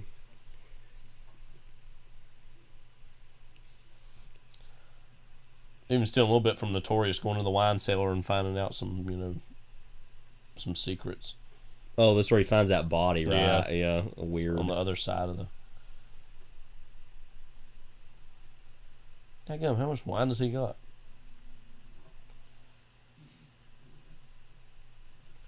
Daggum.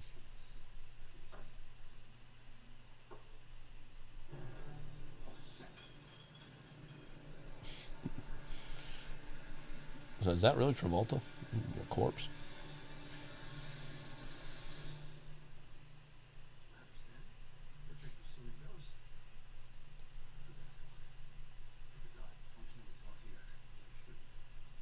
He's instantly just like, yeah, we need to go. L.A. Yeah. Ever heard of Harry Houdini? Yeah.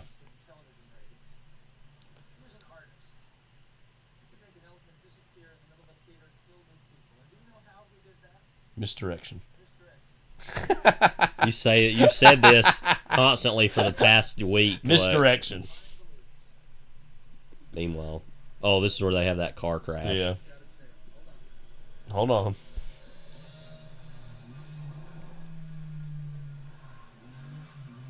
So we're like an hour in, and they haven't really got to the like bank stuff. Yeah. It's like, can we get there, please? Yeah. Like.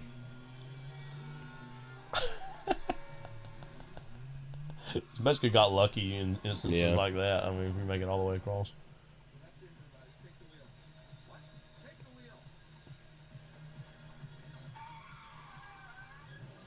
Is that here in a little bit? He's like, I can't drive this. Learn. Yeah. That. I've got a clip of that somewhere, or a picture of it, or something. Like, total brace for impact moment. Meanwhile, okay. Why didn't he have it ready? Yeah. I mean, he's already wanting to leave his own abode. Oh, we got to get out of here. Why? For action scene.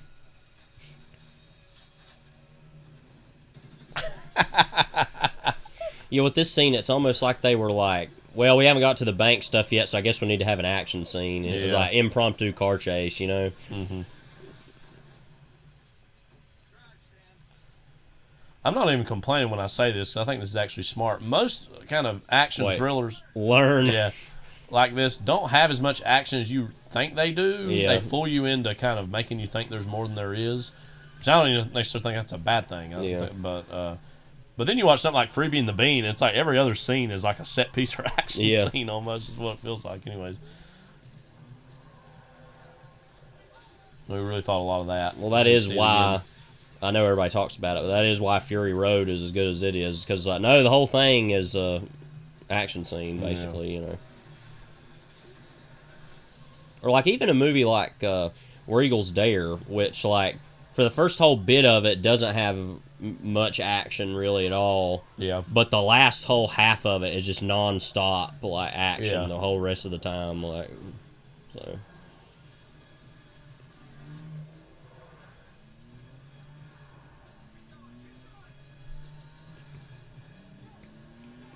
It was like, I can't drive this, learn, and he learns how to drive a stick shift in like 2 minutes. Yeah. Like, I mean, it's kind of, again, very Matrixy, like just but he's Jackie logged on. Yeah. He's hacked in. Yeah. He's going anywhere, literally. So next, he just has to steal everything. Yeah.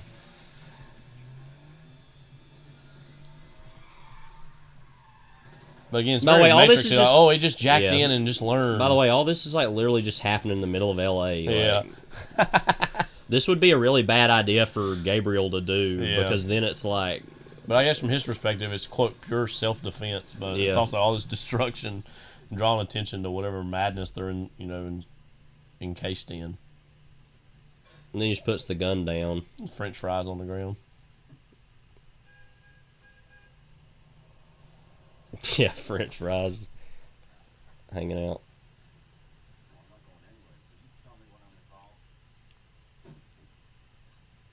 They're a little late.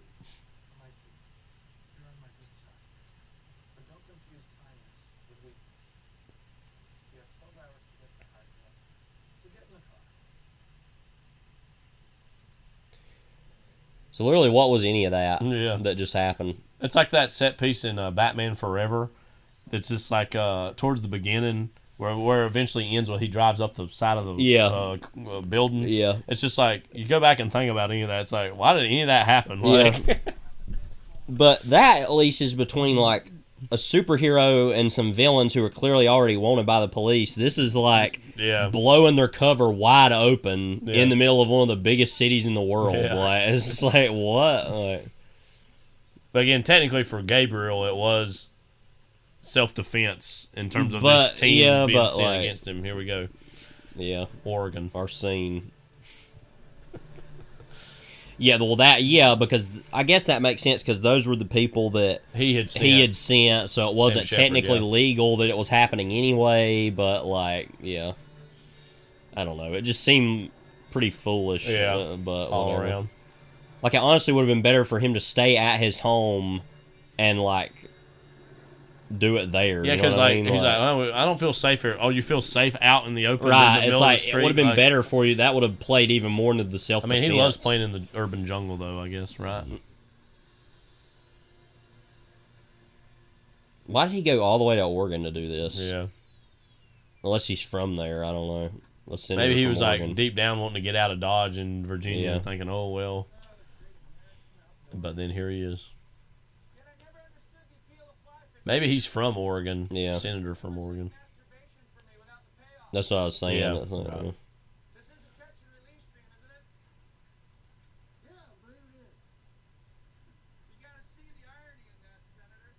Do I?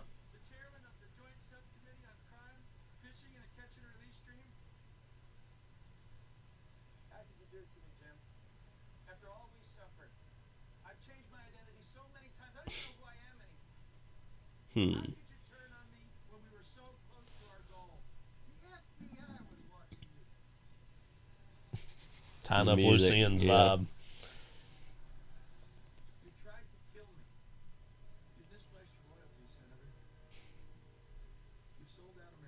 Meet certain senators right now, you know.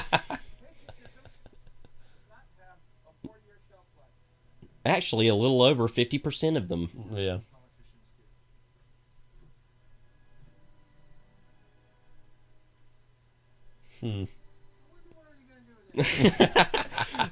Well, what does he think he's going to do with it? Yeah.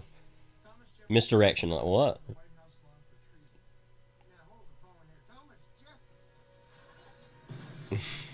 Thomas Jefferson. It's like he was genuinely more offended that he was going to disparage Thomas Jefferson than I might die.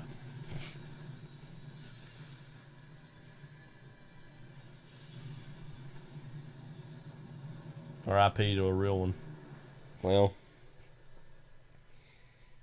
So then, now that operation isn't going to work because he's dead, it's like, what's their connection? What's their angle? You know? It's like, what, they're just going to do it just because they want to, just because they can go anywhere and steal everything the whole idea they want is to? that, from Travolta's character, Gabriel's perspective, it's like, oh, well, I'm going to finish what he didn't have the courage to stick to his conviction. And I guess they have enough. I mean, if they literally had a helicopter and everything, I guess they have enough stuff to you know, like they have enough material at their disposal to like carry out the stuff on their own, I guess. But soon. It's abandoned theater. It's all theater anyways. It's all a stage in which I'm going to tell you who I am. Yeah.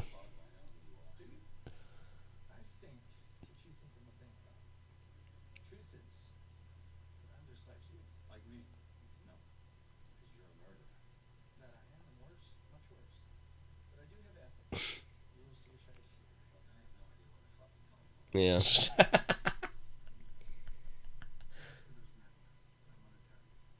Me when I'm reading an essay and the students are going off and saying, "Oh, so this is tied to Hoover. We should have known." Yeah, but you know they're like basically filler, and I'm like, I don't know what you tell me this.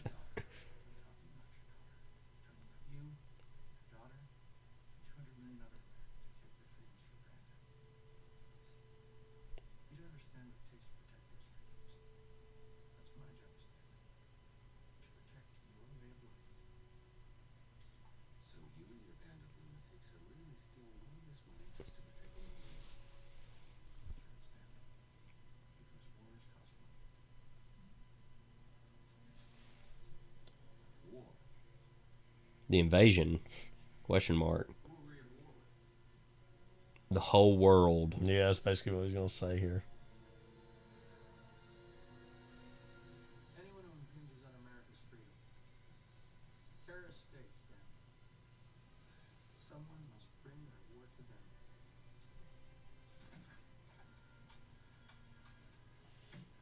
They bombed the church. We bombed 10. They hijacked the plane. Take out an airport. They execute American tourists. They Tactically nuke. Make terrorism so horrific that it becomes unthinkable to attack Americans. They're not going in over the phone lines. They're going into the fucking bank. And you're coming with us. It'll all be over in 24 hours. You're a rich man, Stan. After we steal everything. Pretty soon you'll be on a yacht with your daughter and a good life, eating bonbons, the American dream. I'm going to unplug this.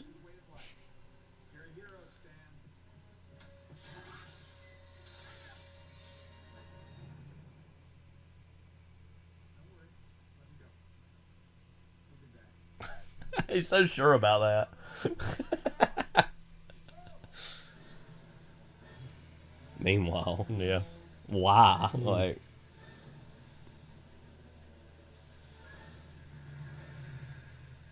those old Hummers. Yeah.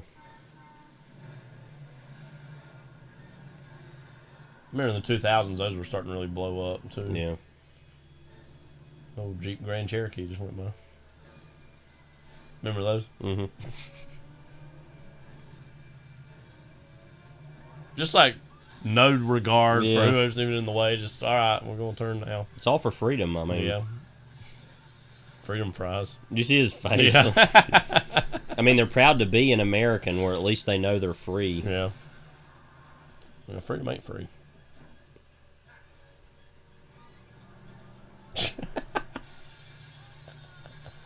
Wow.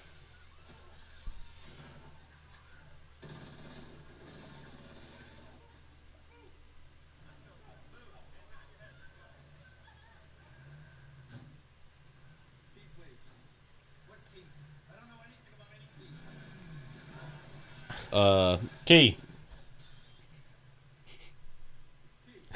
He doesn't even like say, "I'm not going to ask again." Just say, "You get it."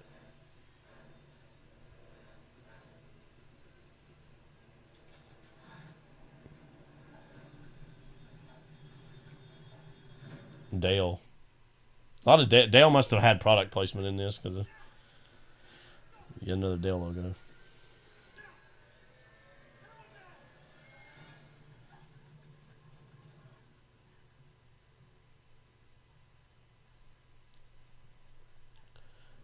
At a certain angle, that looked like a bunch of sushi for a minute. Like, we're gonna have you eat all this sushi.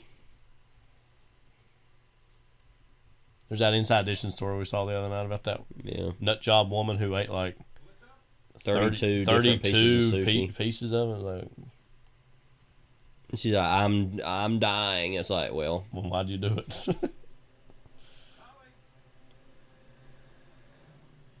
Well, took care of him and her, I guess.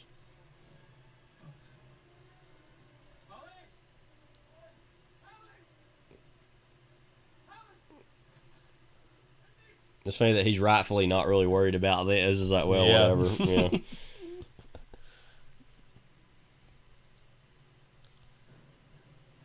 Wow. So they don't even care about her eye care?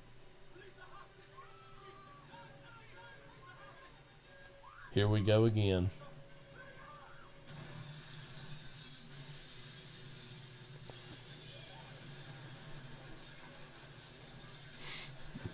So that's a little bit too quick of a transition. Yeah. It's like, I feel like there was some stuff that happened. So like in the he had to middle call there. him out, him up. All right, I'll work with you. And then they went there and negotiated. I feel like there needed to be a little bit more there, It's but a little brisk. not even a lot, just like a little. But no, that's something another movie would do. It's like you just one that would function more clearly. Like, I mean, yeah, I understand, I guess, what happens, but it's like, I think I'll be in Swordfish too.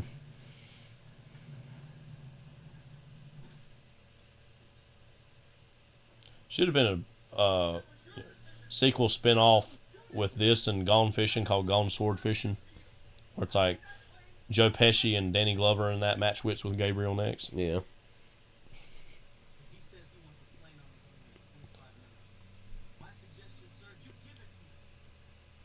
He's like, what? Are you kidding me?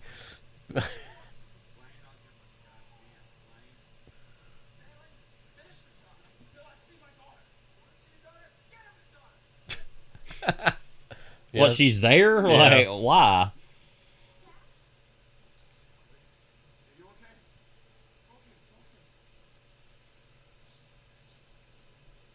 Indeed. I mean, kinda. Yeah.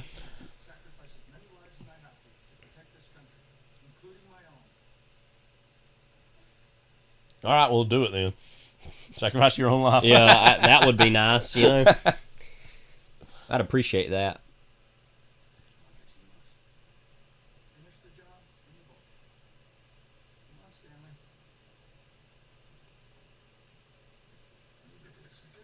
Disc. I need the disc. And he says instantly, disc. Do it, like, do it now. This movie's actually pretty short. Yeah. For what it could even be. Yeah, I mean, it gets to the point. I mean, you can practically taste the brain matter. Like, just a taste, though. We're not going to overload you. Like, it's like sushi, except you're not going to eat 32 pieces. Yeah. Spread it evenly over the accounts. Oh, yeah, because he also needs him to put the money in different places. And, Verify this. Well, at least they're being relatively like, okay, well, we'll do it, whatever. Like, I'll verify this. Like, instantly look at it and see if it's telling the truth. Right. What now?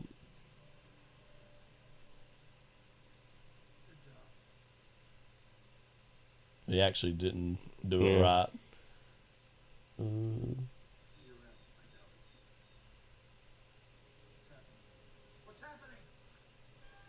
Did he forcibly get rid of all the money? Yeah.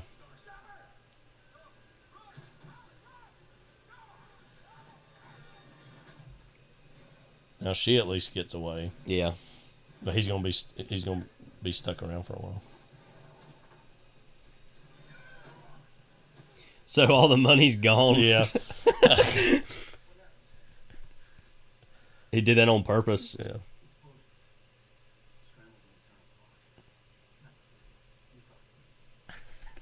Internal clock. What? He's like, nah, even I know that's BS. Like, oh, but I know where it is.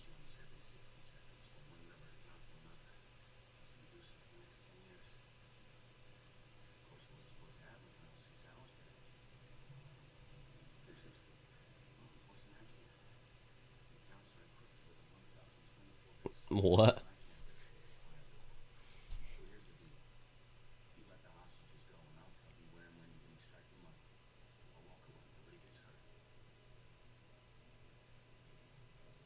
Ooh, he's got one over him now. No deal. I'm thinking, no deal. He thought about it for like 2 seconds.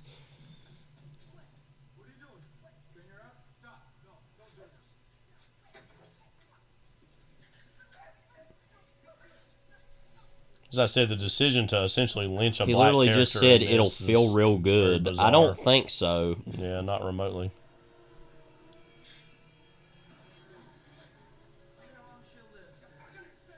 Going 60 seconds, please. Yeah. This director really is retweeting himself.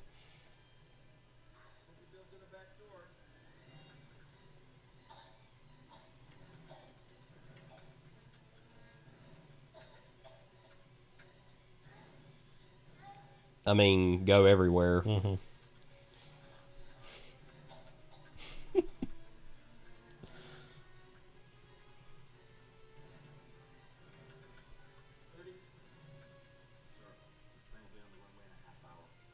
Good.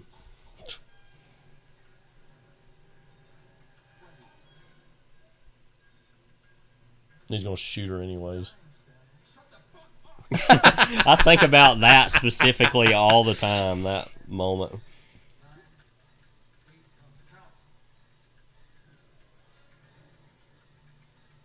Monte Carlo. Of course, that's where it went, you know? Right.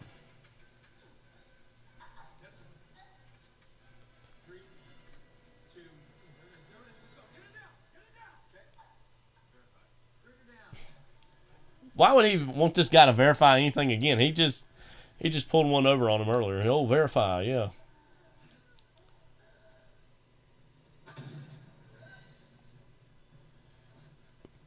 Well, I mean, it's only fair. Not really, but, you know. And she'll be alive later. So, actually, who cares? She was DEA, Stan.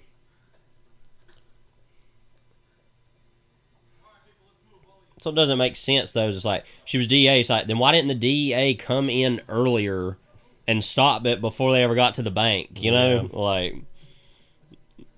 this is stupid. Like,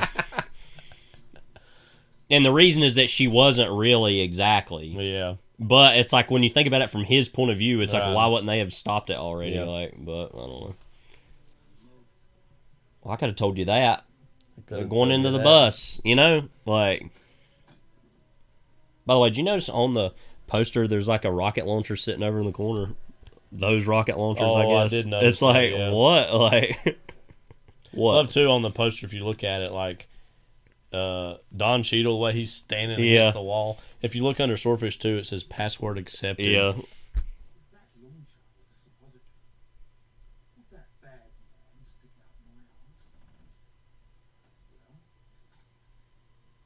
hold me like smooth.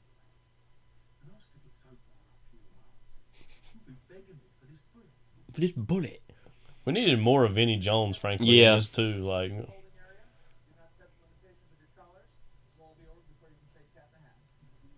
I love that sometimes it's soon. Before you say Cat in the Hat. You can tell he wanted to be in that Cat in the Hat movie as the Cat in the Hat, you know. I mean, he probably smelled a paycheck too. He could have had.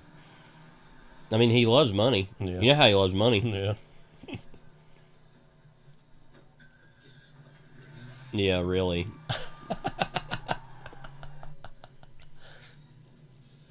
The shots of the jet getting ready, like, oh my god. And they say another movie would do something like that about the other thing. It's like, yeah, every other movie would also show a shot of the plane getting ready, like.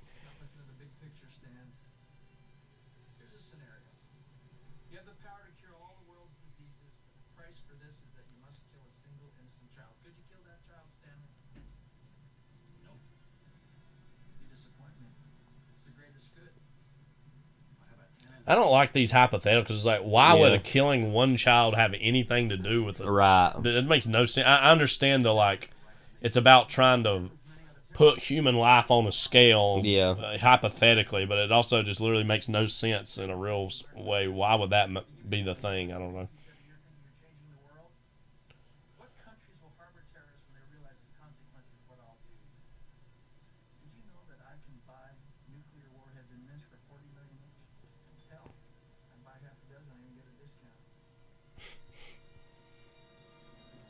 He's got like a loyalty discount. Like. Yeah. That was a big thing in the late 80s, early 90s after the end of the Cold War, the whole idea of loose nukes. Yeah.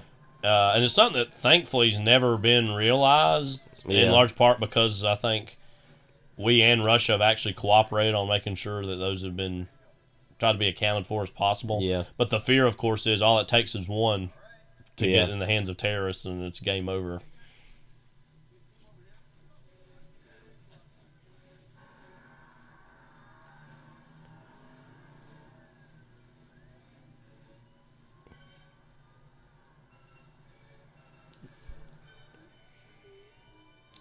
Guess this is like trying to be Speed-esque section of the movie, like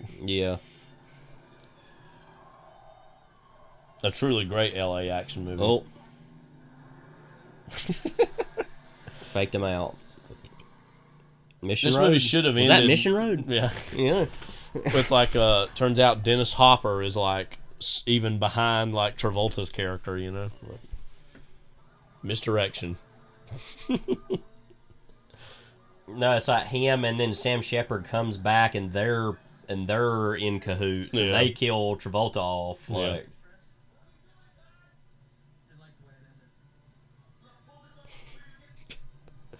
really, because that's a better movie than this is. Well, get them out, and that's like a Spielberg movie. It's like, yeah, it's good. Like, but it's got Ben Johnson in it. This movie does not have Ben Johnson. Yeah, so instantly it's not. But it does have Sam Shepard. Yeah. That's true.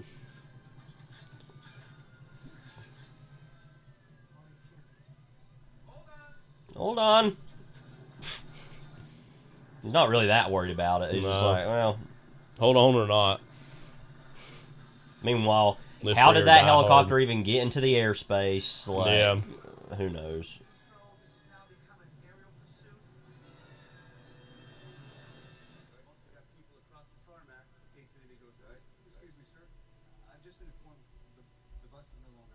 That guy. Yeah. Like Eli Roth with his Hollywood hair. Yeah.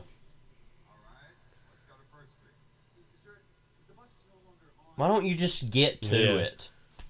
You know?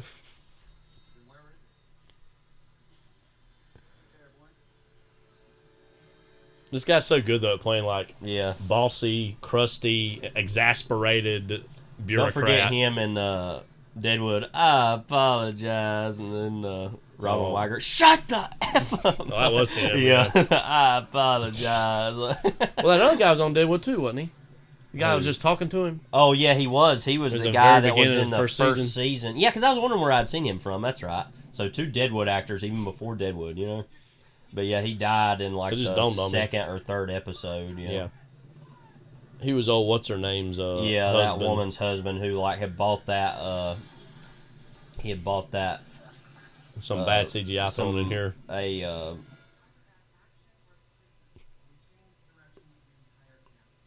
Gotta have this moment of like, people just unassuming having their little meeting, then interrupted with what they're talking about. Yeah.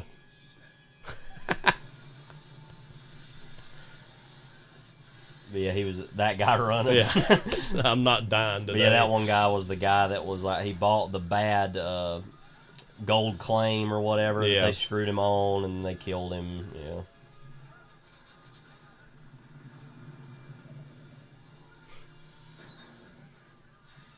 They're gonna explode. Yeah.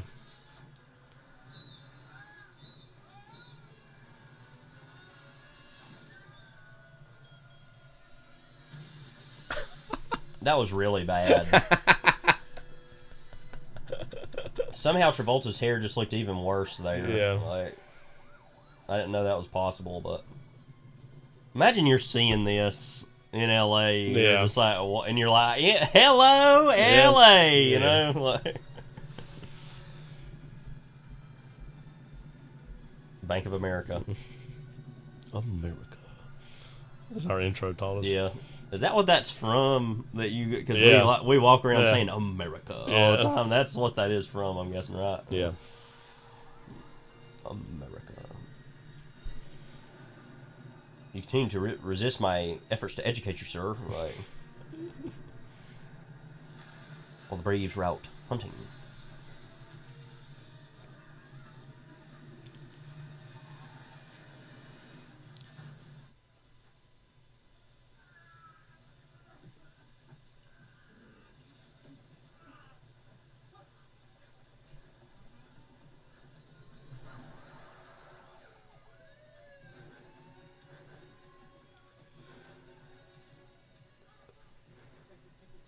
All those regular people walking on the street, like, what? Yeah.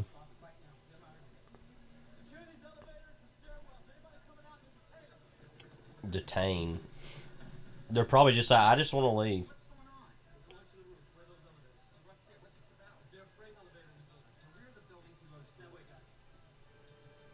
Now this guy's roped in, you know? Yeah. He stopped asking questions, too. Yeah.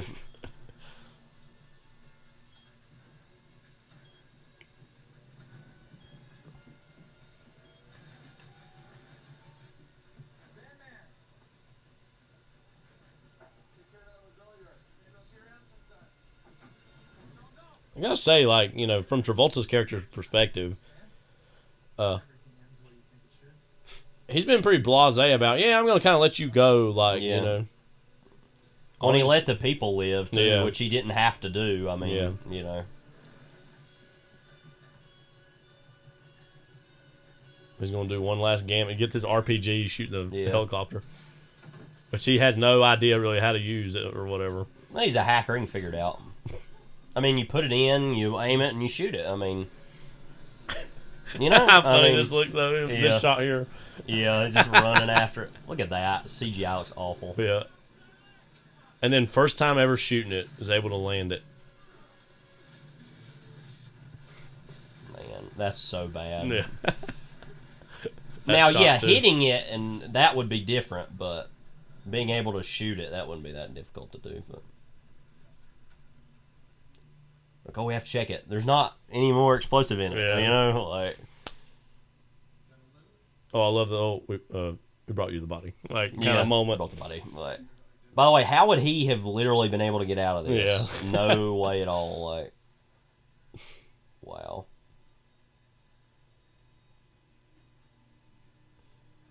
Then he has a misdirection flashback here in a bit, though.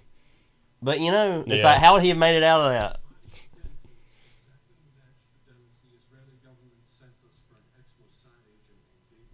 And then he was Jewish, like, okay, a Mossad agent, like.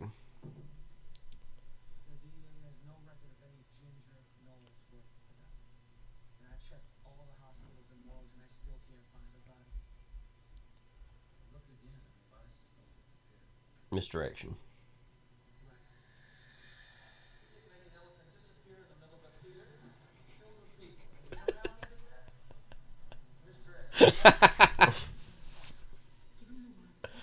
I love moments like these in movies. It's like the movie's like, oh, we pulled the wool over your eyes the whole time. You're just so stupid and dumb you didn't get it. Like, we're smarter. Oh, yeah, they went, oh.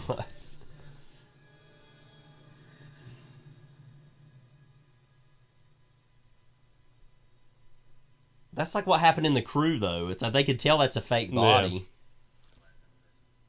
Yeah. I guess not. I think, between The Crew and this, we're really getting a picture of how bad early 2000s mortuary services were, just like body identification was. We'll be in touch. Yeah. So, you get to walk. You son of a bitch, So I guess presumably the FBI just like, he was a quote bad guy, so well whatever, you just get off because of that, like. And he literally shot down a helicopter in the middle of the city, like. Mm-hmm. And that they weren't quote good people, but her own mother was just murdered too. I mean, it's just all like, well, whatever, like.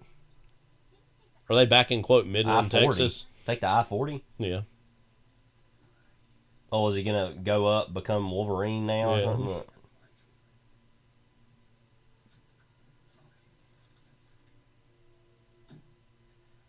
Gets to have the good life. Happy ending for Stan. Oh my God. Like, oh yeah, nobody questioned that they were going to be fine, like, at this point. Meanwhile. In a moment like this, oh, wait a minute. One last trick up the sleeve. Sequel? Like,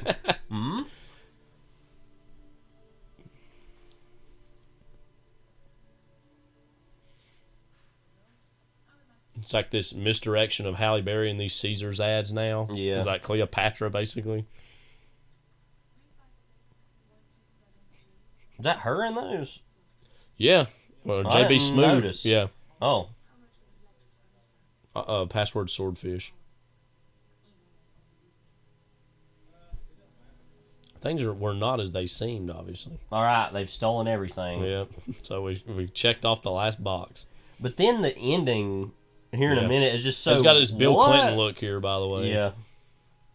Where he basically played a veiled version of Bill Clinton and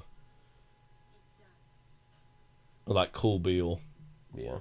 In oh God, what's that movie? Primary Colors. This moment though is like, what?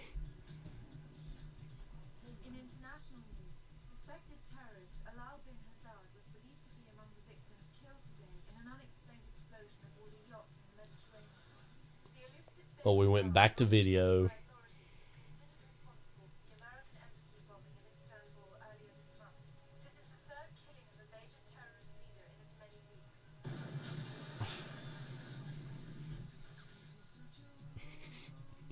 I love directed by, and it's a colon in there. Yeah. Skip Wood, your boy. By the way, I love that they did that right literally from getting the money there. They immediately did that. Yeah. It seems like that would draw attention to themselves, but... Any new thoughts on Swordfish? It's interesting because watching this movie, it actually feels like it's really short-winded. It doesn't overstay its welcome. But it feels like it just kind of happens, and it's like, well, what was any of that? Like, it's just like... it's like all the motivations for Hugh Jackman's character are very bare bones and very easy to jump onto. And no, I mean, it's an economical movie. I mean, it's actually nice how it isn't that long. But at the same time, it feels like I said, it just happens, and then it's like, it's over. What do I do now? Mm-hmm. Like, I don't know. Yeah. But Vinnie Jones. Yep. It's one of those movies I think is very entertaining in its kind of cornball cheesiness, but and does just make me genuinely scratch my head. I mean, I remember when I was a kid when I was first seeing this, the whole idea. Wait a minute, are there rogue elements in our government that go and do stuff like this? And short answer is yes, which is disturbing in its whole other way. And it was one of those things too. I do remember genuinely being like, J. Edgar Hoover, and talking about the whole idea of black sail, and then later on finding out all the other COINTELPRO stuff that J. Edgar Hoover did and brought awareness to me that way. So that was all very public information for a lot of people for a long time. But for generations like ours, a weird, dumb little genre movie like Swordfish ends up opening the door for a lot of that stuff. So, I mean, we went everywhere. We stole everything. Yeah, so we logged in, we hacked in, logged on, hacked in, we went anywhere, and we stole everything. All right. So we're going to watch this music video thing. Yeah, we said we were going to, so. Before we move on. Let's see. Special features. Where's it at? Planet Rock Club Reel. Let's see how long this is. Audio. Don't talk, just listen. So we're not sure if you're able to get a hold of this, anybody, but let's see Swordfish mix.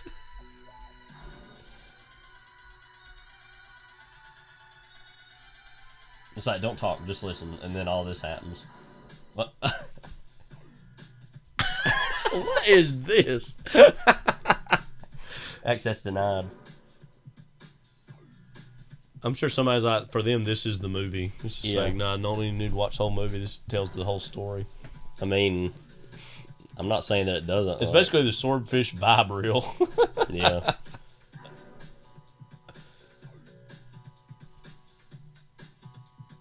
I hope y'all can see this wherever you are. But I'm just going to just check on YouTube real quick and see if it's... I tried to look earlier and I wasn't really seeing it, but... What is it? Swordfish? What was it? Club? Club Reel something. I don't know.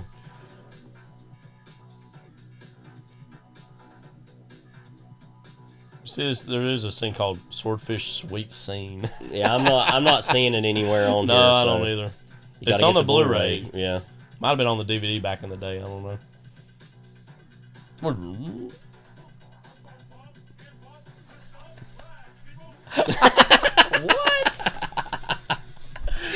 In the world? Now, every time I watch this movie now, I have to watch this as a little epilogue. You can tell this was really when electronic music was really in vogue and the cool new thing.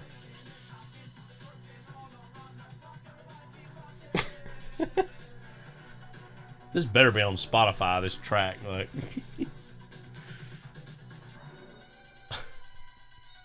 you can see they just disappeared when it was slowed down like that. Not blowing chunks everywhere.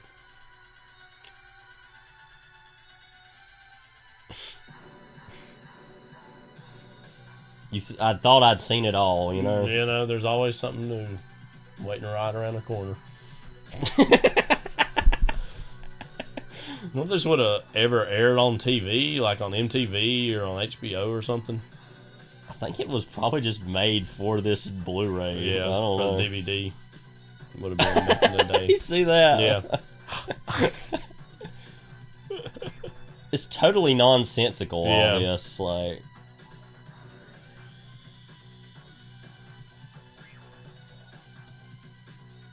it's all about the vibe setting.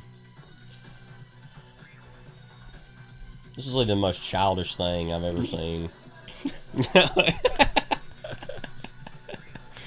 It's also unmotivated too. It's just like cutting between all these scenes. Like, yeah, it's like it doesn't have a cohesive rhythm it's just to the dance, to the music. I mean, I'm surprised it hasn't shown every scene from the movie yet by this point. It probably has, basically. As quick as it's cutting.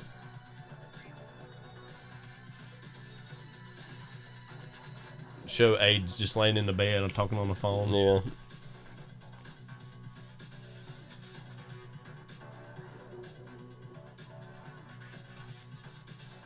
The funniest thing was it showed the porn producer husband laying dead on the floor, just like, why, you know?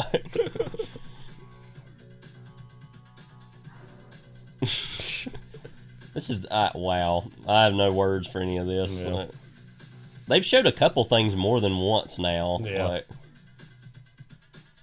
so I don't know what any of that was, but wow. Well, there you go. Don't know if you could see any of that, but okay, I think this actually is on Okay. YouTube. It's called... if you search Planet Rock Swordfish... It's called Paul Oakenfold Planet Rock Swordfish Mix. I was trying to see if it'll load the videos here. Internet's being slow, so I'll check later. Yeah, I'm pretty sure that's what that is. Yeah, but that's Swordfish for you. Wow. What transition. Yeah. So, Mr. Probst, what have we got next week? Stay tuned for scenes from our next episode. What about Bruno Tatari? It's part of the deal. Bruno cancels out what they did to my father. Sonny, we ought to hear what they have to say. No more. Not this time, Consigliere. No more meetings, no more discussions, no more Salazzo tricks. You give him one message, I want Salazzo. If not, it's all out war. We go to the Some match. of the other families won't sit still. They hand me Salazzo. Your father would want to hear this. This is business, not personal. They shot my father. That's business. Even the or shooting of ass. your father was business, not personal, Sonny. Well, then business will have to suffer, all right? Hey, listen, do me a favor, Tom. No more advice on how to patch things up. Just help me win, please, all right?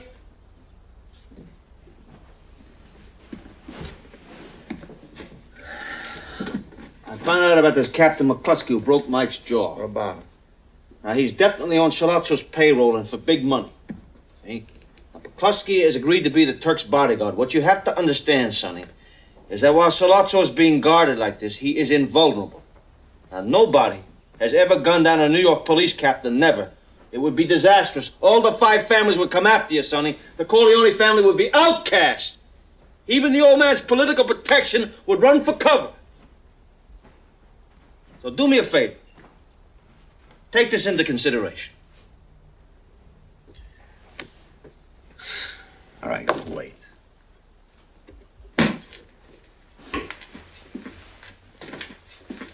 You can't wait. Can't wait. I don't care what Salazzo says about a deal. He's gonna kill Pop. That's it. That's the key for him. Gotta get Salazzo. Mike is right. Let me ask you something, Professor. I mean, what about this McCluskey? Huh? What do we do with this copy?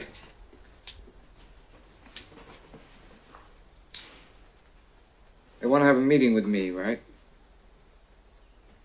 It will be me, McCluskey, and Salazzo. Let's set the meeting. Get our informers to find out where it's going to be held.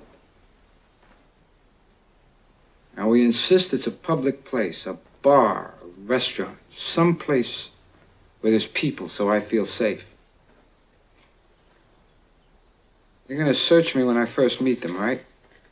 So I can't have a weapon on me then. But if Clemenza can figure a way to have a weapon planted there for me,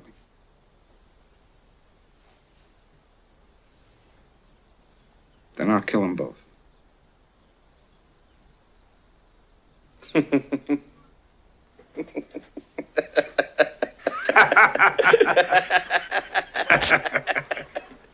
Hey, what are you gonna do? Nice college boy, huh? Didn't want to get mixed up in the family business? Huh? Now you want to gun down a police captain? Why, because he slapped you in the face a little bit? Huh? What do you think, this is the army where you shoot him a mile away? You gotta get up close like this, and bada bing, you blow their brains all over your nice Ivy League suit. Come here. Mwah! You're taking this very personal. Tom, this is business, and this man is taking it very, very personal. Where does it say that you can't kill a cop? Come on, Mikey. Tom, wait a minute. I'm talking about a cop that's mixed up in drugs. I'm talking about a dishonest cop, a crooked cop who got mixed up in the rackets and got what was coming to him. That's a terrific story. And we have newspaper people on the payroll, don't we, Tom? They might like a story like that. They might. They just might. It's not personal, Sonny. It's strictly business.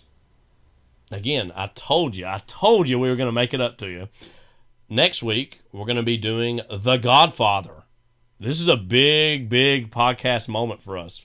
From 1972, directed, of course, by Francis Ford Coppola, starring a great many huge names: Marlon Brando, Al Pacino, Diane Keaton, James Caan, Robert Duvall, Jim Cazale. A lot of great classic actors. Godfather, good movie. You know, it's really good. I mean, I guess the easiest thing. With this? Well, I guess the easiest way to begin is that I don't think this podcast would exist without The Godfather. Yeah, that sounds kind of hyperbolic, but pretty much that was the movie that, in a lot of ways, made me fall in love with movies in a serious way. And like Mad Men, which kind of, I always say that to tell the story that when we first saw The Godfather, it would have been Mob Week of 2007 on AMC. And they were airing ads for Mad Men. So it's interesting, too, that Mad Men, in a lot of ways, would later on inform me about how television should work.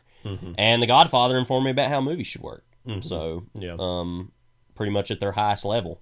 Because in my opinion, I'll say, I think that The Godfather is the greatest film ever made. I would agree. And that's pretty much all there is to it.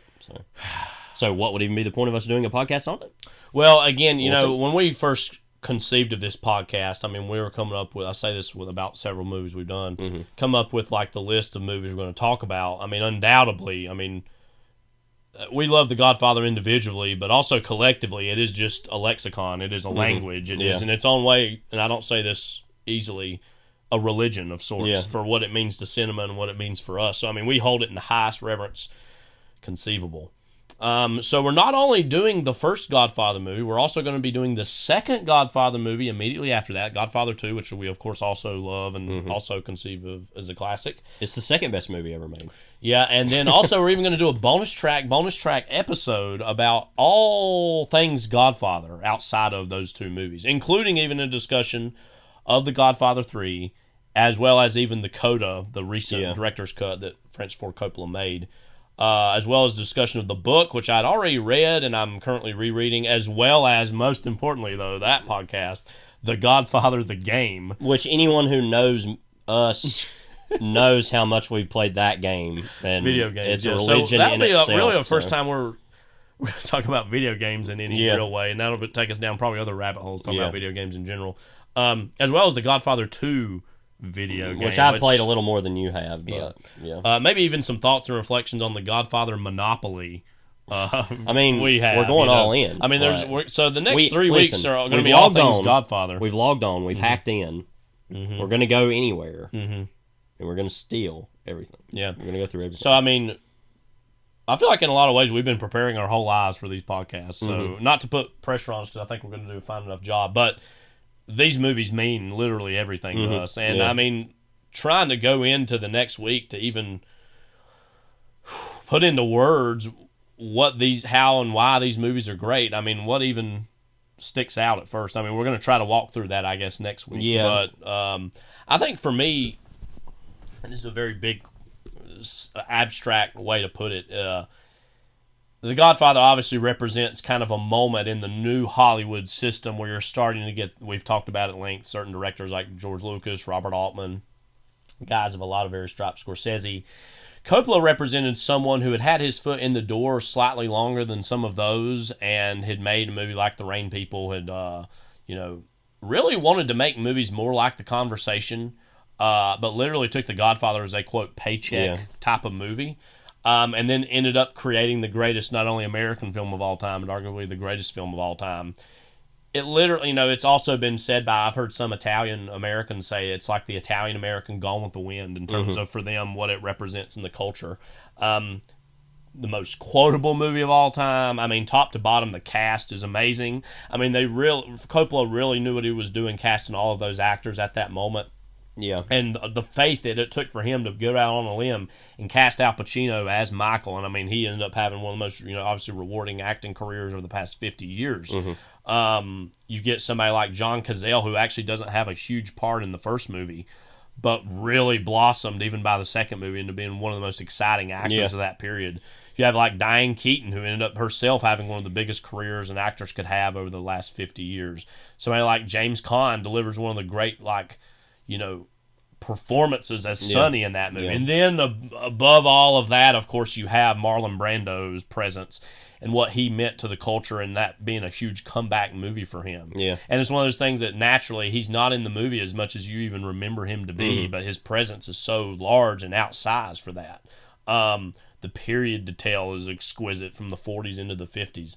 And I think one of the reasons among many it was a huge success when it came out was that was a moment where you were still getting kind of the airports of the world that were trying to, be an approximation of spectacle and scale in a moment in time when actually the in vogue movies were these smaller, more independently minded things coming from the likes of Arthur Penn or Mike Nichols or, again, what will eventually be the George Lucases of the world. But I think what really makes The Godfather stand out in terms of 70s filmmaking and why it still lasts is, frankly, its reverence for the medium itself. Its reverence for being a historical epic and not being, frankly, all that subversive within that mold. No. Now, the second one goes off and does some more different things with that mold. But the first one especially, I mean, it was classical then and it's classical now. I mean, it just feels like a movie that, frankly, was conceived in cinematic heaven and just, fed to the people. God made this movie. I mean, literally. That's how great it is. I mean, the only thing and I risk going too far into details about the movie itself, but I think what works about the movie continually for me is that epic scale, but the characters are so precise and so immediate. I mean, you see the first scene of the movie, which is obviously everything about that movie's famous, but and everybody says, you want to make a great movie, open it with a wedding. Yeah. Like, it's the easiest thing in the world to do. Yi Yi has done that, the Taiwanese film from Edward Yang, but that literally in that span of time, you're immediately introduced to Don Corleone and then all of his children, and you see literally each of them as this different and Clemenza thing, right? And you immediately, when you see them, it's like you already know who those people are immediately, right? And the whole story of the movies ultimately is Michael Corleone. But you see all these other people who are ultimately influencing him to become that person. Yeah. The other thing I'll venture to say is that just we've said it's our Game of Thrones, basically, but that every little thing that happens, it's like, oh, this big chess piece has been moved. This chess piece has been moved. But like I said, it's all these kind of things that are happening, and it's all this little strategies, but it means something, It makes you feel something. Like, I mean, I think the greatest scene in American movies is probably the Sollozzo murder. Just because it's in the middle of the movie. Yeah. There's all this immediate import that it has about emotionally, stylistically. And for as big as the scale is for the whole movie, it's very much like that scene is shot through the specificity of Michael's when am I going to do it? Right. And this very particular intimacy in the midst of this huge, larger tapestry, I think is what makes the movie extraordinary. And that acting is kind of the first half of the movie is one type of Michael Corleone, and the second half is another type of Michael Corleone. And that sits right at the middle of that movie as that pivot point between I'm going to become this person. And like I said, I know that's a specific detail about the movie, but that I think represents just the structure of the film is what the movie is, and that is why the movie is so great, and why people continue to talk about it is the power. I mean, people joke the power that it holds, but the power that movie holds is beyond compare of anything else in movies.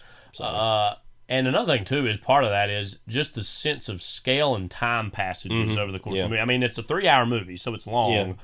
But it's one of those things that doesn't feel long, in large part because you get, frankly, a slice of everything in American life over the course of that movie. You get weddings, you get funerals, you get Christmas time, you get the summer. It literally feels like every base is covered in some ways about covering. Which, strangely, the second movie doesn't do that as much as far as with the present time period of the 50s. It's a lot more over a certain amount of, like, maybe a year, 2 years, maybe.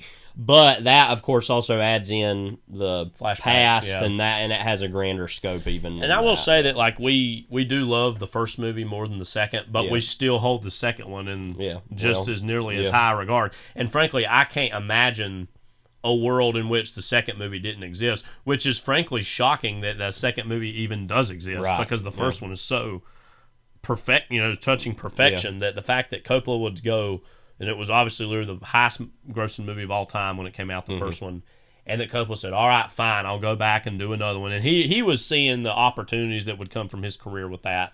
and part of there's a lot of flashback stuff with Vito from the book that is then used and expanded upon in the second movie. That, yeah. Well, it's not even as much of a part of the book as I'm making it sound like, but it takes some of that material, and he co-wrote both movies with Puzo himself. So Puzo was Mario Puzo. Yeah, it was very active in the process. Yeah. But I guess where we can leave it here is just the idea that was the highest grossing movie ever made, and people were like, you've got to go see The Godfather. I mean, that it was that big of a movie, was that impressive to everyone, and the fact that that was the movie that people went to see, won all the awards, blah, blah, blah, and now where are we? 50 years but later. The fact that the movie still lives in that space, whereas something like, not to rag on some of these movies, but something like Avatar or an Avengers movie will not live in that mind space. It just won't happen. Yeah, I think Titanic was the last time there was the highest grossing movie ever that impacted the culture and remains and is iconic. But so I think that speaks to why we're doing the movie, is because it. And again, for us, I mean, we quote the movie now without even really thanking it. I mean, it's just part of our shared lexicon. Even the scene that we shared, I'm not sure how much you put in there, but it was them planning to kill Sollozzo scene of Michael, and just all the lines in that scene of "Bada bing, you blow your brains all over your nose." That's the inspiration of Bada Bing, and The Sopranos, and then even the last line in that scene of it's not personal, Tom. It's strictly business. That literally, all these other people are seeing this and ultimately that's why Michael becomes the Don, is because he's literally seeing this as a tactical effort of it's just business. Sonny and Tom see this as this personal thing, and they're like, well, no, it's not even that. They don't really and I think, see this and we're going to get into this when we watch the movies, especially the second one. I think draws us out even more so. The ultimate tragedy of Michael Corleone is not to say that his father was a great man, because his father was a murderer, but there was a code and a certain personality to him. Yeah. Michael's presence and the fact that Michael's eventually elevated as the Don and as the leader of the family speaks to a sense of, I think, a message that Coppola is trying to express about the evolution of how corporate America itself was changing in that time, and even not only in the 40s and 50s, but even into the 70s, and not even just with regards to filmmaking, but how corporate America was slowly decaying and ruining the country, and how that stood in for the ultimate decay of America during that time. It's incredibly wild too that 72 when it was released in March of 72, 3-4 months prior to Watergate. Literally the next one came out in 74, which of course when Nixon resigned. So there's a very Nixonian era aura to the movie that I think that I also want to talk about and get into a little bit as well.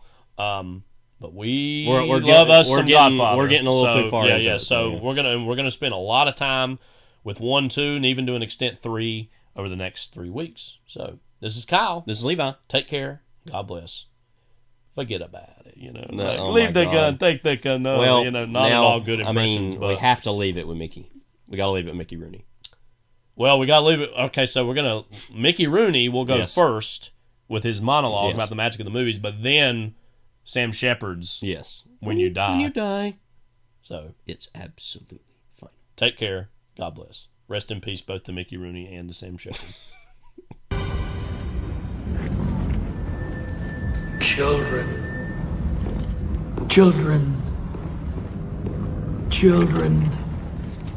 When we arrive in this world, magic is all around us.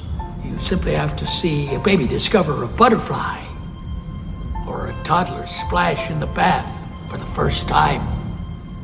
Yet, as years pass, simple pleasures aren't quite so simple to find. Myths and legends fall away. Santa's secrets are revealed. Card tricks lose their fascination. True wonder is harder to come by. But there's always magic at the movies.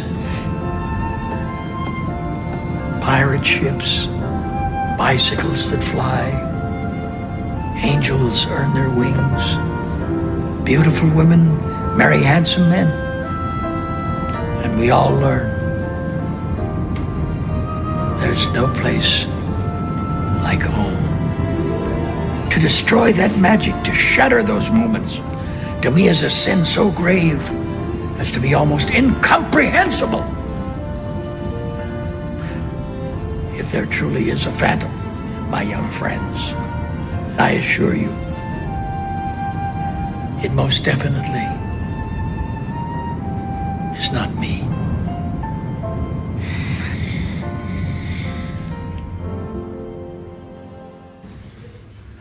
When you die, you go straight to heaven or hell.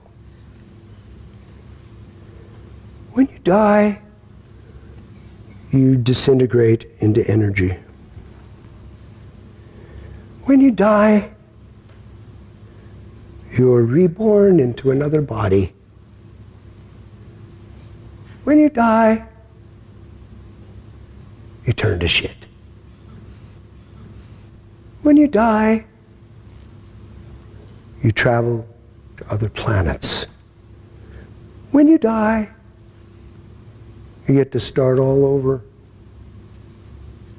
When you die, you get marked in the book. When you die, you're rejoined with your ancestors. When you die, all your dreams will come true. When you die, you'll speak to the angels. When you die, you'll get what you deserve. When you die, it's absolutely final. When you die, never come back. When you die forever. When you die, it's the end of your life.